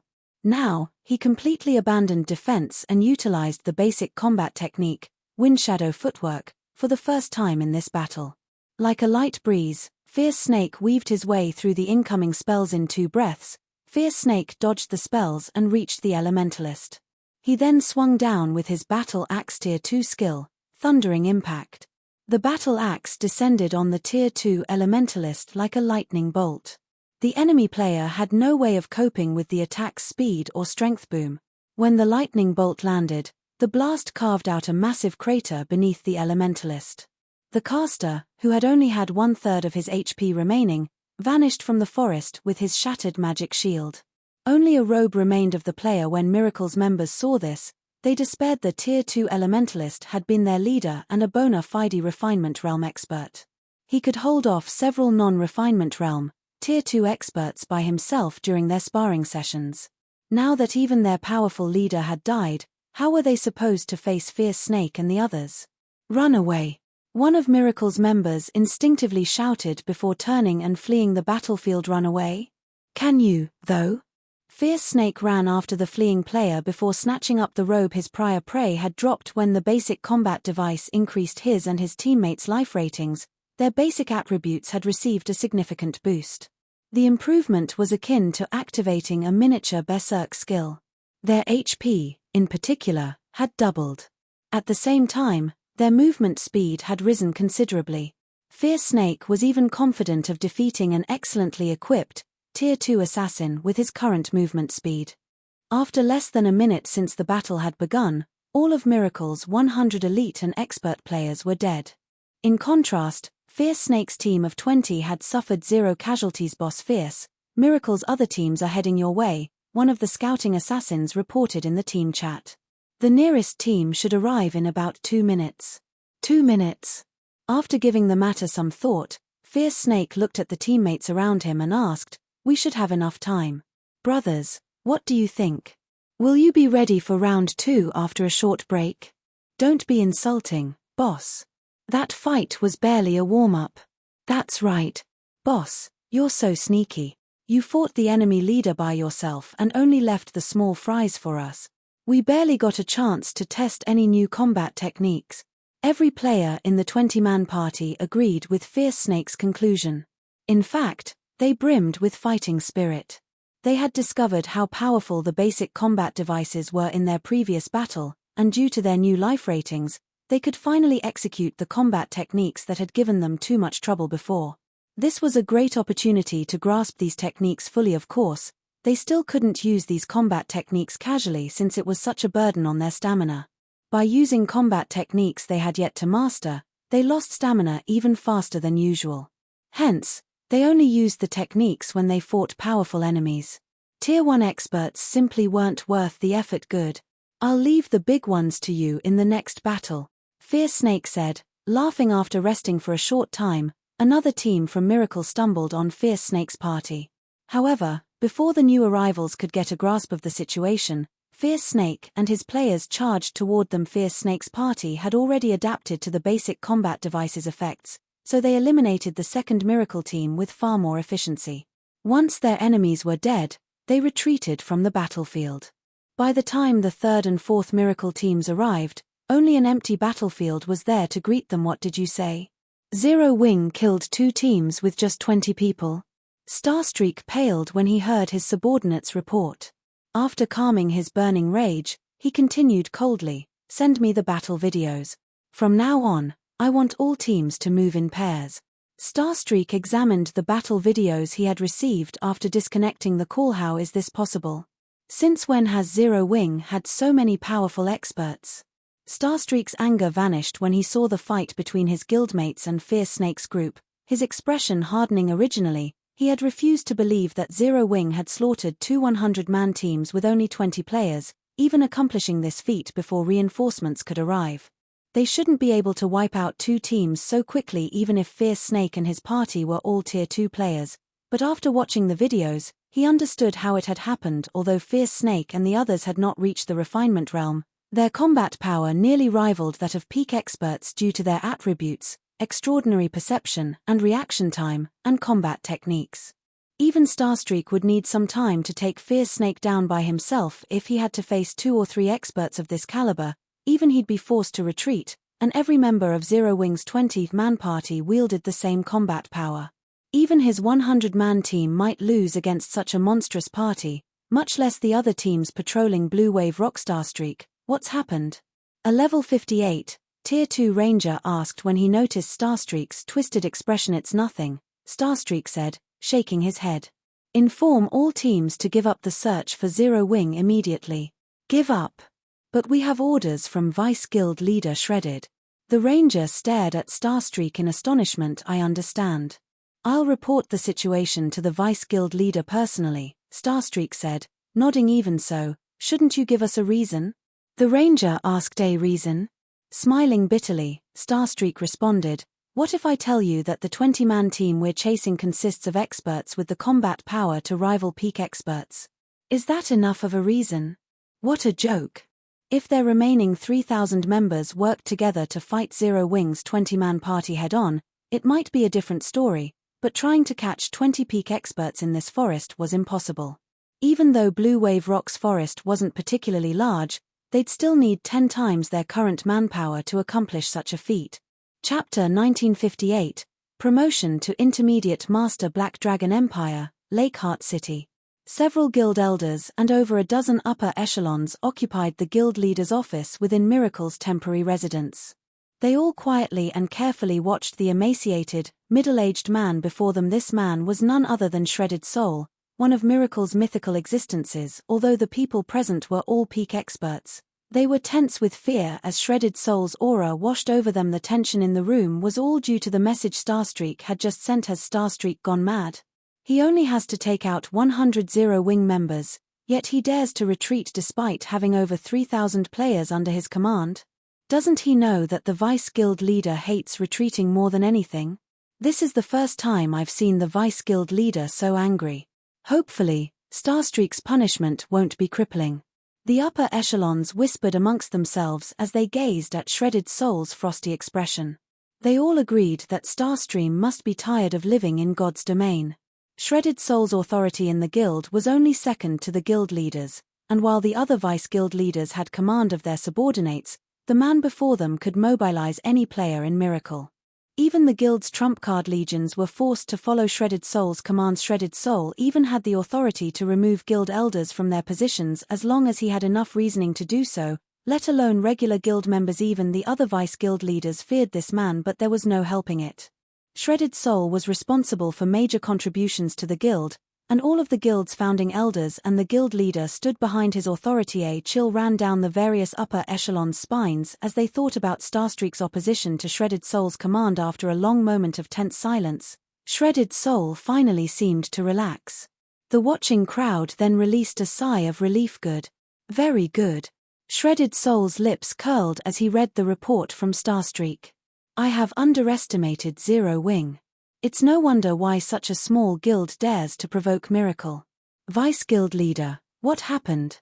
Is there something unique about this 100-man team from Zero Wing, One of the upper echelons asked curiously. Shredded Soul had clearly been furious about Starstreak's decision to flee from Blue Wave Rock a moment ago, but after reading the follow-up report, the Vice Guild leader actually smiled. Those that knew Shredded Soul knew what his smile meant. He had either found something interesting or an opponent that he considered appropriate. Take a look for yourself, Shredded Soul said as he input the report and displayed the information before the crowd. He then played the battle video involving Fierce Snake and the other Tier 2 Zero Wing experts. As Fierce Snake and his comrades fought the first team, their movements were clumsy but had visibly improved during the fight against the second team. Even when facing Miracle's Tier 2 Refinement Realm experts in a one-on-one, Fierce Snake and the others had gained the upper hand, slowly whittling down their opponents. Every member on Zero Wing's 20-man team wielded combat power that rivaled Miracle's peak experts. How is that possible? How does Zero Wing have so many experts with peak-level combat power?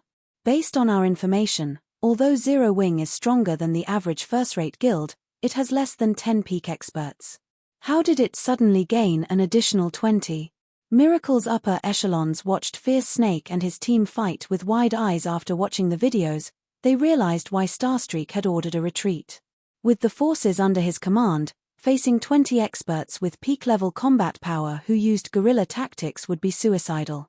Even a team of several hundred players would be helpless against 20 peak experts.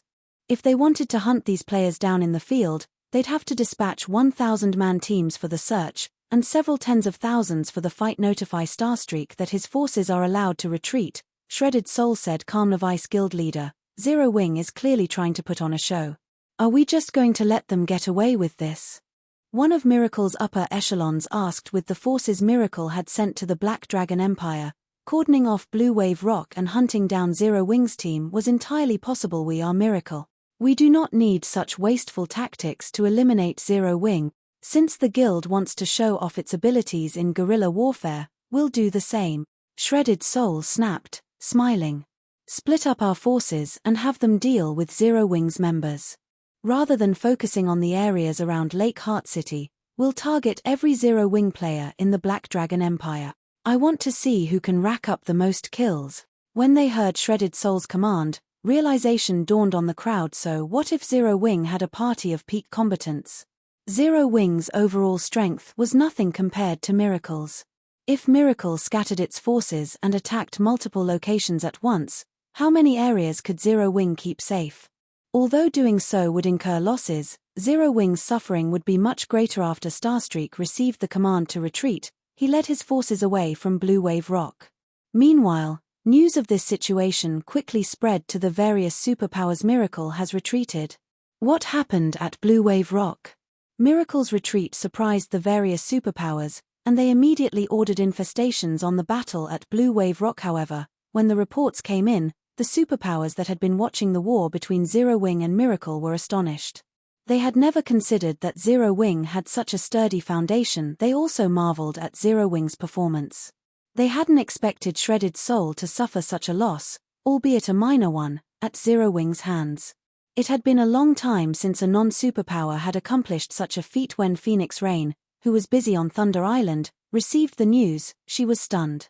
Unyielding Heart and Illusory Words, who explored an ancient ruin in the Dark Knight Empire, were astonished, as well. However, Feng, who toiled in Zero Wing City's Candlelight trading firm, remained wholly ignorant of the matter, thoroughly absorbed in forging basic combat devices. After over a day of work, Feng received a system notification system. Strengthened basic combat device has been successfully manufactured. Forging proficiency increased by 5 points. Obtained 368,000 EXP system. Congratulations. You have been promoted to an intermediate master forger. Chapter 1959, Forging Treasure Chest. Finally, Feng cried out when he heard the system notification intermediate master forger. This was a huge threshold for forgers to cross. Although it was extremely difficult to become a master forger, with how many players God's Domain had, quite a few were capable of reaching the master rank. However, the majority of these master forgers would grind to a halt at the basic master rank. A forger would only receive the various superpowers' attention after becoming an intermediate master. Meanwhile, to the various superpowers, Basic Master Forgers were simply qualified to join them. Only by becoming an Intermediate Master Forger could players craft truly powerful war weapons. In addition, only Intermediate Master Forgers and above could producing top-tier Dark Gold weapons and equipment for expert players. After all, even among Dark Gold weapons and equipment, there was a considerable difference between the basic attributes and additional effects they provided. Take the level 55 to 60 Dark Gold equipment he forged using the standardized designs he had acquired from Titan City, for example. Despite being at the Dark Gold rank, those pieces were nothing compared to ordinary Dark Gold equipment of the same level that dropped from bosses. They were only slightly stronger than Fine Gold equipment of the same level. Moreover, a forger qualified to produce epic weapons and equipment after becoming an intermediate master.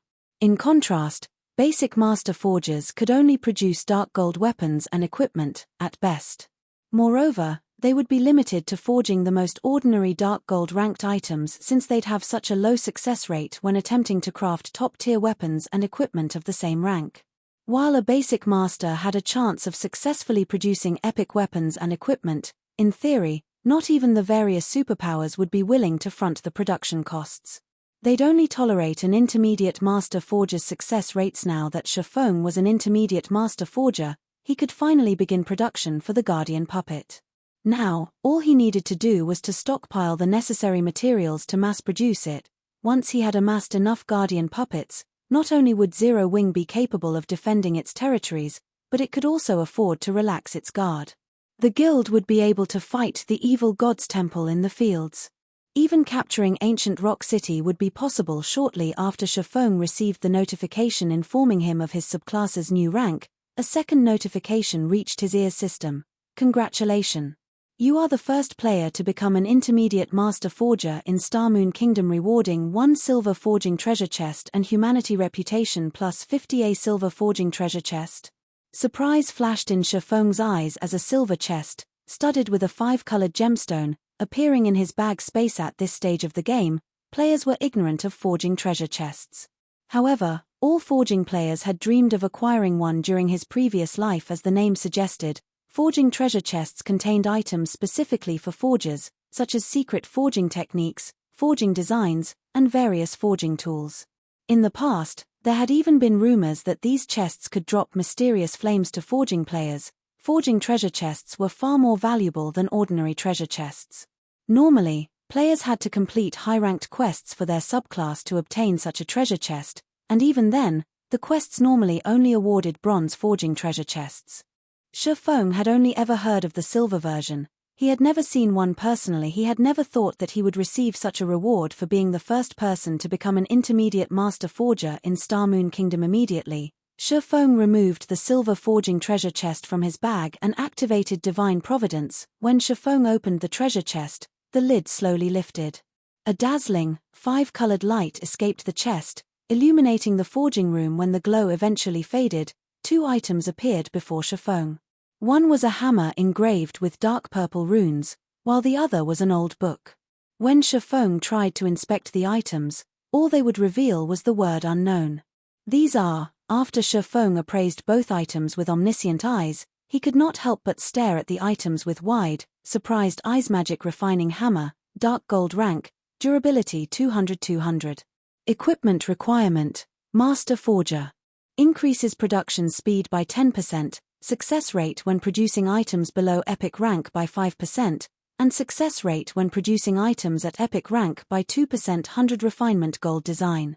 100 Refinement Gold has a certain chance of granting weapons and equipment below epic rank the metallic reinforcement buff, strengthening the item by 10%. Each weapon or equipment piece can only be strengthened once. Players are allowed to equip a maximum of 3 weapons and equipment with the metallic reinforcement buff at a time. Amazing. It's no wonder why there had barely been any information about silver forging treasure chests in the past. Feng's eyes glowed as he read the 2 items' attribute panels. Both items were extraordinarily valuable, especially the 100 Refinement Gold design. This would be an excellent item for strengthening his guild members. He wouldn't even trade it for tens of thousands of gold. Meanwhile, with the Magic Refining Hammer, he would have a slightly higher success rate when forging items, following which, Feng notified Aqua Rose and had her collect large quantities of the necessary materials for the Guardian puppet. Meanwhile, he intended to continue his work with the basic combat devices. Zero Wing urgently needed more of these devices. Miracle had withdrawn from the Zero Wing members who wielded basic combat devices, but it had redirected its focus to whittling down the guild's forces in the Empire. This situation had given Gentle Snow a massive headache. Although he had focused on forging the basic combat devices to produce more temporary peak experts, he could only craft around 200 devices each day. He was also expending a ridiculous number of magic crystals to do so. If Aqua Rose hadn't already arranged the necessary manpower to mine the manatite vein, which earned the guild tens of thousands of magic crystals every day, he would have likely emptied Zero Wing's reserved in a single day. Furthermore, he had to take breaks from time to time. He couldn't perform such high-intensity work without rest. Unfortunately, each basic combat device could only last 12 hours. If he wanted to ensure the safety of Zero Wing's members during the day, he'd need to equip each Tier 2 expert with 2 or 3 devices. In other words, Zero Wing could only maintain around 100 peak experts in the fields. With how large the Black Dragon Empire was, it was impossible to safeguard all of Zero Wing's members as they operated in various locations. As a result, they had to prioritize a few important leveling maps. Sadly, it was no longer possible to gather Zero Wing's members in a select few maps. Due to Zero Wing's constant expansion, the branch guild had too many members. Meanwhile, each map could only accommodate a limited number of players. Overly saturating a map would only impede the guild members' development. Hence, Zero Wing sustained significant losses. The guild's foundation wasn't strong enough, and there was no comparison between the number of experts in Zero Wing and those in Miracle. Zero Wing had already suffered over 10,000 casualties. In contrast, Miracle had suffered less than 2,000 casualties. The difference was clear. Although Feng had considered sending Fire Dance and the other main force members as reinforcements, Silverwing Town's defenses also required a large number of experts. This put the guild in an awkward position. Fortunately, things had taken a turn for the better. Even with the various support tools at his disposal, he had only pushed his forging success rate to around 50%, but now that he was an intermediate master forger and had the magic refining hammer, his success rate had risen to 70%. Moreover, his production speed had increased by at least 25%. Overall, he could forge nearly twice as many basic combat devices in the same amount of time. In other words, he could craft around 400 devices each day, which would allow him to double the patrols in the Black Dragon Empire. Time passed quickly. After working for an entire day, Feng had finally produced 400 basic combat devices. Among them, 21 were strengthened basic combat devices. Suddenly, Gentle Snow contacted Feng, asking, "Guild leader, have you finished forging the basic combat devices yet? Our current device's duration is almost up. If we can't restock, our operations will crumble." The war with Miracle hadn't been particularly tense at first, but as time passed, Miracle had dispatched more experts to the Empire, becoming a far more formidable foe. Now, Zero Wing was at a complete disadvantage. If the guild's experts lost the basic combat devices, as well, Miracle would quickly crush them. "They redone. I'll deliver them to you in a moment," Feng said, chuckling. "They redone?" Gentle Snow breathed a sigh of relief. "I recall the patrols now, then." After Gentle Snow disconnected the call, she contacted the Tier 2 players fighting Miracle's forces and ordered their return. As for Feng, he finished organizing the new devices and called Melancholic Smile. "Melancholic, how are things on your side?" Feng asked when he saw Melancholic Smile's tired expression. "Guild leader, this magic-breaking crossbow is too hard to produce. We've only completed 60 crossbows thus far," Melancholic Smile reported, slightly ashamed of her progress. 60? After giving the matter some thought, Feng said, "That should be enough. Send them to me." Chapter 1960. Send them on their way. Black Dragon Empire, Lakeheart City, Zero Wing's residence. Due to the war against Miracle, an awkward atmosphere had infiltrated the residence. While they rested, Zero Wing's members felt an invisible noose slowly tightening around their necks, capable of stealing their lives at any moment. "Snow, this is bad. We've already suffered over 35,000 casualties. Although the majority of the victims are normal members, Everyone is afraid for their lives. Moreover, Miracle has deliberately announced the number of slain Zero-Wing members, scaring away potential recruits. Many of our guild members are considering moving to another country to level up. At this rate, the Black Dragon Empire's branch guild will be finished, sooner or later, Zhao Yueru worriedly reported to Gentle Snow. The strength Miracle had displayed thus far was utterly beyond what they had imagined. Miracle had already dispatched over 100,000 members to the Black Dragon Empire. Among them, over 20,000 were confirmed expert players. This was simply ridiculous. The average first-rate guild only had several thousand expert players in total, yet Miracle had sent over 20,000 to harass Zero-Wing. That was nearly triple the number of experts in Zero-Wing. To make matters worse, Miracle had rapidly improved the quality of its forces. In the last 2 days alone, the enemy guild had dispatched more than 1,000 Tier 2 players to the Empire. In contrast, Zero-Wing had only slightly increased the number of Tier 2 players under its command. Furthermore, Miracle had bolstered its forces with plenty of refinement realm experts, dispatching more of these players than the number of experts Zero-Wing had equipped with basic combat devices. In addition, Miracle still had various guild elders, none of which had made a move yet. No matter how she looked at it, this difference between them and their enemy was impossible to overcome. None of those factors are our main problem right now. I've just received a report stating that Miracle's performance has encouraged a number of the Empire's powers, and they've begun to move against us, Gentle Snow said, a cold glint flashing in her eyes. These little powers are normally neutral, but now that they realize that we are slowly losing to Miracle, they are taking advantage of the situation to kick us while we're down. Some have even started to mock us on the forums, demanding a decisive battle in the Ice Jade Forest. They wouldn't have been forced into such a passive state if their only enemy had been Miracle. While it was true that Miracle had sent over 100,000 players to the Black Dragon Empire, Zero-Wing's branch guild still had the numerical advantage. However, Miracle wasn't the only power to target Zero-Wing. Many of the Empire's large guilds had pegged them as an enemy as well, boosting Miracle's momentum in this war. Upon hearing this, Zhao Yueru's expression darkened. If this were true, Zero-Wing's branch guild in the Black Dragon Empire was on the path to destruction. The other guilds are kicking us while we're down? Feng, who had just entered the room, frowned as he overheard the two women's conversation of them. Gentle Snow nodded as she turned to Feng. They aren't fools, guild leader. They know that we cannot afford to face Miracle head-on, resorting to guerrilla tactics. Hence, they're boldly ambushing our guild members. However, if we dispatch our forces to deal with these interlopers, either they'll notify Miracle or Miracle will hear of it from their spies, setting up an ambush for our reinforcements. We have already lost nearly 3,000 experts thanks to these little powers' interference.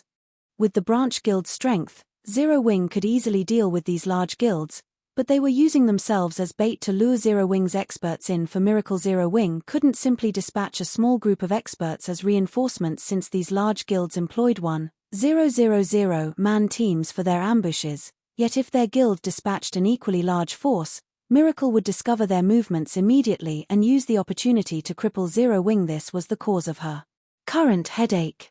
Whether Zero-Wing fought or not, it would suffer. Snow, gather 1,000 experts in the residence.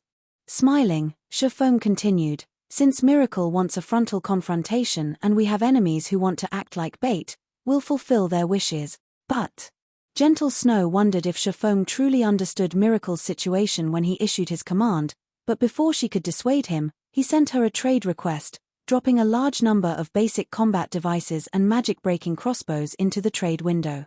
After taking a look at the total numbers, Gentle Snow was dazed. She couldn't believe her eyes. 400 basic combat devices. They could dispatch 200 peak experts to the Black Dragon Empire's various maps for an entire day. With so many devices, there were also the magic-breaking crossbows to consider. The crossbows' attacks had the power of Tier 3 attacks. A direct hit would guarantee an instant kill. Even if the target blocked the attack, the impact would still be significant. Most importantly, the magic-breaking crossbows could easily be carried and used. Players with these crossbows would be akin to miniature defense turrets. Understood. I'll see to it immediately. Gentle Snow abandoned all thoughts of opposing Feng's commands. A seed of anticipation even began to sprout in her heart. She immediately recalled the Tier 1 and 2 experts operating near Lake Heart. Over the past 2 days, quite a few Tier 1 experts had completed their Tier 2 promotion quests. Since the branch guild in Lake Heart City urgently needed experts, the new Tier 2 players were sent here. As a result, more than 500 Tier 2 experts operated around Lake Heart City right now. Even after deducting the Tier 2 experts that had been sent to protect the guild's leveling maps, gathering 200 of these experts on short notice wouldn't be a problem in no time at all. 200 Tier 2 experts and 800 Tier 1 experts had gathered in Zero Wing's residence in Lake Heart City. Feng gave each of the Tier 2 experts a basic combat device and distributed the 60 Magicbreaking crossbows amongst the Tier 1 rangers, who were particularly skilled with long-ranged attacks. Once the team was prepared, Feng boldly led his 1,000-man force out of Lake Heart City, heading for the Ice Jade Forest, a resource-rich, level 60 to 75 map. This was also where Zero Wing's members encountered miracles most often. Meanwhile, in one of the high-class restaurants around Lake Heart City's central plaza. Just what is Black Flame thinking? He's actually sending a 1,000-man team to Ice Jade Forest. Doesn't he realize that Miracle and the various large guilds have occupied that map already? Yuan Taishan could not help his surprise when he read the latest report on Zero Wing. Over a dozen large guilds had gathered in the Ice Jade Forest, and Miracle had stationed a significant portion of its army in the area. There should be more than 150,000 players in the forest at the moment, and they were all elite and expert players. Even if Zero Wing gathered every one of its players in the Black Dragon Empire, it would fail to wrestle back the Ice Jade Forest, much less a 1,000-man team. While Yuan Taishan wondered about Zero Wing's purpose, Feng and his team reached the Ice Jade Forest by Mount Guild Leader. We discovered a team raiding a field boss. It has roughly 3,000 players. 2,000 Miracle members are also lying in wait, a Tier 2 assassin reported to Feng. Since we found them, let's send them on their way. Feng commanded indifferently. Chapter 1961, Slaughtering Time. Icy blue frost covered the Ice Jade Forest's trees. From afar, it looked like a crystal forest since the monsters in the area had a chance of dropping ice crystal fragments, which could be refined into ice resistance potions. Many powers came here to grind. Moreover, as the monsters in the Ice Jade Forest were not skilled with magic and had no ranged attacks, they were relatively easy to kill. Because of these factors, the Ice Jade Forest had become one of the most important resource maps within the Lake Heart City region. A 3,000-man expert team from the Tier 2 guild, Eternal Undead, currently raided the Eight-Eyed Frost Spider, a level 62 specialized Grand Lord. The team had split into 3 groups of 1,000 and took turns tanking the Grand Lord and its 100-plus Guardian Frost Spiders. When a group was near its breaking point, it would swiftly retreat, switching places with one of the other 2 groups and ensuring that only 1,000 players remained within the boss's sphere of influence. This prevented the boss from receiving an attribute boost. The boss is going to enter its berserk state soon. MTS, use your life-saving skills. Healer unit, switch with the reserve unit. Miserly Wind, one of Eternal Undead's vice guild leaders, hurriedly ordered as the Eight-Eyed Frost Spider's HP was about to fall to 30%. The guild's members followed the orders seamlessly as the MTS activated their life-saving skills and the healers gradually retreated from the battlefield. At the same time, the waiting healers switched places with their comrades before they ran out of mana. When the Eight-Eyed Frost Spider went berserk, the team's level 58, Tier 2 MTS rapidly lost HP. Seeing this, the rear-line healers cast one healing spell after another without paying heed to their mana consumption. This prevented the MT's HPs from falling below a safe limit. In the meantime, the Eight-Eyed Frost Spider's HP steadily dropped. Boss Wind, this place is awesome. Not only is our leveling speed here so fast, but we've also collected a ton of ice resistance resources. We should have partnered with Miracle sooner. The guild might have given us a spot in the inner region. A level 58, Tier 2 Oracle said excitedly as he watched the near-dead Eight-Eyed Frost Spider. The guild leader has his own concerns. We weren't sure how serious Miracle was about eliminating Zero Wing, and we couldn't recklessly provoke Zero Wing, Miserly Wind said, smiling. But now that we know how furious Miracle is with the guild and that it fully intends to annihilate Zero Wing, we don't have to worry about them. Even if we are bait, Zero Wing won't dare to attack us, and we can grind in such a resource-rich area in return. I actually hope that Zero Wing comes looking for a fight. If they do, we'll be able to earn some extra income, the Tier 2 Oracle said as he licked his lips in anticipation. That isn't likely. Zero Wing should know that it has no place in the Ice Jade Forest anymore. Of course, Miracle has cut the guild off from every map in the Lakeheart City region, not just the Ice Jade Forest. If Zero Wing dares to dispatch a force to any of these maps, Miracle will destroy it. However, Zero Wing will crumble, sooner or later, regardless of what it does. Now that the various large guilds are provoking Zero Wing on the official forums, its reputation will suffer if it refuses to respond. If the situation drags on, no player will want to be a member of the guild, Miserly Wind said, chuckling. Once Zero Wing is gone, our guild can garrison in Lakeheart City and enjoy a share of the Ice Crystal World's profits. Just as the eight-eyed frost spider was about to die, Feng's 1,000-man team had sneaked within 2,000 yards of Eternal Undead's army. The team's 200 Tier 2 experts led the charge against Eternal Undead on their mounts, while the remaining 800 experts followed on foot. Eternal Undead's scouting rangers immediately noticed the commotion and reported back to the team boss. Wind, we found Zero Wing's member. They're charging toward our team, the Oracle beside Miserly Wind exclaimed as he read the scout's message. What? Have Zero Wing's members lost their minds? The news confused Miserly Wind. How many are there? It's a 1,000-man team, the Tier 2 Oracle side. 1,000-man team? Miserly Wind chuckled. Zero Wing sorely overestimates itself. It dares to charge at us with just 1,000 players? Do they think that Eternal Undead is a guild of pushovers? Tell our players to finish the boss quickly and prepare to greet Zero Wing's team. This is our guild's chance to bolster our fame in the Black Dragon Empire. We mustn't let Miracle's members take it from us. Among his 3,000 players, 1,500 were experts and 40+ were Tier 2 players. Miserly Wind was not worried about Zero Wing's assault at all. When Zero Wing's 1,000-man team was less than 500 yards away from Eternal Undead's, the latter finally defeated the eight-eyed frost spider. Under Miserly Wind's command, Eternal Undead's members then fell into a defensive formation to greet the enemy guild attack. Our chance to get rich has come, Miserly Wind shouted when less than 100 yards separated the two forces. The battlefield glowed with countless lights as spells and arrows flew to meet Zero Wing's Tier 2 experts as they led the charge. Kill them. Fierce Snake bellowed when he saw the incoming attacks. He brandished his battle axe, slamming it on the ground before him. The earth split, and walls of rock and dirt rose up before Fierce Snake, stopping the spells and arrows that targeted his players. Zero Wing's other Tier 2 players didn't bother to dodge the incoming attacks, either. Like Fierce Snake, they blocked every attack without fail. Although some of the incoming attacks included Tier 2 spells and skills, they posed no threat to Zero Wing's Tier 2 players due to the basic combat device's effects. With little to no effort, Zero Wing's Tier 2 players stopped one wave of attacks after another, soon reaching Eternal Undead's defensive wall. The defensive wall Eternal Undead's MTS had formed was practically non-existent to Fierce Snake and his comrades. With a single attack, each of Zero Wing's Tier 2 melee players sent multiple MTS flying. In the blink of an eye, Fierce Snake and the others broke through Eternal Undead's defensive wall and pounced on the ranged players like hungry lions pouncing on a flock of sheep. Eternal Undead's Tier 1 players lasted no more than a handful of hits before Zero Wing's enhanced Tier 2 experts, and the enemy guild's Tier 2 experts were no exception.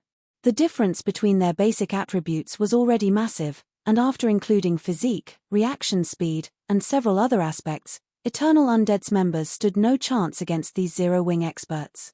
Even though Eternal Undead's healers frantically cast their healing spells, they couldn't stop the rapid drain on their allies' HPS. After a brief moment, over 500 of Eternal Undead's players were dead, their bodies transforming into streaks of light and fading from the Ice Jade Forest. How is this possible? Miserly Wind's eyes widened in shock, paling as he watched his guild's experts die, one after another. He had never dreamed that his guild's experts would be so weak against Zero Wing's Tier 2 experts. In fact, not even Eternal Undead's Tier 2 players survived more than a few hits from Fierce Snake and his friends. However, Miserly Wind didn't know that Fierce Snake and his team had the combat power to rival peak experts. Naturally, 200 peak experts would have no trouble slaughtering 3,000 ordinary experts, and only half of Eternal Undead's team consisted of expert players. Upon seeing Zero Wing's remaining 800 players draw near, Fear overwhelmed Miserly Wind. 200 of these players had already devastated his team. If another 800 players joined the fray. Retreat. Everyone retreat to Miracle's teams. We'll be safe once we meet up with them, Miserly Wind shouted in a panic. Chapter 1962, Bait. As soon as Miserly Wind gave the command to retreat, Eternal Undead's panicking members calmed down and ran towards Miracle's last known grinding spot. Although Zero Wings members were strong, Miracle was a veteran super-first-rate guild that rivaled super guilds. Not only did the guild have its fair share of experts, but those experts were also far superior to those in Eternal Undead in terms of weapons, equipment, and combat standards. Most importantly, Zero Wing would not dare to fight Miracle in a large-scale battle. As long as they met up with one of Miracle's 1,000-man teams, they'd have protection from Zero Wing like madmen. Eternal Undead's remaining 2,000-plus members split up and ran for Miracle's teams. Fierce Snake and his companions were momentarily stunned as they watched their enemies flee. The battle hadn't even started 10 seconds ago, yet their opponents were already running for their lives. Boss Wind, I've contacted Miracle. It's sending its teams to our location now. The Tier 2 Oracle informed Miserly Wind, who wore a twisted expression. He could empathize with his leader. Of the 3,000 players their guild had dispatched, half were expert players, yet the moment they collided with Zero Wing, they had lost more than 300 of those experts. The guild only had a little over 4,000 expert players in total, and nearly 10% had died in the blink of an eye. This was a heavy blow to their guild. Notify everyone and tell them to lure as many Zero Wing members to Miracle's forces as possible. We cannot let Zero Wing off the hook after killing so many of our guild's expert. Miserly Wind growled as he glanced at the enemy players chasing him and his teammates. We'll meet up with Miracle and surround Zero Wing's team, slaughtering every one of its players. Their guild had lost too much in this battle, but the lost levels were only secondary. The lost weapons and equipment was far more important. The guild had used a lot of resources to acquire these items for their experts. Meanwhile, before they had collected a notable harvest from the Ice Jade Forest, they had lost so many assets. They had to get payback. Understood. I'll have the others maintain their distance from Zero Wing's members, the Tier 2 Oracle said, nodding. When he glanced back at Fierce Snake and the others, who still pursued Eternal Undead's players, he thought this was a good opportunity to recoup their losses. Let's see if Zero Wing can deal with a stronger force. Zero Wing was famed for its wealth. Its members were all very equipped. Since Zero Wing's members here had such high attributes, they definitely wore top-tier weapons and equipment. Although Miserly Wind's plan would increase the team's casualty count, it would be worth it if they could claim some of Zero Wing's weapons and equipment, bolstering their guild's main force. After saying so, the Tier 2 Oracle informed his teammates to slow down deliberately. By doing so, they would ensure that Zero Wing's members, who were forced to stop whenever they killed someone, could catch up. This would create the illusion that Zero Wing's members would eventually catch and kill every Eternal Undead member, encouraging Fierce Snake and his team to continue the chase. After another 1,000 yards or so, Eternal Undead had a little more than 1,600 surviving members. Miserly Wind's face contorted. He hadn't expected Zero Wing's members to be so ferocious. Boss Wind, look. The Tier 2 Oracle shouted excitedly as he pointed toward the large group of players in the forest ahead. Good. Have everyone get ready. When Miserly Wind saw the Miracle's mounted members, the sight rekindled his hope. This moment will determine whether or not our guild can progress in the Black Dragon Empire. When Eternal Undead's members saw Miracle's players, they stopped holding back and ran toward Miracle's forces at full power. As if they had prepared for this moment, Miracle's 2,000-man team split into two groups, one moving towards Fierce Snake and his companions, while the other moved to intercept Feng's 800 players guild leader. Miracle's members have arrived, Fierce Snake, who led the charge, informed Feng when he saw Miracle's members emerge from the forest ahead. They're finally here? Calmly, Feng ordered, in that case, let's get started. We can finally get to work. Fierce Snake's eyes glowed with excitement. He then shouted through the team chat, brothers, it's time to earn our keep. Wonderful. I can finally get serious. This game of cat and mouse is over. Hey, leave some for me. I want to experiment with some basic combat techniques. Excitement shot through Zero Wing's members as they watched the fleeing Eternal Undead team. Suddenly, their movement speed skyrocketed, and they instantly closed the distance between them and their prey. They then used one skill after another for a time. Bright lights and explosions filled the forest. Zero Wings Tier 2 experts instantly slew the enemy Tier 1 experts that had lasted a few moves against them previously. 200 of the 1,600 plus fleeing players fell in the blink of an eye. Despite fleeing with all of their power, Fierce Snake's team caught up with Eternal Undead's players in seconds. Following which, Eternal Undead's team member count decreased with lightning speed after a short moment. Less than 100 players remained alive from Eternal Undead due to this abrupt change. Miserly Wind, who had prepared to celebrate his plan's success, was dazed. However, Miserly Wind didn't know that Fierce Snake and his men had nearly as much combat power as peak experts because of their extraordinary basic attributes and physiques. Killing inferior players was a piece of cake. Fierce Snake and his team were even more efficient at hunting down and killing ordinary experts than true peak experts. How is this possible? How are they suddenly so strong? Miserly Wind was bewildered as he watched his guildmates fall, one after another, behind him. He didn't understand what was happening. Fierce Snake's team was superior to his in terms of combat methods, attack power, and movement speed.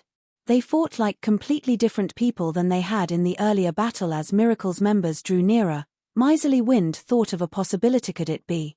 Have they been using us as bait to lure Miracle's members all this time? Chapter 1963, The Might of the Magic-Breaking Crossbows. Miserly Wind shuddered as he considered the possibility. He had never thought that Zero Wing was crazy enough to face Miracle head-on, but with another glance at the enemy players, he couldn't care less whether or not he and his team had been bait. All Miserly Wind could think of was escaping. At his level, he'd need several days of hard work to recover from a single death. Moreover, he wore higher quality weapons and equipment than the guild's other experts. If he lost one of his items, who knew how long it would take to find a replacement? Miracle's team was only 100 yards away now. As long as he met up with the approaching force, the fight would go on for some time, giving him the opportunity to get away, even if Miracle's army was no match for Fierce Snake and his monstrous players. As Miracle's forces drew closer, they spotted Eternal Undead's surviving members. Damn it. Zero Wing's team actually has the guts to kill our allies right before our eyes. Miracle's members wore sour expressions as they watched Eternal Undead's players die. They immediately increased their speed. Finally, once Miracle's members were within his attack range, Fierce Snake used Charge, reaching the enemy MTS instantly. He tightened his grip on his battle axe and swept the weapon in a horizontal arc. Tier 2 skill, Bladestorm. With Fierce Snake as the center, a powerful storm brewed, enveloping a 20-yard radius and sending over a dozen MTS airborne. The attack interrupted Miracle's offensive charge on the spot. Zero Wing's other Tier 2 experts joined the fray without hesitation. Like a sharpened blade, they pierced Miracle's formation, diving for the team's core. With their advantage in basic attributes and physique, Miracle's 1,000-man team had no hope of stopping their advance. Only Miracle's Tier 2 experts were able to put up a fight, although barely. Zero Wing slaughtered their Tier 1 experts with very little effort. Meanwhile, Zero Wing's Tier 2 ranged players bombarded Miracle's rear line, preventing the enemy DPS from providing their comrades any support. After a brief moment, Zero Wing's 200-man team gained the upper hand. Although Miracle's team was not as easy to defeat as Eternal Undead's, it didn't fare much better. As for the Miracle team that had charged for Feng's 800-man party, Feng waved a hand and cast Flame Domain once it was within 50 yards and prepared to attack. At the same time, Zhao Yueru cast Frost Flame. Hell. 2 towering pillars of fire enveloped Miracle's members. The players caught within the AoE turned to ash instantly, vanishing from the battlefield. This Miracle team suffered a far more tragic fate than the one facing Fierce Snake's party. How is this? Miserly Wind slid to a halt, staring at the flaming pillars with a stupid expression. A single round of attacks had wiped out nearly half of Miracle's 1,000-man team. If they hadn't spread out, the two spells would have had no trouble eliminating the majority of Miracle's force. Miserly Wind felt as if Eternal Undead's desperate fight against Zero Wing had been little more than a warm-up for his adversaries, as everyone was in shock over witnessing the power of the two large-scale destruction spells. Crossbow unit, get ready, Feng shouted. He then pointed at the remaining Miracle members and commanded, fire. Immediately, the 60 Tier 1 rangers at the front of the team released the Magic-Breaking Crossbows bolts. Shoo! Shoo! The Magicbreaking crossbows had an attack range of 70 yards, even longer than that of Tier 2 rangers. At this point, the entirety of Miracle's force was within range when the 60 Magicbreaking bolts were released. They flew through the air so fast that even Tier 2 assassins would have trouble dodging them. Furthermore, Miracle's members were still in shock. The Magicbreaking crossbows instantly claimed 60 Miracle lives. The rest of the force only returned to their senses after watching their allies die beside them. When Miracle's members realized that even Tier 2 experts had fallen, a chilling thought crept into their minds. The moment after the first bolts found their marks, the Magicbreaking crossbows launched a second volley. Although many of Miracle's members had noticed the attacks, the Magicbreaking bolts were just too fast. Miracle's Tier 1 players had no hope of dodging the attacks and died instantly. Only the Force's Tier 2 players had managed to evade the incoming bolts after 2 volleys. Miracle's 1,000-man team had lost more than 100 players. The 60 Magicbreaking crossbows ended their lives even faster than Fierce Snake and his friends' retreat. Everyone retreat! The Tier 2 player leading the assault on Feng's 800-man team shouted, fear gripping his heart as he gazed at the corpse pinned to the ground beside him. The 60 Magicbreaking crossbows were far more frightening than the earlier large-scale destruction spells. The spells had long cooldowns and couldn't be used once the two forces met in melee combat, but the crossbows' cooldowns were quite short and easily landed attacks in close quarters. Most importantly, the crossbows could kill a player with full HP in a single attack, and not even the Tier 2 MTS were an exception. How were they supposed to fight such a weapon? After issuing the command to retreat, Miserly Wind, who rested a long distance away, was dumbfounded. He had thought that Miracle would last against Zero Wing, but the fight that he had just witnessed couldn't even be called a battle. It had been a one-sided massacre. Although Miracle's leader had ordered a retreat, even he, a Tier 2 refinement realm expert, had died after becoming a target for more than 10 Magicbreaking crossbows. The leader hadn't been able to resist as Zero Wing turned him into a human pincushion. These Magicbreaking crossbows are amazing. Gentle Snow watched Zero Wing devastate the remnants of Miracle's 1,000-man team with wide, shocked eyes. She had recognized the Tier 2 team leader as a refinement realm expert, yet he had fallen after taking 10 or so Magicbreaking bolts. The Magicbreaking crossbow was truly an amazing weapon in a frontal confrontation. Now, she, more or less, realized why Feng had dared to take so few players to Ice Jade Forest. Although the Magicbreaking crossbow was a consumable, it could fire 300 Magicbreaking bolts, which had been formed with mana, before breaking. With the 60 Magicbreaking crossbows they had enough firepower to survive a large-scale battle involving tens of thousands of players. Although more than 100,000 enemies resided in the Ice Jade Forest, less than 30,000 were from Miracle. As long as they picked their fights carefully and only took on several thousand Miracle members at a time, they could end Miracle's tyranny in this map. Meanwhile, Fierce Snake and his companions chased down Miracle's fleeing members on the other side of the battlefield. Although Miracle's members desperately fled, Zero Wing's Tier 2 players held an absolute advantage in terms of speed. Miracle's members didn't get far before they died. Aside from a few players that had used instantaneous movement magic scrolls, none escaped death. How'd it go? Feng asked Fierce Snake as he watched the rest of the team loot the battlefield. Unfortunately, a dozen or so got away, but we haven't had any casualties, Fierce Snake reported. Good. Publish the video of the battle with Eternal Undead and Miracle on the official forums. Let's show the other guilds that if they want to kick us while we're down, Miracle won't be able to protect them. Feng said. Understood. Fierce Snake nodded. Chapter 1964. Black Dragon Empire shaken. The war between Miracle and Zero Wing was no longer a secret in the Black Dragon Empire. Almost every player in the Empire knew about it, and everyone had assumed that Zero Wing was doomed. Until now, no large guild in God's domain had survived a serious confrontation with a superpower. All of the lesser guilds had fallen in a short time, and Miracle had already placed a bounty on Zero Wing's experts and upper echelons.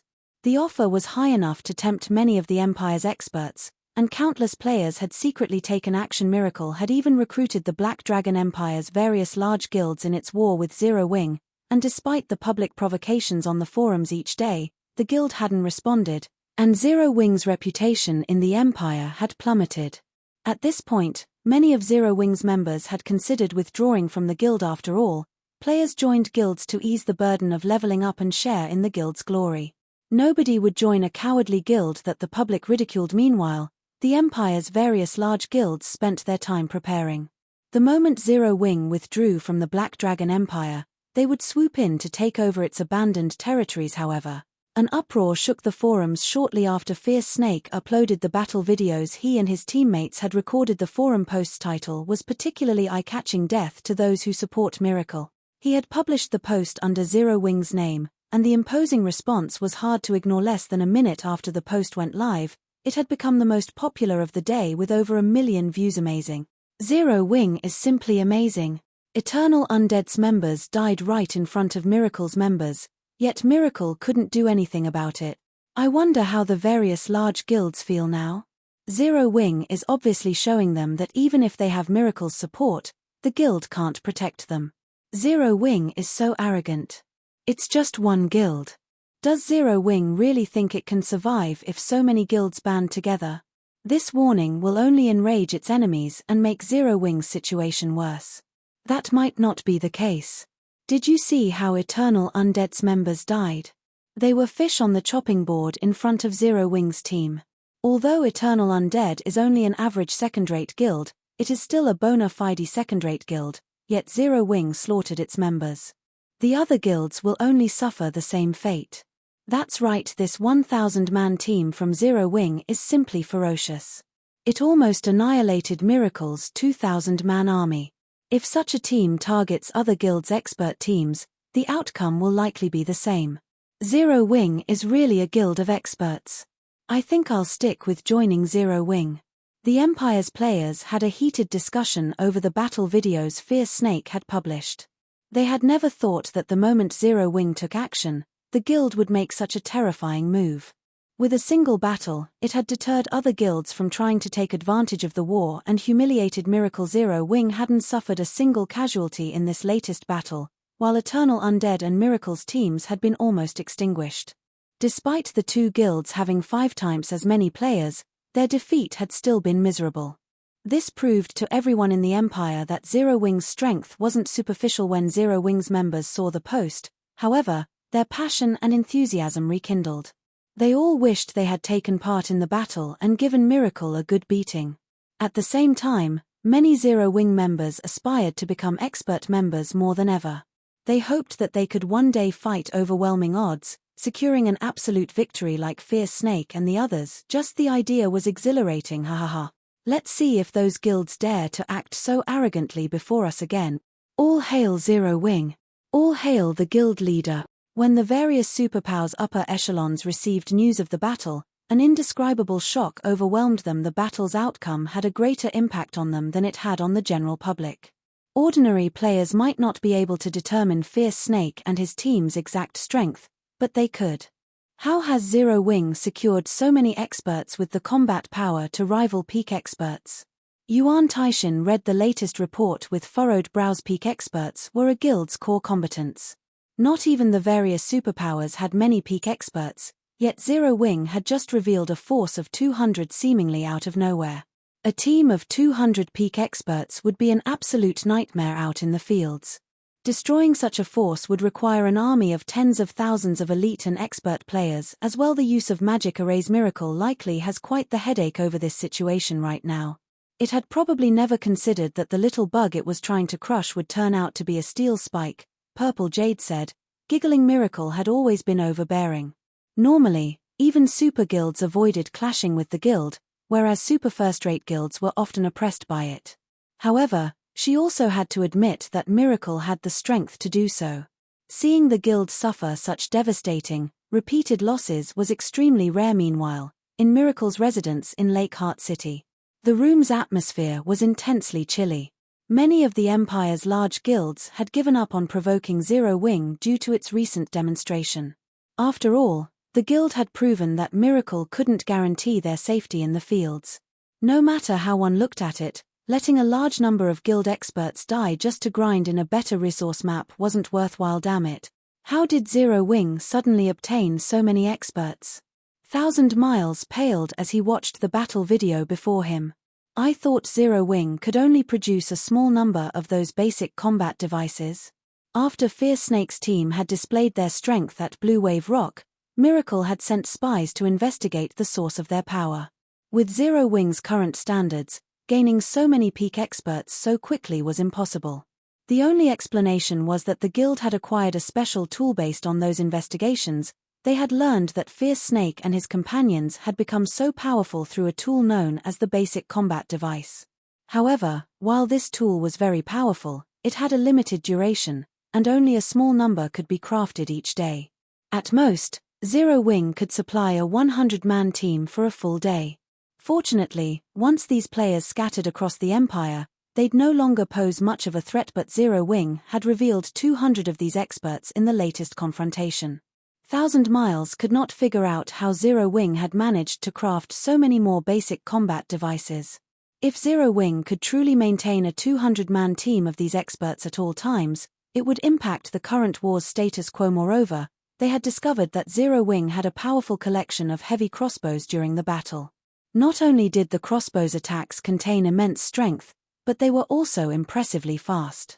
If 10 or so magic-breaking crossbows attacked together, even a Tier 2 refinement realm expert would fall without the use of an invulnerability skill. Vice Guild Leader Shredded, should we dispatch our peak experts to reinforce the Ice Jade Forest? Miracle Dragon asked as he turned to Shredded Soul. Forget it. Order a retreat, Shredded Soul said, shaking his head. Retreat? Confused, 1,000 Miles asked, are we just letting Zero Wing off the hook? Do you plan to order our forces to continue the fight? Shredded Soul glared at 1,000 Miles. Coldly, he continued, Zero Wing has proven that it has the strength to fight us toe-to-toe in the Black Dragon Empire.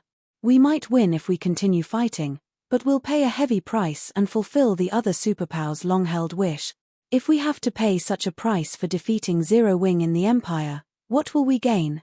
How would we have lost so many elite and expert players if not for your stupidity? Had you investigated Zero Wing properly before taking action, I wouldn't have had to come here and clean up your mess. I'll deliver a report to the guild leader personally, so I suggest you cool down in the meantime. Shredded Soul's reprimand left 1,000 Miles speechless, but he still felt wronged. Who would have thought that an up-and-coming guild like Zero Wing, which wasn't backed by any corporation, was so powerful? I will return to the Western continent. I'll leave the cleanup to you, Shredded Soul added as he stared at 1,000 Miles. He then used a guild transfer scroll and vanished from the meeting room. Chapter 1965, Quasi-super-first-rate Guild. Black Dragon Empire, Ice Jade Forest. Despite 1,000 Miles' reluctance, he had no choice but to follow Shredded Soul's command and recall the guild members from the Ice Jade Forest. Meanwhile, Miracle's retreat caused a sensation throughout the Black Dragon Empire. What's going on? Miracle's retreating? That's not possible, right? Miracle is a super first-rate guild, yet it's actually giving up on Zero Wing? The sudden turn of events stupefied the Empire's players. They simply could not figure out what had caused Miracle to turn away from Zero Wing so abruptly. The two guilds had only engaged in a single battle involving several thousand players. To both, such a small battle wasn't even a warm-up thus far. All of Miracle's actions had displayed its intention to annihilate Zero Wing's branch guild in the Black Dragon Empire, yet they had fled from their prey. It was as if everything had just been an act. How disappointing. Miracle retreated after such a minor battle. And here I thought it was some amazing guild. In the end, it is no different than the Empire's other guilds. All hail Zero Wing. Even Miracle can't take down Zero Wing. Varied opinions of Miracle's withdrawal split the Empire's players. Some players felt that Miracle didn't deserve its title as a super first-rate guild since it couldn't even take out a non-superpower like Zero Wing, and others assumed Miracle had given up because Zero Wing truly was powerful. That cowardly Shredded Soul. He hasn't even started the war, yet he's already given up. I even ensured that he had all the information he needed. Nine Dragons Emperor slammed his fist into his desk when he read the report on Miracle's withdrawal from the Black Dragon Empire. He had hoped to use Miracle to wound Zero Wing. He had never expected the superpower to pack up and leave so soon. Meanwhile, in one of Lake Heart City's high-class restaurants. Uncle Yuan, look. Shredded Soul has returned to the Western continent to take charge of things there. By the looks of it, he's really given up on Zero Wing, Purple Jade exclaimed, Surprised, she had investigated Shredded Soul personally and had concluded that the man was truly ruthless. Once he set out to do something, he never gave up, yet he had decisively pulled his forces away from the conflict with Zero Wing. This was unbelievable, it's not that unusual. After all, there is no benefit in continuing the war with Zero Wing. At most, Miracle will restore some of its damaged reputation. With 200 experts that possess the combat power to rival peak experts and those heavy crossbows, Zero Wing qualified to contend with a superpower. Unless Miracle decides to go all out, it'll be helpless against the smaller guild. Moreover, Miracle is fighting a remote war. It already has to expend a lot of resources to engage in this war. Miracle's position will only become more of a disadvantage as the war drags on, Yuan Taishan said, chuckling. Taking a sip from the cup of icy blue wine in his hand, he continued, at the end of the day, Miracle is a massive organization set out to make money. There's no way it would abandon everything it has built for its reputation. Since Zero Wing has proven that it has the strength to protect itself for some time, and the other superpowers know Miracle's strength, Miracle has no reason to continue fighting. That makes sense. Purple Jade nodded. However, Zero Wing is pretty impressive. It always has a surprise up its sleeve.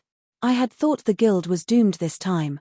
I hadn't expected it to reveal such a trump card.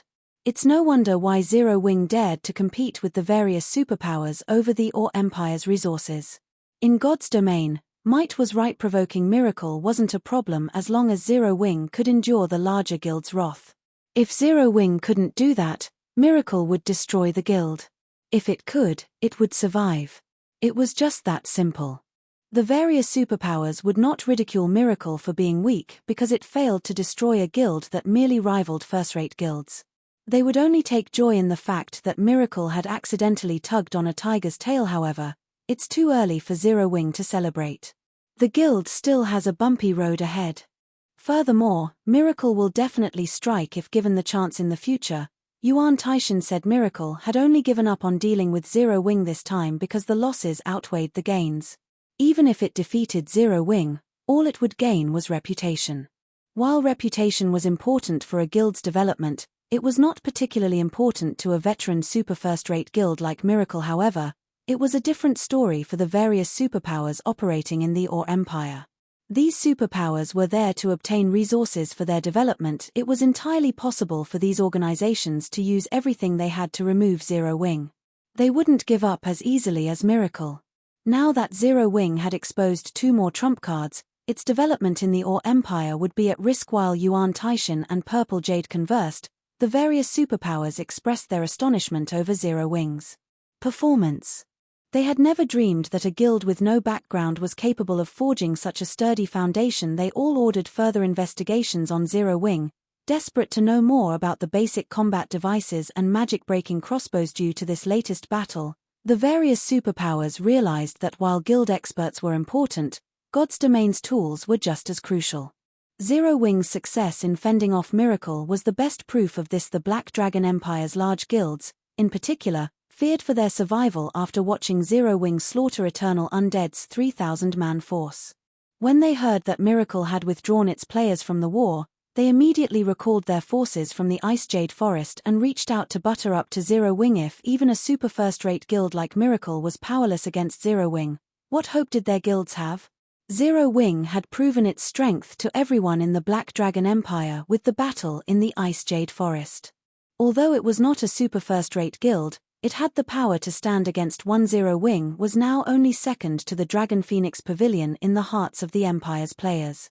To be precise, the Black Dragon Empire's general populace recognized Zero Wing as a Quasi-super-first-rate guild and that it was only a matter of time before it became a true super-first-rate guild. Meanwhile, the various large guilds that had previously provoked Zero Wing or taken delight in the guild's misfortune were now quite nervous, especially the guilds that had openly antagonized Zero Wing. These guilds were terrified that Zero Wing would seek retribution. With Zero Wing's strength, it would have no trouble removing their guilds from the Black Dragon Empire. All it would need was time and resources. Guild leader, more than a dozen guilds are trying to cozy up to us. Each guild is offering magic crystals and rare materials as compensation. Should we meet with their representatives? Gentle Snow asked Feng before she had time to recover from her shock over Miracle's abrupt retreat. A large number of guilds had contacted her, wanting to repair their relationship with Zero Wing. They were even willing to make reparations. She hadn't expected this development. Chapter 1966, Overnight Fortune. Compensation? Feng chuckled at Gentle Snow's report. These guilds sure reacted quickly. Now that Zero Wing's strength had been recognized, it was the perfect time to develop its influence in the Black Dragon Empire. However, since Zero Wing's development was currently limited by its resources, it had to claim other guilds' resources. Fortunately, quite a few of the Empire's guilds had openly provoked Zero Wing, so it was well within its rights to eliminate these guilds and take over their resources. No one would reprimand Zero Wing for doing so naturally. These offending guilds had considered the possibility of such an outcome. Although Zero Wing could only take on a few guilds at a time, on the off chance that they were one of the unlucky few, they'd be doomed. Hence, the various guilds that had provoked Zero Wing tried desperately to repair their relationships with Zero Wing. Should I call in their representatives, then? Gentle Snow understood the meaning behind Feng's comment. While Zero Wing's reputation had improved, it would take some time to develop the guild's strength. Moreover, doing so would require a lot of funds. Rather than waste resources on annihilating one or two large guilds, they needed to use this opportunity to claim compensation from the dozen or so guilds, making a fortune. This way, Zero Wing would gain both the money and the resources it needed for its development without lifting a finger. There's no need. Just tell them this: second-rate guilds will compensate Zero Wing with 30,000 magic crystals and 50,000 gold in rare materials or lands in major NPC cities. Zero Wing requires 15,000 magic crystals and 30,000 gold in rare materials or lands from third-rate guild. Feng said. If they don't pay up, they'll have to bear the consequences. While it seemed as though Zero Wing had easily defeated Miracle, Feng knew how close his guild had been to defeat in God's domain. A war between guilds was a competition of capital and expert players. When a guild went to war, it had to spend money like there was no tomorrow. Meanwhile, Zero Wing's victory had been achieved through spending a massive number of magic crystals and resources. The magic-breaking crossbows were worth the price since they could be reused. They would only disappear after their uses had been depleted. However, the basic combat devices were different. Once they had been activated, they'd vanish after 12 hours. They could not be deactivated to save their remaining duration. Meanwhile, Feng had invested more than 80,000 magic crystals into crafting the two tools. The rest of the materials had also cost a ton of money. In addition, the guild had to compensate its members that had died in the fights after fighting Miracle for just a few short days. Zero Wing's pockets were almost empty. Fortunately, Zero Wing had secured a manatite vein. Otherwise, the Black Dragon Empire's branch guild would have been finished. He was also fortunate that Miracle didn't know the tool's production costs. Had Miracle known about the expenditures, it would have continued this war. Hearing Feng's demands, Gentle Snow asked worriedly, aren't these prices a little too high? Currently, the average second-rate guild only occupied a few NPC cities, while the more powerful second-rate guilds occupied a dozen or so. These guilds' range of influence wasn't particularly vast. While 50,000 gold in resources or land was bearable for a second-rate guild, 30,000 magic crystals definitely weren't. At this stage of the game, 30,000 magic crystals were roughly half of a second-rate guild's stockpile. Although it had become much easier to acquire magic crystals, players also needed to consume more of them, especially after the return of the Survivors expansion pack had been implemented. It's fine. Just inform them, Feng said, chuckling. While losing half of the guild's magic crystal stockpile was a significant cost, it would not impede the guild's normal operations. It would simply force the guild into stagnation for a short time. Moreover, he urgently needed magic crystals right now. He couldn't afford to be courteous with these guilds, following which, Gentle Snow conveyed Feng's price to the various large guilds. When they received Zero Wing's demands, all of these guilds went into an uproar. The rare materials weren't an issue since every guild had an extraordinary stock of resources by now, but magic crystals were crucial to a guild's development. Damn Zero Wing. It might as well rob us at this point. Guild leader, what should we do? Pay the guild. We can't afford to stand out right now. Although Miracle failed to destroy Zero Wing, Blackwater, and Beast Emperor have still been eyeing the guild in the Ore Empire. They won't let Zero Wing off the hook as easily as Miracle has. The various large guilds were enraged when they received Gentle Snow's message. They had barely claimed any resources in the high-resource maps Miracle had given them, yet they were now required to pay such expensive compensation. Their partnership with Miracle had been an utter mistake, however. Due to the threat Zero Wing posed, they had no choice but to grit their teeth and swallow the loss. Within 3 hours after receiving Gentle Snow's message, the various large guilds sent their representatives to deliver the requested resources to Zero Wing's residence in Lakeheart City.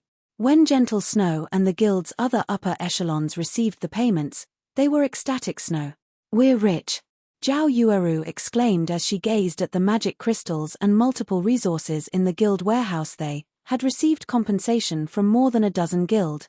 Among the guilds that had paid their dues, 5 were second-rate guilds, and 8 were third-rate guilds. In total, Zero Wing had received 270,000 magic crystals, a considerable amount even to the current superpowers. Furthermore, Zero Wing had gained 490,000 gold in rare materials and lands. Not only had Zero Wing earned back the resources it had spent in the war, but it had also made a huge profit. With this many resources, Zero Wing could afford to recruit tens of thousands of members in the Black Dragon Empire. It could also strengthen Hidden Fogtown's defenses and upgrade it to intermediate rank. I had expected it to take a few more days to collect 200,000 magic crystals, but I guess I don't have to worry about the deadline anymore. Feng was just as excited to see the miniature mountain of magic crystals.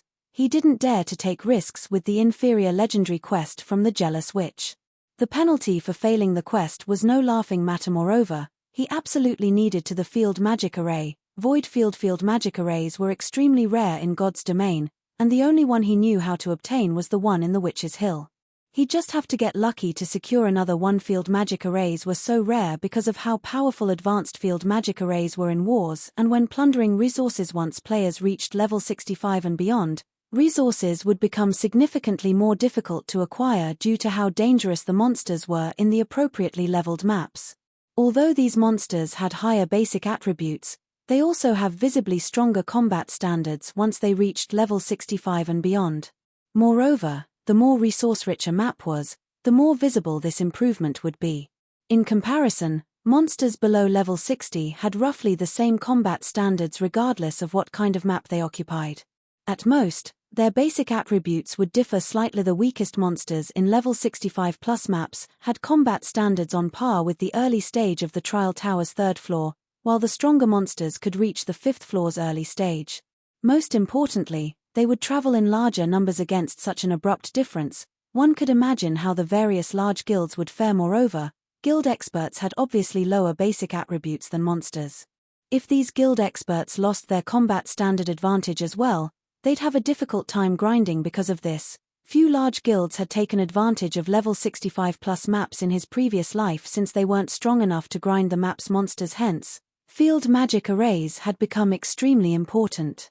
A field magic array would provide a significant advantage over other guilds when guild members left to level up or grind for resources. And Void Field was an advanced field magic array. Now that I've settled matters in the Black Dragon Empire, it's time to revisit the Witch's Hill. When Feng saw that the branch guild's development was back on track, he took 200,000 magic crystals with him and teleported back to Zero Wing City. Chapter 1967, Candlelight expands. Starmoon Kingdom, Zero Wing City. In a 7-story, high-class restaurant a short distance away from Zero Wing's residence, 3 cloaked players observed the residence from a private room. Commander Cloud, the result of Miracle and Zero Wing's war is out. Here is all of the information we purchased from the secret pavilion regarding Zero Wing, a male half-elf said as he handed the male Tigerkin before him a file. The war in the Black Dragon Empire ended when Miracle retreated from the Empire and announced its withdrawal from the war. What? Miracle was defeated? Chopped Axe, the female Tigerkin beside the male Tigerkin, was slightly stunned. How is that possible? That's Miracle we're talking about. The guild is even stronger than it had been at its peak. How could it possibly lose? As a member of the famous Death God workshop, she was quite familiar with the various superpowers, especially their territories and overall strength. Miracle, in particular, was one of the superpowers the Death God Workshop watched closely. Not only had Miracle recently expanded its influence in God's domain, but it had also recruited plenty of well-known experts in the virtual gaming world. The Witch of the West, Alice, was one of the best examples. Recruiting Alice had significantly boosted the guild's overall strength, and not long ago, Miracle had secured a key resource point on the Western continent. It only lacked a suitable opportunity to earn the public's recognition as a super guild. If Miracle were granted the title of super guild, it would rank in the top half in terms of power. Miracle had a boundless future ahead of itself. Hence, Chopped Axe couldn't believe that Zero Wing had actually defeated Miracle. Miracle has indeed lost. Everyone in the Black Dragon Empire is talking about it, the male half-elf, Frost Rain, confirmed. Miracle retreated because Zero Wing had dispatched 200 experts with combat power on par with peak experts, which caught Miracle completely off guard. Once Miracle realized that a protracted war would be a waste of time and resources, it decided to give up and return home. 200 experts with combat power that rivals peak experts? This can't be true, can it? Chopped Axe instinctively refused to believe Frostrain's claim. Even an ordinary super-first-rate guild only had that many experts, including domain realm experts and true peak experts. It's true, Light Cloud, the male tigerkin, said suddenly. According to the Secret Pavilion's report, Zero Wing has only accomplished this feat because it has used a tool called the Basic Combat Device. However, the Basic Combat Device has a relatively short duration. In addition, Zero Wing has the frightening Magicbreaking crossbow. When a dozen or so of these crossbows are fired together, they can even instant kill a Tier 2 refinement realm expert. If Zero Wing amasses a sufficient stock of these crossbows, its members will even be able to instant kill peak experts. So, that's the case. I knew a new guild like Zero Wing couldn't be that strong. Chopped Axe could not help but wipe the sweat from her forehead. If Zero Wing truly had so many powerful expert players, it could easily deal with the Death God Workshop. All it would need was some time and resources. The various superpowers were inclined to overlook the workshop's activities for this very reason. Even if these tools have a time limit, they still pose a great threat, Light Cloud said as he rolled his eyes at Chopped Axe. All right, we can return and report to the Chief Commander now.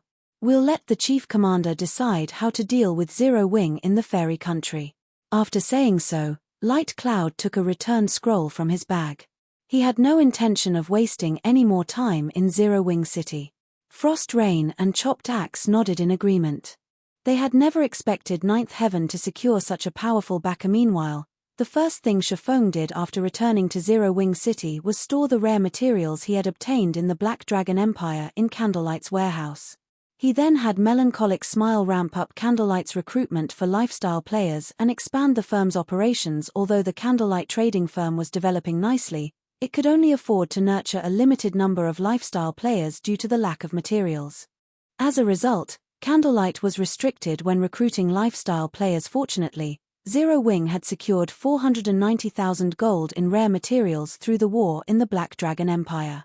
With so many materials, Candlelight could easily afford to recruit several thousand more members. Moreover, if Candlelight wished to develop in the Black Dragon Empire and Fairy Country, it would need a lot of additional manpower. As long as Candlelight established a foothold in these two countries, the trading firm's income would double at the very minimum. After all, both the Black Dragon Empire and the Fairy Country had far higher player populations than Starmoon Kingdom. Naturally, the demand for items in these countries would also be higher. Even if Candlelight did not become the #1 trading firm in those countries, it would still earn a sizable income. As for Candlelight's competitive edge, Feng wasn't worried about that. Due to the Philosopher's Hand, Candlelight had gained an additional 5 master lifestyle players despite the fact that Melancholic Smile had kept the item's usage to a minimum to keep it a secret. Among the 5 master lifestyle players nurtured, 2 were master alchemists, 2 were master forgers, and 1 was a master engineer. To Feng's surprise, Silent Wonder had successfully created an advanced alchemy recipe as well, thanks to the assistance of Titan City and the Philosopher's Hand. Now, Silent Wonder only needed to create 1 more advanced alchemy recipe to become an intermediate master alchemist. An intermediate master alchemist was no less important than an intermediate master forger. In fact, An intermediate master alchemist played an even greater role in raiding team dungeons. Unlike basic master alchemists, intermediate master alchemists could craft master potions with a feasible success rate. If a team had a full stock of master-ranked defensive or resistance potions, the raid would become much easier. Guild leader, the auction for the virtual stores has concluded. Not a single corporation is willing to rent our stores. In contrast, the virtual stores in the 2 guild toes are selling like hotcakes, Melancholic Smile said, visibly worried. Although we've earned some credits through selling the weapons and equipment you gave me earlier, it's only enough to maintain the training ground for a short time. Nobody is willing to rent. Feng was slightly surprised as he examined the information on the nearby guild towns Melancholic Smile had given him. These towns have certainly developed quickly. They've already ensnared over 40 corporations. At this rate, won't they become intermediate towns in less than 10 days? The guild town's development had exceeded Feng's expectations. Both had already invested in enough defensive structures to rival an intermediate town.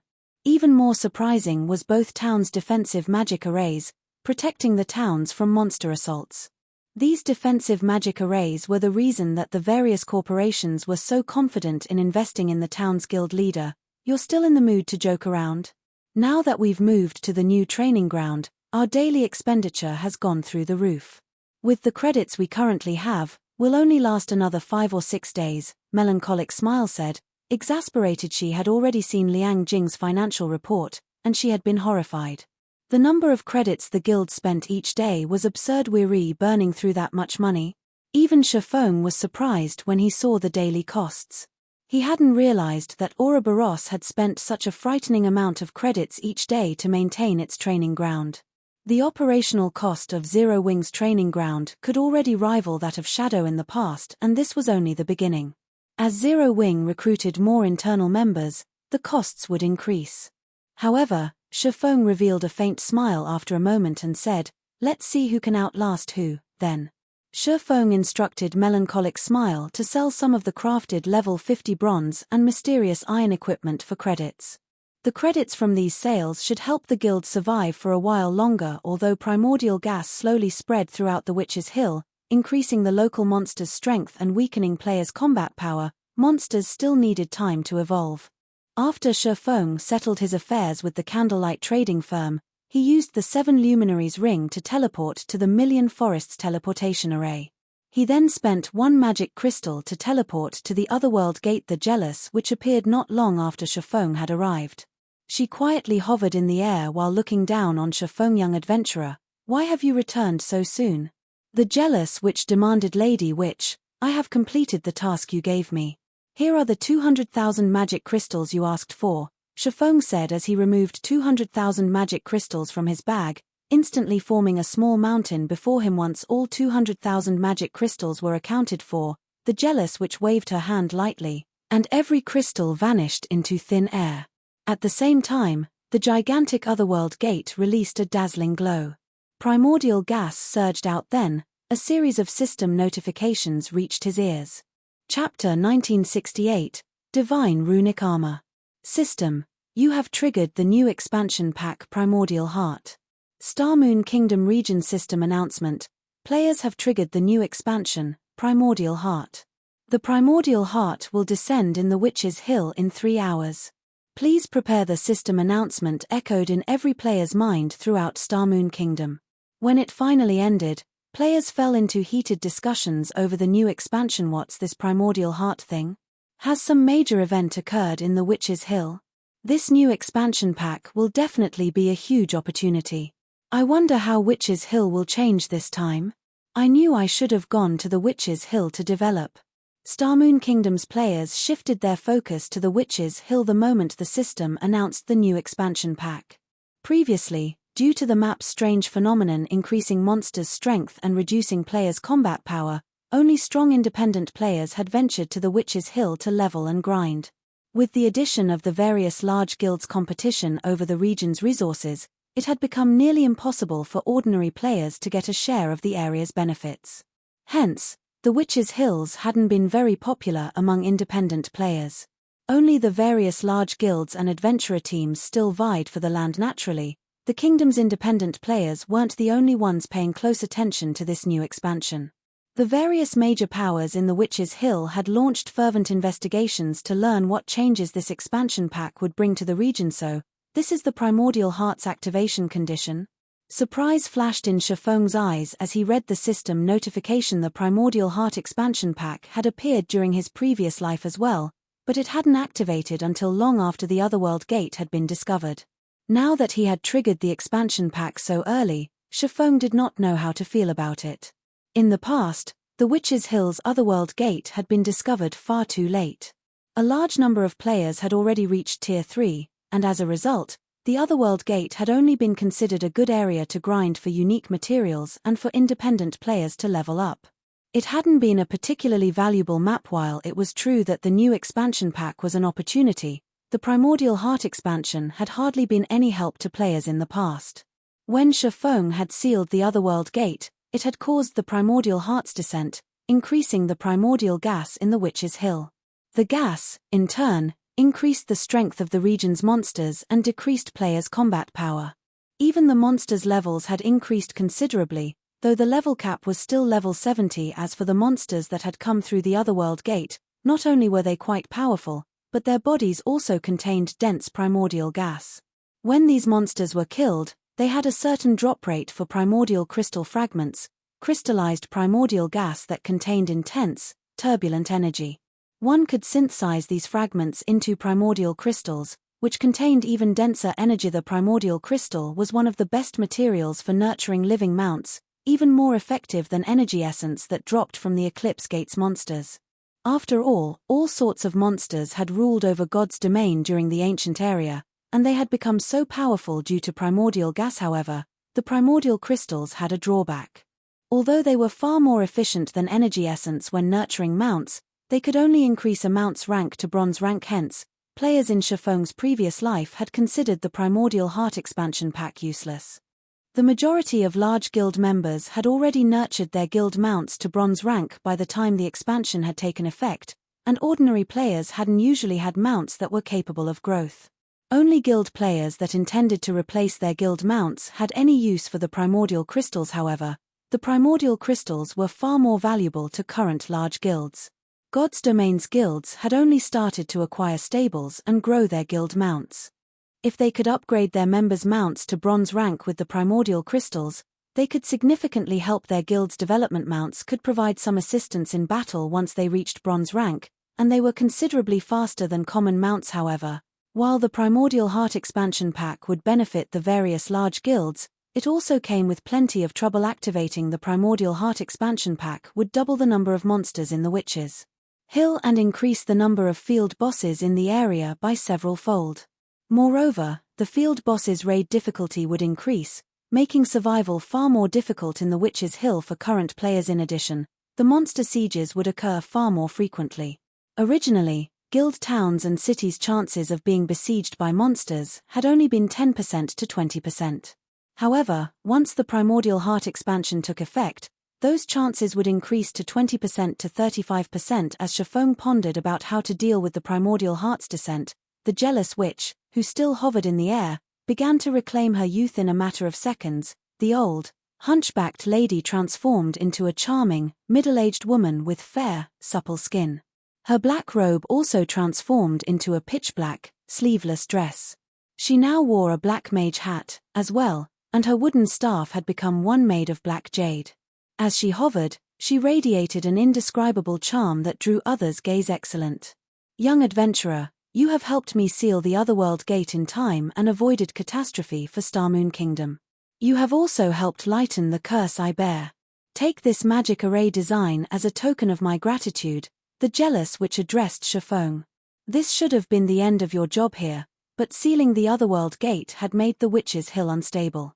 I now need your help to collect 100,000 primordial crystals. If you collect the necessary primordial crystals successfully, I will give you this forging design I acquired from an ancient ruin after much difficulty. Saying so, the jealous witch waved a hand, and a tome of dragonskin parchment appeared in her grip. The dragon might the tome radiated was so powerful that Feng even struggled to move. When he saw the large words on the cover, His eyes widened in shock. The divine runic armor design. That was an epic forging design. However, unlike ordinary epic equipment, the divine runic armor was standard equipment, created during ancient times. It was similar to the standardized equipment design he had acquired from Titan City. Although the divine runic armor was standard equipment, it was still epic equipment, on a completely different level than dark gold equipment. Chapter 1969, Chamber of Commerce. As the jealous witch finished speaking, the sound of a system notification reached Feng's ears. System. Congratulations. You have accepted the inferior legendary quest Witch's Sin. Quest content. Collect 100,000 primordial crystals in 30 days. Quest reward.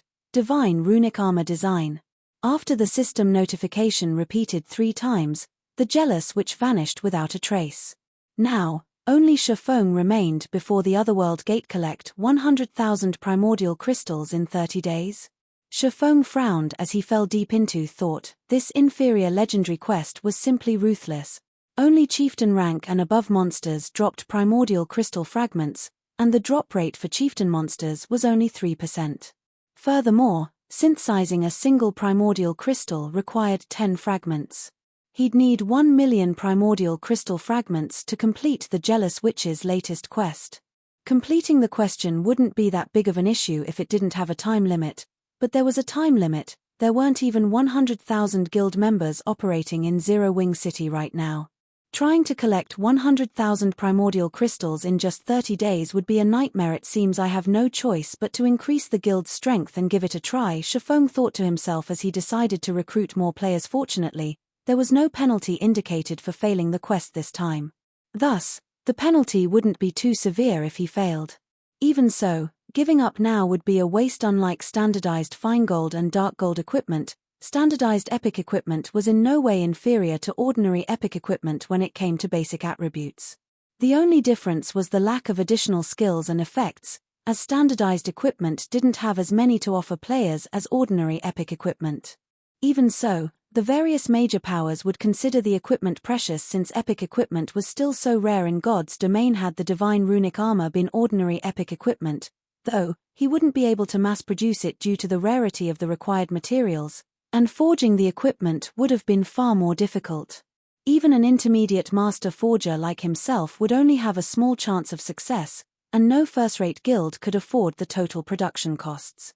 Only a superpower would have any hope of mass-producing ordinary epic equipment at this stage of the game. However, crafting standardized epic equipment was a different story. Standardized epic equipment had been designed with mass production in mind, so it didn't have high material requirements. Most importantly, it wouldn't be as difficult to forge as ordinary epic equipment. Even an ordinary first-rate guild could afford the production costs if it gave the design to an intermediate master forger, not to mention Zero Wing. Following which, Feng took out a guild transfer scroll and returned to Zero Wing City to prepare for his newest quest. At this point, players from all over Starmoon Kingdom had swarmed to Zero Wing City, skyrocketing the city's player population. As players wandered the city streets, an excited energy crackled between them as they waited for the Primordial Heart's descent. Many adventurer teams had even started to purchase useful magic scrolls and potions in bulk. As soon as the Witch's Hill began to change, they'd rush to take advantage of the opportunity the new expansion pack presented. For a time, Zero Wing City became extraordinarily lively. Guild leader, good news. Due to the new expansion pack, Zero Wing City's player population has finally exceeded 10 million. Aqua Rose exclaimed when she noticed her Feng's return. Moreover, the 7th Street Chamber of Commerce has invited us to join their merchant alliance. Aside from combat guilds, God's Domain had lifestyle guilds, and unlike their combat-focused brethren, lifestyle guilds focused on developing lifestyle players and producing a wide variety of products. Some of the larger lifestyle guilds generally allied to form chambers of commerce. These chambers of commerce were not to be underestimated. They were only unknown to the general public due to their refusal to interfere with combat guilds' matters. However, they didn't lack influence in God's domain. The best chambers of commerce's influence reached across more than a dozen kingdoms and empires, and they had even more wealth than some superpowers. In fact, many up-and-coming superpowers received funds and resources from some of these top chambers of commerce. Meanwhile, The 7th Street Chamber of Commerce was one of the most powerful in God's domain. Joining one of the top chambers of commerce was extremely difficult. Ordinary first-rate guilds didn't qualify in the least. Normally, these chambers only accepted superpowers or large guilds with bountiful resources. What are their conditions? Feng asked. He was very familiar with God's domain's chambers of commerce. To join one, a guild had to meet certain conditions and pay a certain price. The membership cost requires that we supply the alliance with shops and virtual stores in all of our guild towns and cities. We will have to supply at least 5 shops and 2 virtual stores in each, all of which have to be in different locations in the town or city. In addition, they require that our guild sell the alliance 30% of the unique resources we obtain from the Otherworld Gate at market price. Aqua Rose said. That price a little high, Feng said, shaking his head. Tell them that Zero Wing will only give them up to 3 shops and 1 virtual store in every town and city. As for the Otherworld Gate's unique resources, we'll sell them 20% at most. Moreover, I require that they buy the resources at 30% above market price. If one wished to acquire the resources a Chamber of Commerce offered, they had to contribute to the alliance. However, 7th Street's asking price was simply too high. The potential benefits Zero Wing would gain weren't worth the price. The Otherworld Gate's unique resources would become a massive source of income for Zero Wing in the future, and purchasing these resources on the market would become immensely difficult. Meanwhile, the fact that Zero Wing City was within the Witch's Hill meant that Zero Wing would have a greater competitive edge than other guilds when fighting for the Otherworld Gate's resources. Hence, 30% of Zero Wing's harvest was no trivial amount. Furthermore, 7th Street wanted to purchase these resources at market value. This Feng's counteroffer clearly troubled Aqua Rose. Joining 7th Street wasn't easy. Its influence encompassed over a dozen kingdoms and 3 empires, after all. If Zero Wing joined 7th Street, it would elevate the Candlelight trading firm's income to a whole new level. Yet, Feng demanded far more than the 7th Street's offer. However, seeing Feng's determination, Aqua Rose had no choice but to forward her guild leader's reply to the Chamber of Commerce's representative. After dealing with the 7th Street's offer, Feng instructed Aqua Rose to recruit players in Zero Wing City before he returned to his special forging room in Candlelight, carefully retrieving the Voidfield design from his bag. He then clicked on the design to learn it. Chapter 1970, 7th Street Sea of Death, Thunder Island. Big Sis Rain, we've secured the advanced speedboat design. Once we have the materials, we can begin production.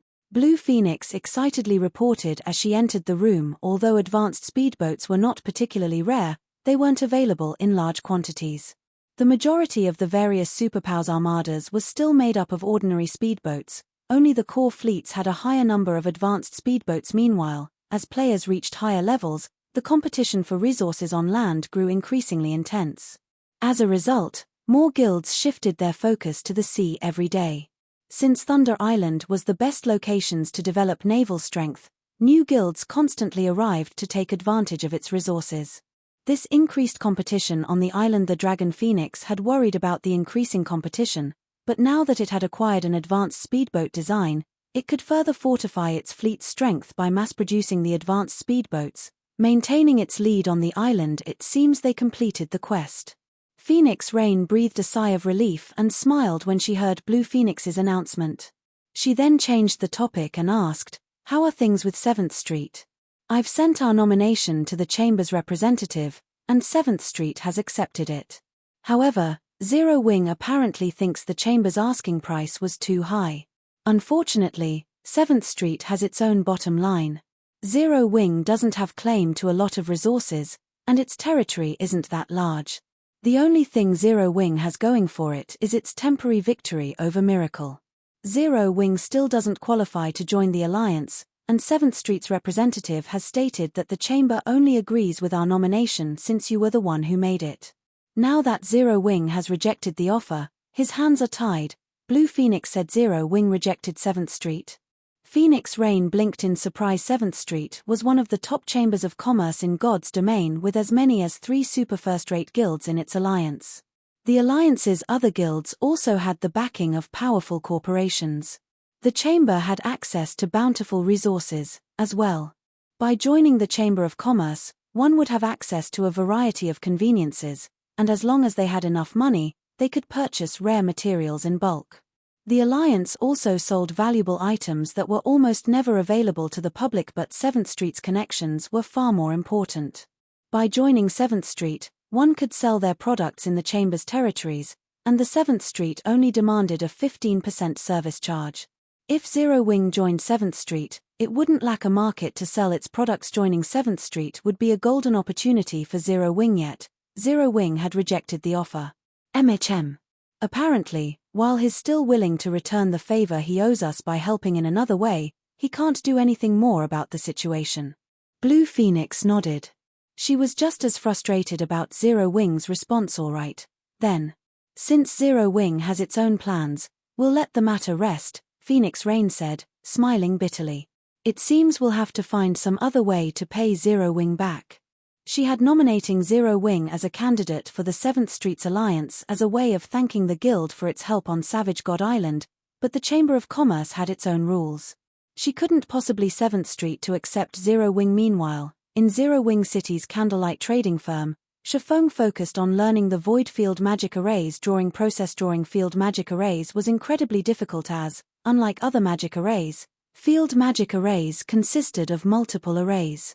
Even a basic field magic array involved 2 to 5 different magic arrays. The void field, a large-scale advanced field magic array, consisted of 12 advanced magic arrays, and all 12 had to be closely interlinked.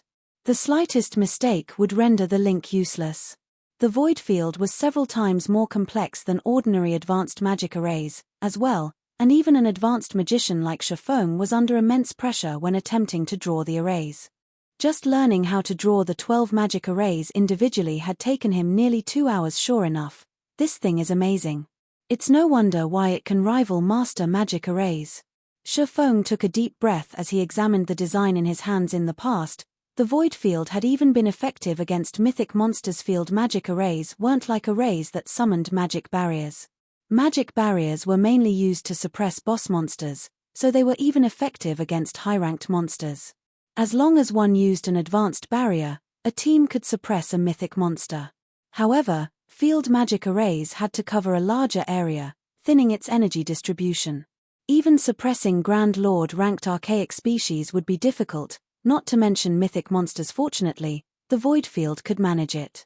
Although it wasn't as effective as an advanced magic array, it could suppress an ordinary mythic monster's attributes by 15% and Grand Lord ranked archaic species by 25%. Lower ranked monsters would be suppressed by at least 30% with a maximum of 40%, and the void field could cover a 3,000-yard radius. Moreover, the void field could be useful in large-scale combat. Although the void field would be half as effective against players, a 15% to 20% attribute reduction would be fatal, especially to expert players. Now that he had an inferior legendary quest and had to take down countless monsters that were strengthened by primordial gas, Void Field would be the best tool in his arsenal. If he activated Void Field, even Tier 1 players could easily defeat Witch's Hill's strengthened monsters. Naturally, Tier 2 players would enjoy at least double the grinding speed. Feng then began to craft the Void Field magic arrays. Void Field required incredibly precious materials, and chief among them was Void Blood. Each set of scrolls required 12 drops to produce, and only powerful void creatures had a chance of dropping Void Blood.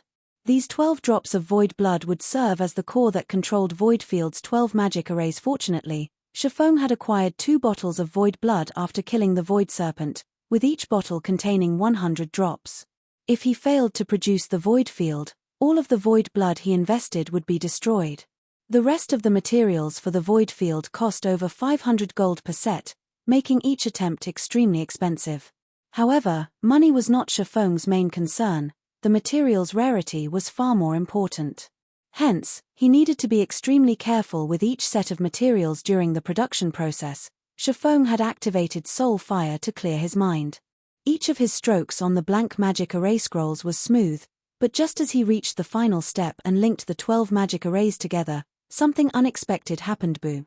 After a bright flash from the magic arrays, the light faded to reveal an empty table. All of the materials Feng had used had disappeared. Seeing this, Feng sat back and fell deep in thought. Following which, Feng attempted to produce the Void Field twice more but failed both times. He couldn't help the heartache he felt over losing 36 drops of void blood. Sure enough, trying to draw the void field as an advanced magician is pushing it. After giving the matter some thought, Feng took a source of void from his bag. An advanced magician would only have a 50% success rate when drawing ordinary advanced magic arrays, and a much lower success rate when attempting to craft top-ranked advanced magic arrays like the void field. If he wanted to produce the void field successfully, he'd have to increase his success rate. Fortunately, an elemental source could do more than improve a magic array's effects. It could also increase production success rate. Everything happened as Feng expected. His previous failures were due to his low success rate. His fourth attempt to draw the void field was far more smooth, and the flow of mana within the array had calmed. After Feng finished the 12 magic arrays, he began the final linking process. A short moment later, the 12 magic arrays released a dazzling light, illuminating the entire forging room. Was it a success? Chapter 1971, Primordial Heart Descends.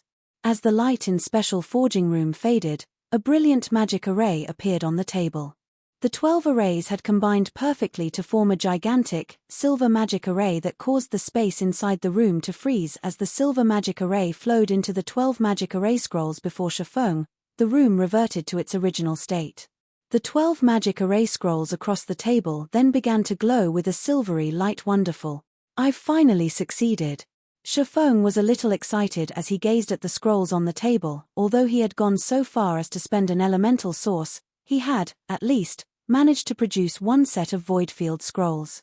With this, he could proceed with his plans, following which, Feng inspected the magic array scrolls. So strong. Feng was ecstatic when he saw the attributes displayed. The original void field only encompassed a 3,000-yard radius, but after Feng had used the source of void, the radius had increased to 5,000 yards. Moreover, the strengthened void field could suppress a monster's basic attributes up to a maximum of 50%. It would also suppress mythic monsters by up to 20% and Grand Lord ranked archaic species by up to 30%. Most importantly, void field's duration had increased from 12 hours to 24 hours. Although a 24-hour duration seemed short, to Feng, who was very familiar with the ins and outs of the Witch's Hill, it was plenty of time, especially now that the Primordial Heart had descended and Witch's Hill's monsters had grown stronger and more numerous. After the Primordial Heart had descended in the past, a forbidden land had appeared in the Witch's Hill. To be precise, a crack in spacetime had manifested, serving as the entrance to the forbidden land. The place beyond the spacetime crack was partly considered a forbidden land due to the spacetime seal that had been placed on the map, preventing players from teleporting there. Moreover, all of the monsters beyond the crack originated from other worlds. Not only were they incomparably powerful, but their combat standards were also higher than monsters in the outside world. Including the randomly appearing boss monsters, players of the same level would struggle to survive in the Forbidden Land. Fortunately, since mainstream players had already reached level 100 by the time the Forbidden Land had manifested, its level 70 monsters had been no threat. On the contrary, the Forbidden Land had become an excellent location to grind for equipment and materials. As monsters originating from other worlds, they had a much higher drop rate for weapons and equipment compared to monsters that were born on the continent of God's domain.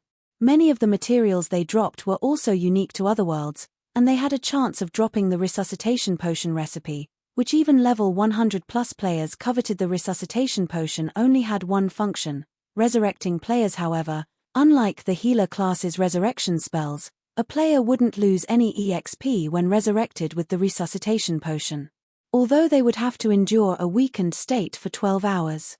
During that time, the resurrected player wouldn't be able to fight.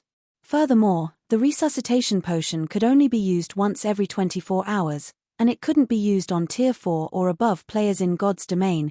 Even if a healer resurrected a player, they'd still lose a considerable amount of EXP. When players were resurrected through the system, they'd lose an entire level of EXP regardless of how they returned to life.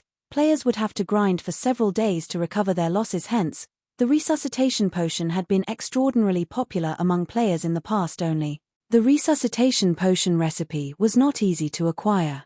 Normally, it only dropped in other worlds, and as a result, players had fervently grinded in the Witch's Hill's Forbidden Land despite having already reached level 100.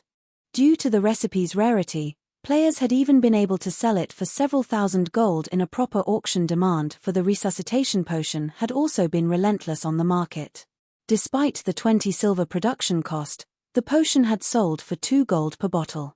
The resuscitation potion had even sold for 3 gold per bottle at its peak. Many players had made a fortune through selling resuscitation potions. Unfortunately, the Witch's Hill's Forbidden Land was extremely dangerous to Tier 2 players, but now that Feng had the Void Field, he could lead his guildmates to grind there.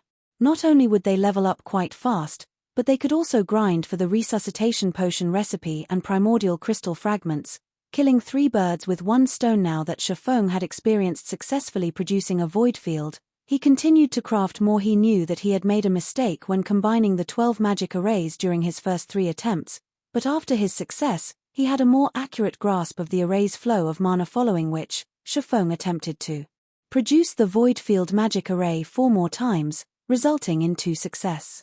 The outcome was barely tolerable. Glancing at the bottle of void blood in his hand, Feng noted that only 4 drops remained in the bottle. It wasn't enough for another attempt. He had previously spent 2 bottles of void blood to activate the teleportation array to the Otherworld gate. Hence, if he wanted to craft more void field magic array scrolls, he'd have to collect more. These 3 sets should last me quite some time. Taking a look at the 3 sets of scrolls in his hands, Feng decided to travel to the Forbidden Land to grind. Once his guildmates were settled in the area, he'd look for more ways to acquire void blood, following which, Feng left the Candlelight trading firm and made his way to Zero Wing's residence to prepare for his trip to the Witch's Hill's Forbidden Land. The Primordial Heart had descended in the Witch's Hill some time ago. As a result, the number of players roaming the city streets had visibly decreased. The various adventurer teams and guilds had long since left the city to explore this new expansion pack. The majority of the players still around were merchant players, including members from chambers of commerce. These players were currently purchasing monster loot or selling consumable items, purchasing magic grass in bulk, 3 silver per stalk. Buying as many as you have. Offer is available long-term. 4 Seasons Chamber of Commerce purchasing primordial crystal fragments for 20 silver per fragment. 21 silver for those selling more than 10 fragment. 22 silver for those selling more than 100 fragment. Selling primordial crystal fragments for 25 silver each. Only 3 fragments remaining. First come, first served. The voice of hawking players filled the street. The shops on both sides of the street had also put out signs stating that they would purchase primordial crystal fragments long-term. Everyone was going crazy over primordial crystal fragments right now. However, the situation didn't surprise Feng in the slightest. God's domain had very few items that could be used to nurture guild mounts, and most of these items hadn't yet been discovered. Now that players had learned about the primordial crystals, it would cause a massive commotion. Just before Feng reached the guild residence, Aqua Rose contacted him. Guild leader, the secret pavilion's Yuan Taishan and his entourage have come to meet you. Apparently, he has something important he wishes to discuss with you. Would you like to meet with him now? Aqua Rose asked. The secret pavilion is looking for me. Feng could not help but smile upon hearing this. All right. Have them wait for me in the 2nd floor's reception room. I'll head there immediately. Although he knew that the Primordial Heart's appearance would cause quite a commotion, he hadn't expected it to move the secret pavilion. Feng disconnected the call and made his way to the residence's 2nd floor reception room. Chapter 1972, joining the Chamber of Commerce. Zero Wing's residence, 2nd floor reception room. As Feng entered the room, Yuan Taishan and Purple Jade, who softly chatted on the sofa, stood to greet him. Both of them had already reached level 59, and although they had hidden their weapons and equipment's glow effects, Feng could tell that they carried extraordinary items based on the faint pressure he felt from the 2 players. Purple Jade, in particular, felt like a sharp, unsheathed blade. She also felt quite dynamic. So, this is a true genius. Feng was inwardly shocked when he saw Purple Jade. While he could not tell how much her basic attributes had improved, he could sense that Purple Jade had set foot in the realms of truth. As someone who had done the same, the realms of truth were different from the realms of refinement. The realms of refinement only focused on improving one's physical control, whereas the realms of truth focused on the application of strength. While better control could reduce players' shortcomings and increase their latent potential, Better application allowed players to utilize more of their potential. However, God's Domain's various large guilds didn't have a method of nurturing players in the realms of truth yet. Normally, players needed a wealth of combat experience and self-exploration to reach these realms. Even Feng had only accomplished the feat after many fortuitous encounters, yet despite receiving no guidance and having far less combat experience, Purple Jade had entered the realms of truth. Even the word genius was not sufficient to describe the young woman. Feng had spent plenty of time trying to guide Zero Wing's core upper echelons to these realms, but even now, not one of them had succeeded. Meanwhile, when Purple Jade saw Feng entering the room, her eyes glowed with fighting spirit. A hint of reverence for the man before her also flashed in her eyes. Unbeknownst to Feng, she had only reached the realms of truth because of him. She had reached these realms recently and had only been able to do so after diligently studying Feng's numerous battles in the Ore Empire. Once she had entered the realms of truth, she had challenged and defeated multiple peak experts from the various superpowers. Guild leader Black Flame, congratulations. Due to the battle in the Ice Jade Forest, Zero Wing's reputation nearly rivals the Dragon Phoenix Pavilions now. Yuan Taishan congratulated as he watched Feng carefully. Thank you, Feng said. Revealing a faint smile, he continued, however, Elder Yuan, I'm sure you're not just here to congratulate Zero Wing, correct? Indeed, Yuan Taishan replied as he revealed an envelope. After handing the envelope to Feng, he continued, this is a report regarding Blackwater and Beast Emperor's latest movements. I believe it will be of some help to Zero Wing. You're providing information for free. Feng looked at the envelope in confusion. He had to admit that both Blackwater and Beast Emperor posed a significant threat to his guild. Examining their latest movements would indeed help Zero Wing quite a bit, but information like this was incredibly important. Normally, the secret pavilion might not even consider selling the information to Zero Wing. That's right. Consider it a gift to celebrate the partnership between the secret pavilion and Zero Wing, Yuan Taishan said. I believe you can guess the pavilion's goal in this. Naturally, we're interested in the primordial crystals. The primordial crystals are even more effective in nurturing guild mounts than the Eclipse Gate's energy essence. They're also much easier to procure. Meanwhile, Zero Wing owns the only guild city in Witch's Hill, so the secret pavilion wishes to cooperate with your guild. Yuan Taishan's proclamation didn't surprise Feng. The primordial crystals were indeed an excellent item for nurturing guild mounts. He then asked, cooperation? May I know how we are going to cooperate? The secret pavilion wishes to invite the Candlelight trading firm into the secret chamber of commerce. As for the entry conditions, Zero Wing will only have to sacrifice 5 shops in different locations and a single virtual store in Zero Wing City. In addition, the secret chamber of commerce requires a permanent reservation of 300,000 entry slots into Zero Wing City, Yuan Taishan said, chuckling. May I know if you are interested in this offer, guild leader Black Flame?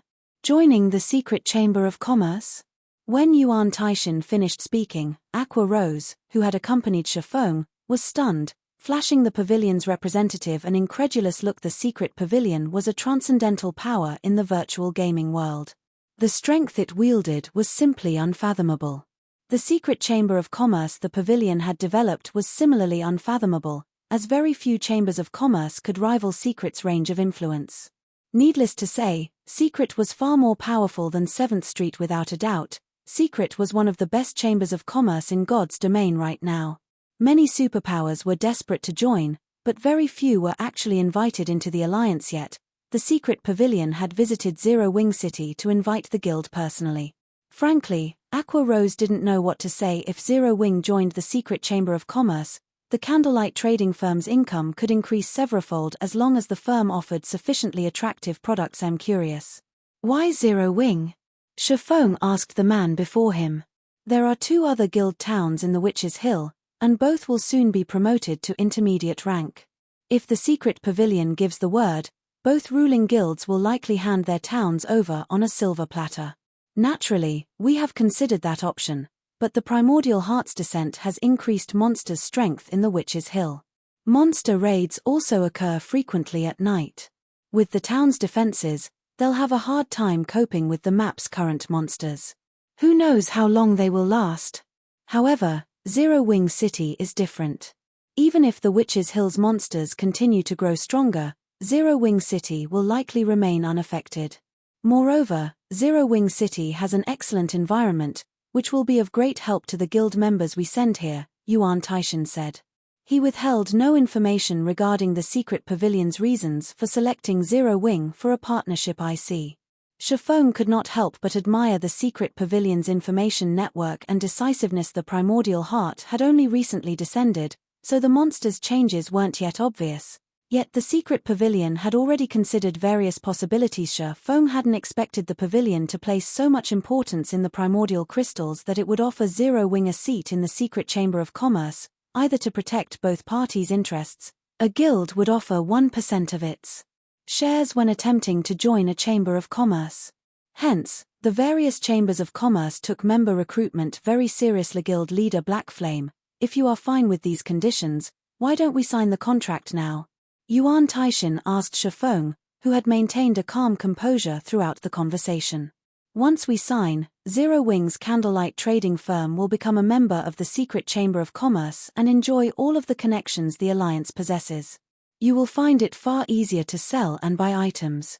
Alright, I have no issues with the offer. Feng had no problems with accepting the mentioned conditions, and joining the secret chamber of commerce would provide Zero Wing quite a bit of help, especially now that the guild lacked materials. The magic-breaking crossbows, hell tanks, and basic combat devices all required a large number of rare materials to produce.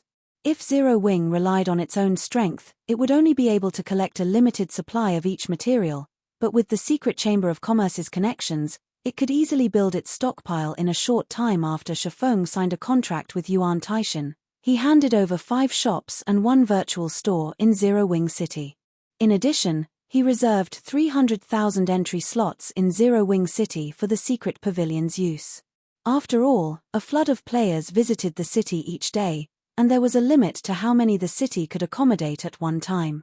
If the secret pavilion did not have any reserve slots, its members would be forced to stand in line to enter Zero Wing City. Once the transaction was complete, the Candlelight trading firm joined the secret chamber of commerce's member list, and the two organizations exchanged 1% of their shares. Shortly after Candlelight joined the Chamber of Commerce, news of it quickly spread to the various superpowers.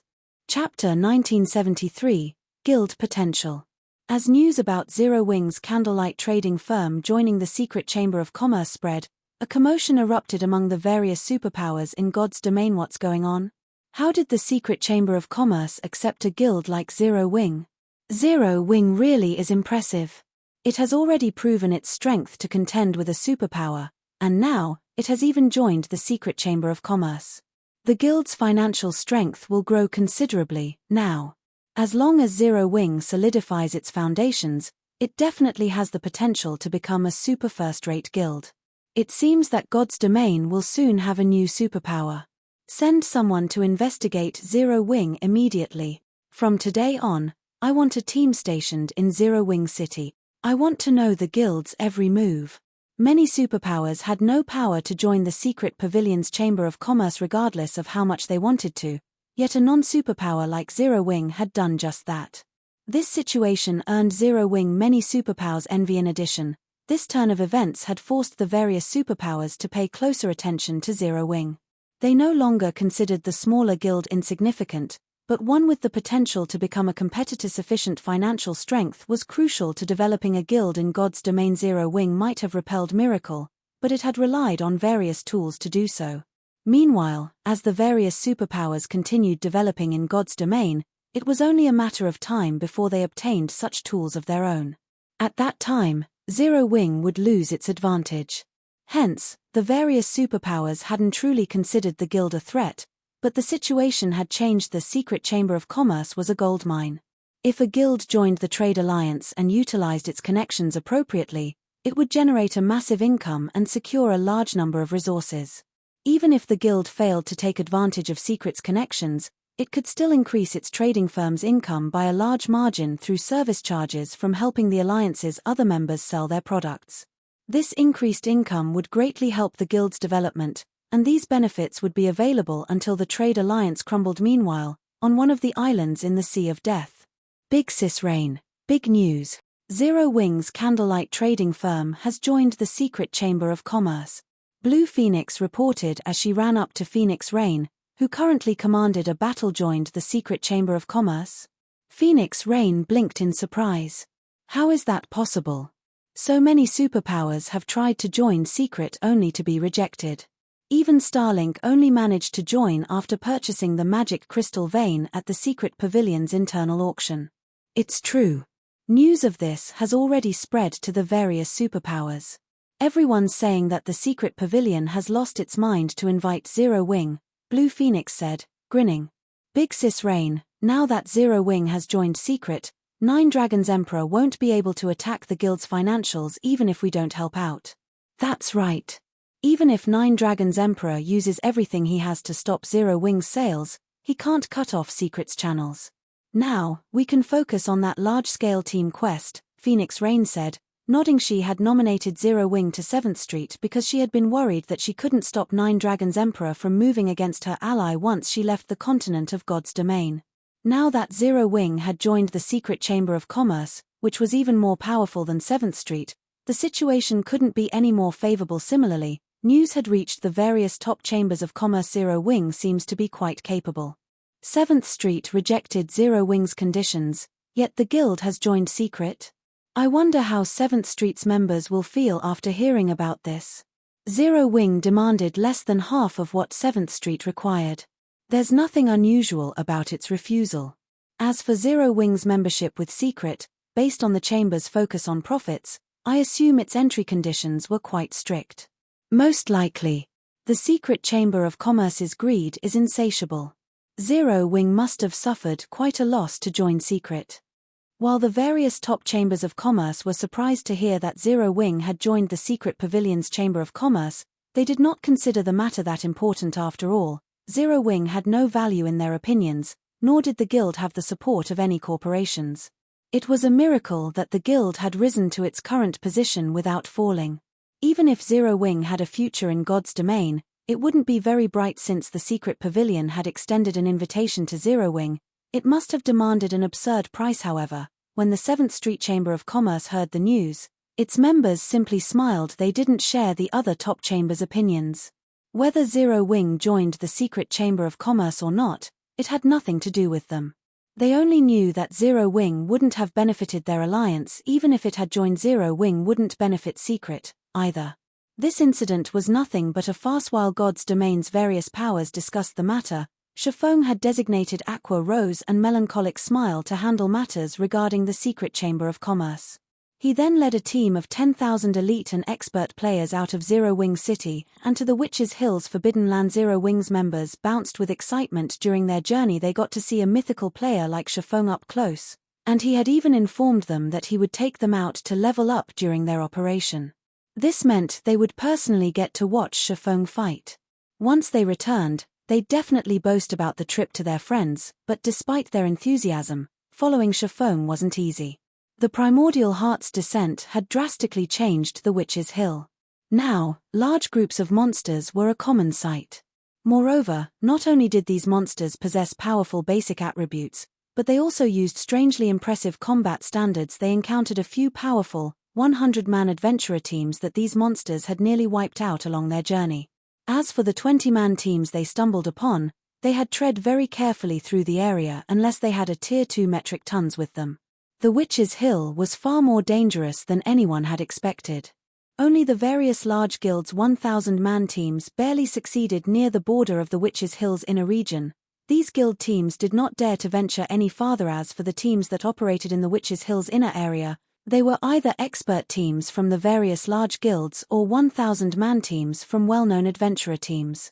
Only the teams of Tier 2 experts had any hope of surviving with 100 members. The monsters in the inner area were simply too powerful.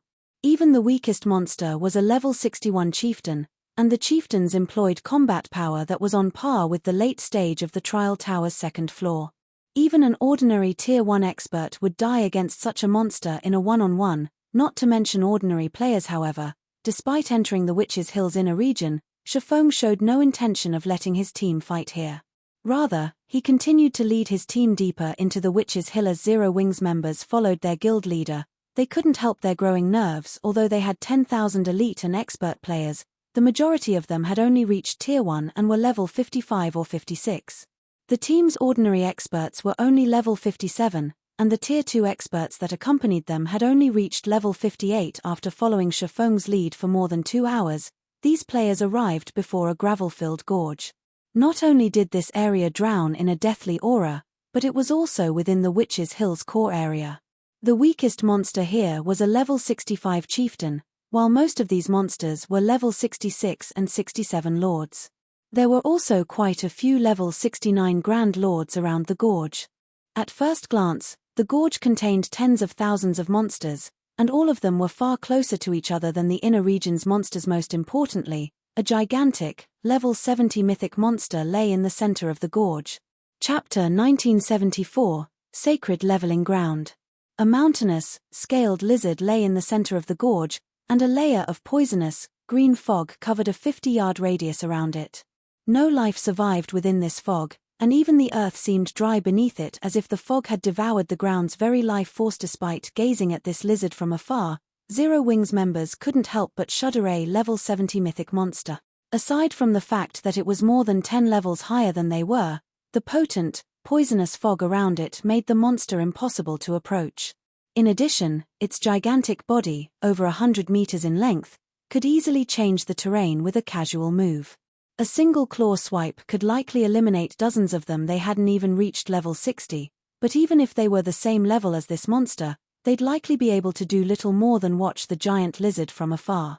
After all, the mythic lizard wasn't alone.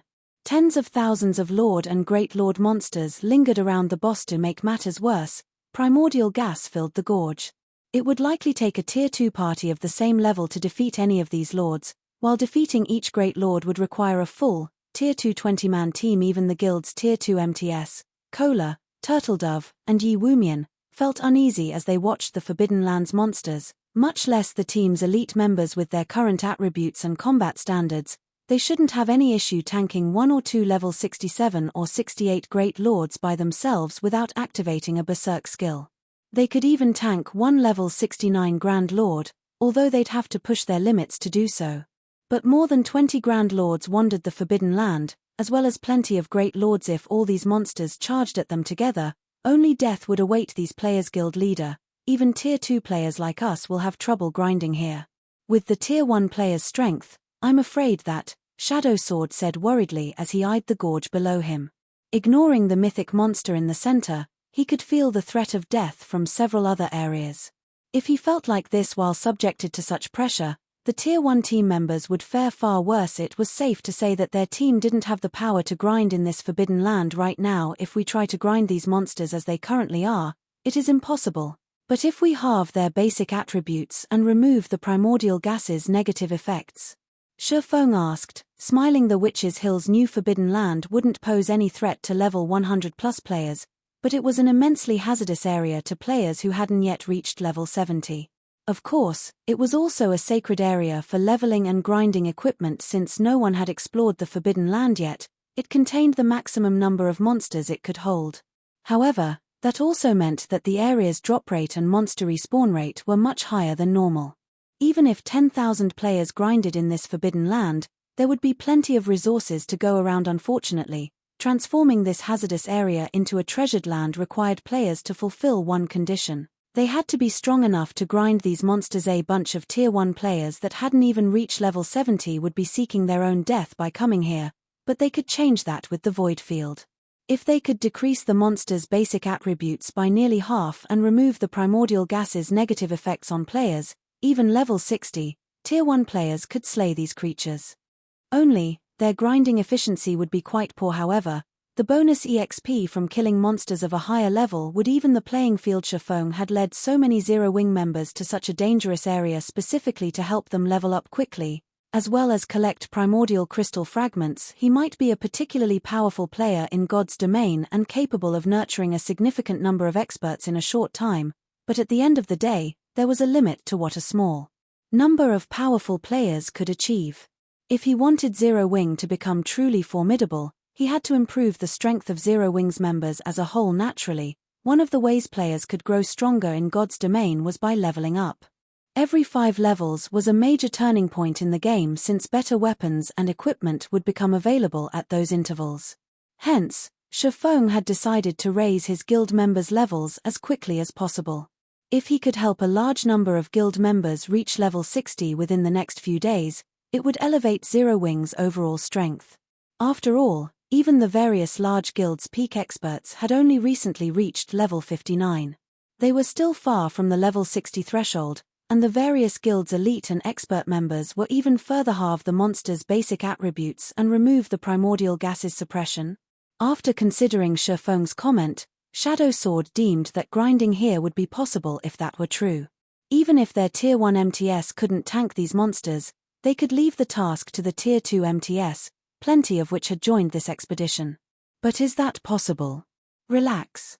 I've prepared an item to do just that, Feng said as he retrieved the strengthened set of Void Field Magic Array scrolls from his Bagay Magic Array.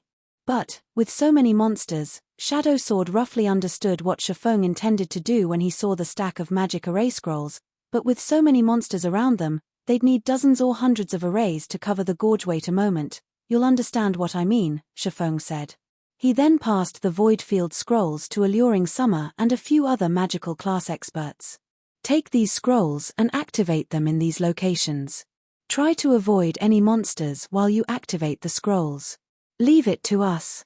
After examining the coordinates Feng had indicated, Alluring Summer and her companions went into action. Feng intended to activate the strengthened void field from halfway down the gorge. If they successfully activated the magic array there, it would cover nearly half of the area, giving Zero Wing's team enough room to fight. Once Alluring Summer and the other casters were in position, they unfurled the magic array scrolls and activated them. A gigantic silver magic array then manifested over nearly half of the Forbidden Land, enveloping every monster within range. Void Field then purified the primordial gas in the affected area, dissipating it. In addition, every monster rapidly lost basic attributes. Zero Wing's members were stunned. The Lord and Great Lord ranked monsters' attributes fell by 50%. Now, they couldn't even compare to level 60 monsters of the same rank. The only advantages they still had were their combat standards and high-level MTs. Start pulling aggro. Fight in 100-man units. Do not enter each other's combat areas. Cola, you and the other Tier 2 MTS will tank the Grand Lords. Tier 1 MTS, you only need to handle the Lords and Great Lords. Feng commanded once the void field was complete, following which, the 10,000 Zero Wing members quickly split into 100 teams of 100 players. These teams then split up and hit different areas in the Forbidden Land. Each team dealt with 3 to 5 Great Lords, and those with Tier 2 MTS handled at least one level 69 Grand Lord. Due to Voidfield's power, the Forbidden Land's danger had significantly decreased. However, Zero Wing's members weren't able to deal much damage due to the level suppression. Even Tier 2 damage dealers barely dealt more than -10,000 with each attack. Even so, the region's monsters gradually lost HP. Normally, Zero Wing's 100-man elite teams could eliminate a party of Lords and Grand Lords of the same level in 10 minutes or less, but now, it took each team half an hour to defeat a party of monsters. However, as the Lords and Great Lords died, everyone's experience bars increased by a sizable chunk. After gaining an abundance of EXP, the teams regained their enthusiasm. All of the team's level 55 elite members reached level 56 after around 6 hours of grinding, while the level 56 elite players only needed a little more time to level up. At most, they'd need another 4 or 5 hours to reach level 57. Their leveling speed was nearly 5 times as fast as experts in other areas. However, these players were far more surprised by how much loot they gained than the awarded EXP. Chapter 1975, Level Increases. Zero Wing's members had fought in the Forbidden Land for 6 hours. The weakest foes they had slain had been chieftain rank, while most had been lords, perhaps because they were the first to kill these monsters. The team had collected over 4,100 primordial crystals during their 6-hour grind. These fragments could fetch over 1,000 gold on the market, but only a fool would sell their primordial crystal fragments. With 10 fragments, one could synthesize a primordial crystal, which they could use to nurture their guild mounts. If one were lucky, They might even upgrade their guild mount to bronze rank after using 20 to 30 primordial crystals. The Forbidden Lands monsters had also dropped enough weapons and equipment to make these players' eyes glow. All of the dropped weapons and equipment were level 60 or above. The various large guilds had been expending a lot of effort to collect level 55 equipment lately. Raiding level 55 team dungeons wasn't as easy as level 50 dungeons, and unlike the latter, in which Tier 1 players could still be effective, level 55 team dungeons had been tailored for Tier 2 players. Tier 1 players would simply be a burden in level 55 team dungeons. They'd only be useful if they wore extremely high-quality equipment. Hence, the various large guilds struggled desperately for level 55 weapons and equipment. Meanwhile, most of the equipment the lords in the Witches' Hills Forbidden Land dropped was bronze rank, although they had a small chance of dropping mysterious iron equipment naturally. The Great Lords dropped mysterious iron and secret silver equipment, with the latter having a severely lower drop rate. While Grand Lords were guaranteed to drop secret silver equipment, they did have a higher drop rate than Great Lords. They also had a slight chance of dropping fine gold equipment. Since Zero Wings members were the first to pioneer the Forbidden Land, there was an extremely high number of monsters in the area. Even the rarely seen Great Lords and Grand Lords were available in abundance right now. After just 6 hours of hard work, Zero Wings' 10,000-man team had obtained over a dozen pieces of level 60 fine gold equipment, over 100 pieces of level 60 secret silver equipment, and more than 1,000 mysterious iron and bronze equipment pieces.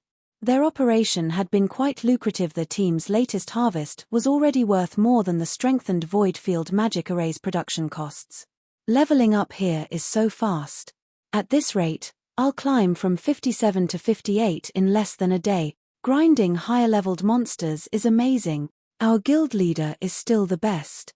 He actually got his hands on such a powerful magic array. Once I reach level 60, I'll purchase some level 60 mysterious iron equipment and get rid of my outdated level 50 items. My friends will die from envy. 1. That's right. A friend of mine that joined a super-first-rate guild was recently boasting about how he had obtained level 55 secret silver equipment. Once I reach level 60, one can buy 2 or 3 pieces of level 60 secret silver equipment from the guild warehouse. The more Zero Wings members fought, the more enthusiastic they became. They showed no signs of fatigue. They all felt as if their struggle to level up had been a mere hallucination. At the same time, they were in awe of Feng's abilities. After experiencing the wonder of this leveling speed, Zero Wings players grinded with even more effort. They even took out and used their stockpiled exotic stamina potions to stay in battle as long as possible. Feng's team was far more energetic than he had expected. He had assumed that he'd need to use 2 more sets of normal Voidfield magic array scrolls to get his team up to level 60, but watching these players' current leveling speed, he might only need 1 more set of Voidfield scrolls. If that were the case, he could bring Zero Wing City's other elite and expert members here to level up as well. Time passed quickly. Whenever a player reached level 60, Feng would tell them to leave. If they had proven their strength, he'd instruct them to challenge their Tier 2 promotion quest. If they weren't strong enough, they were told to improve their equipment and techniques. To keep the team full, Feng had Aqua Rose send other guild members from Zero Wing City. After grinding for about 20 hours, several hundred of Zero Wing's Tier 1 experts had reached level 60. Once they traded Feng for level 60 mysterious iron or secret silver equipment, they left to challenge their Tier 2 promotion quests. Now, even the lowest-leveled elite member was level 56, while most of them were level 57. The majority of Zero Wing's Tier 1 experts were now level 59, with only a few stuck at level 58. The team's overall leveling speed was explosive. Grinding here proved far more effective than in 10 resource zones. Aqua Rose was immensely excited to see this. With the resources this Forbidden Land had to offer, Zero Wing could solidify its foundation and strengthen God's domain. Every location had limited resources and areas that could accommodate thousands of players, allowing them to level up rapidly, were incredibly rare. Generally, the various superpowers dominated these areas. After all, ordinary resource zones could only accommodate several hundred players at a time. If players flooded to a resource zone, leveling speed would decrease. It was easy to imagine how precious zones that could accommodate several thousand players were, yet this Forbidden Land easily served more than 10,000 players, and they all leveled at a phenomenal pace. If the various superpowers found out about this, their envy would know no bounds. Guild leader, we've found 3 unknown alchemy recipes and an unknown stone tablet among the loot. Even an advanced appraisal can't identify them. Alluring Summer, who was busy collecting the various teams' loot, suddenly reported unknown alchemy recipes and an unknown stone tablet. Feng's lips curled into a smile as he considered a possibility. He then said, "Bring them to me." "Understood. I'll be right there," Alluring Summer said as she gave Feng's excited expression an odd look. She then ran toward his current location. Once Feng received the unknown recipes and tablet, he eagerly activated omniscient eyes to appraise the items. I was right. Feng was ecstatic as the items revealed their information. Of the 2 items Alluring Summer had collected, the alchemy recipes were none other than the resuscitation potion recipes. Only master alchemists and above could use these, and each recipe was worth thousands of gold. Countless players had ventured to the Witches' Hill's Forbidden Land to grind for these recipes, and even then, they were unlikely to drop after a full day of grinding. Yet Feng held 3 copies in his hands. He had to admit that the benefits of pioneering a forbidden land were truly wonderful. Not only were there plenty of monsters to kill, but items' drop rates were much higher than usual. The unknown stone tablet, however, was even more valuable than the resuscitation potion recipes. If Alluring Summer hadn't mentioned the tablet, he would have forgotten that it had a chance of dropping here. The unknown tablet had been crafted from red luminary stone. It was an ancient god's secret key, an item that had been immensely famous throughout God's domain in the past. Normally, this item only dropped in otherworlds, but since the monsters in the Witches' Hill's Forbidden Land were from otherworlds, it had a slight chance of dropping. Unfortunately, the secret key's drop rate was so minuscule that no one had ever thought of grinding for it here. But despite its abysmal drop rate, an ancient god's secret key had appeared,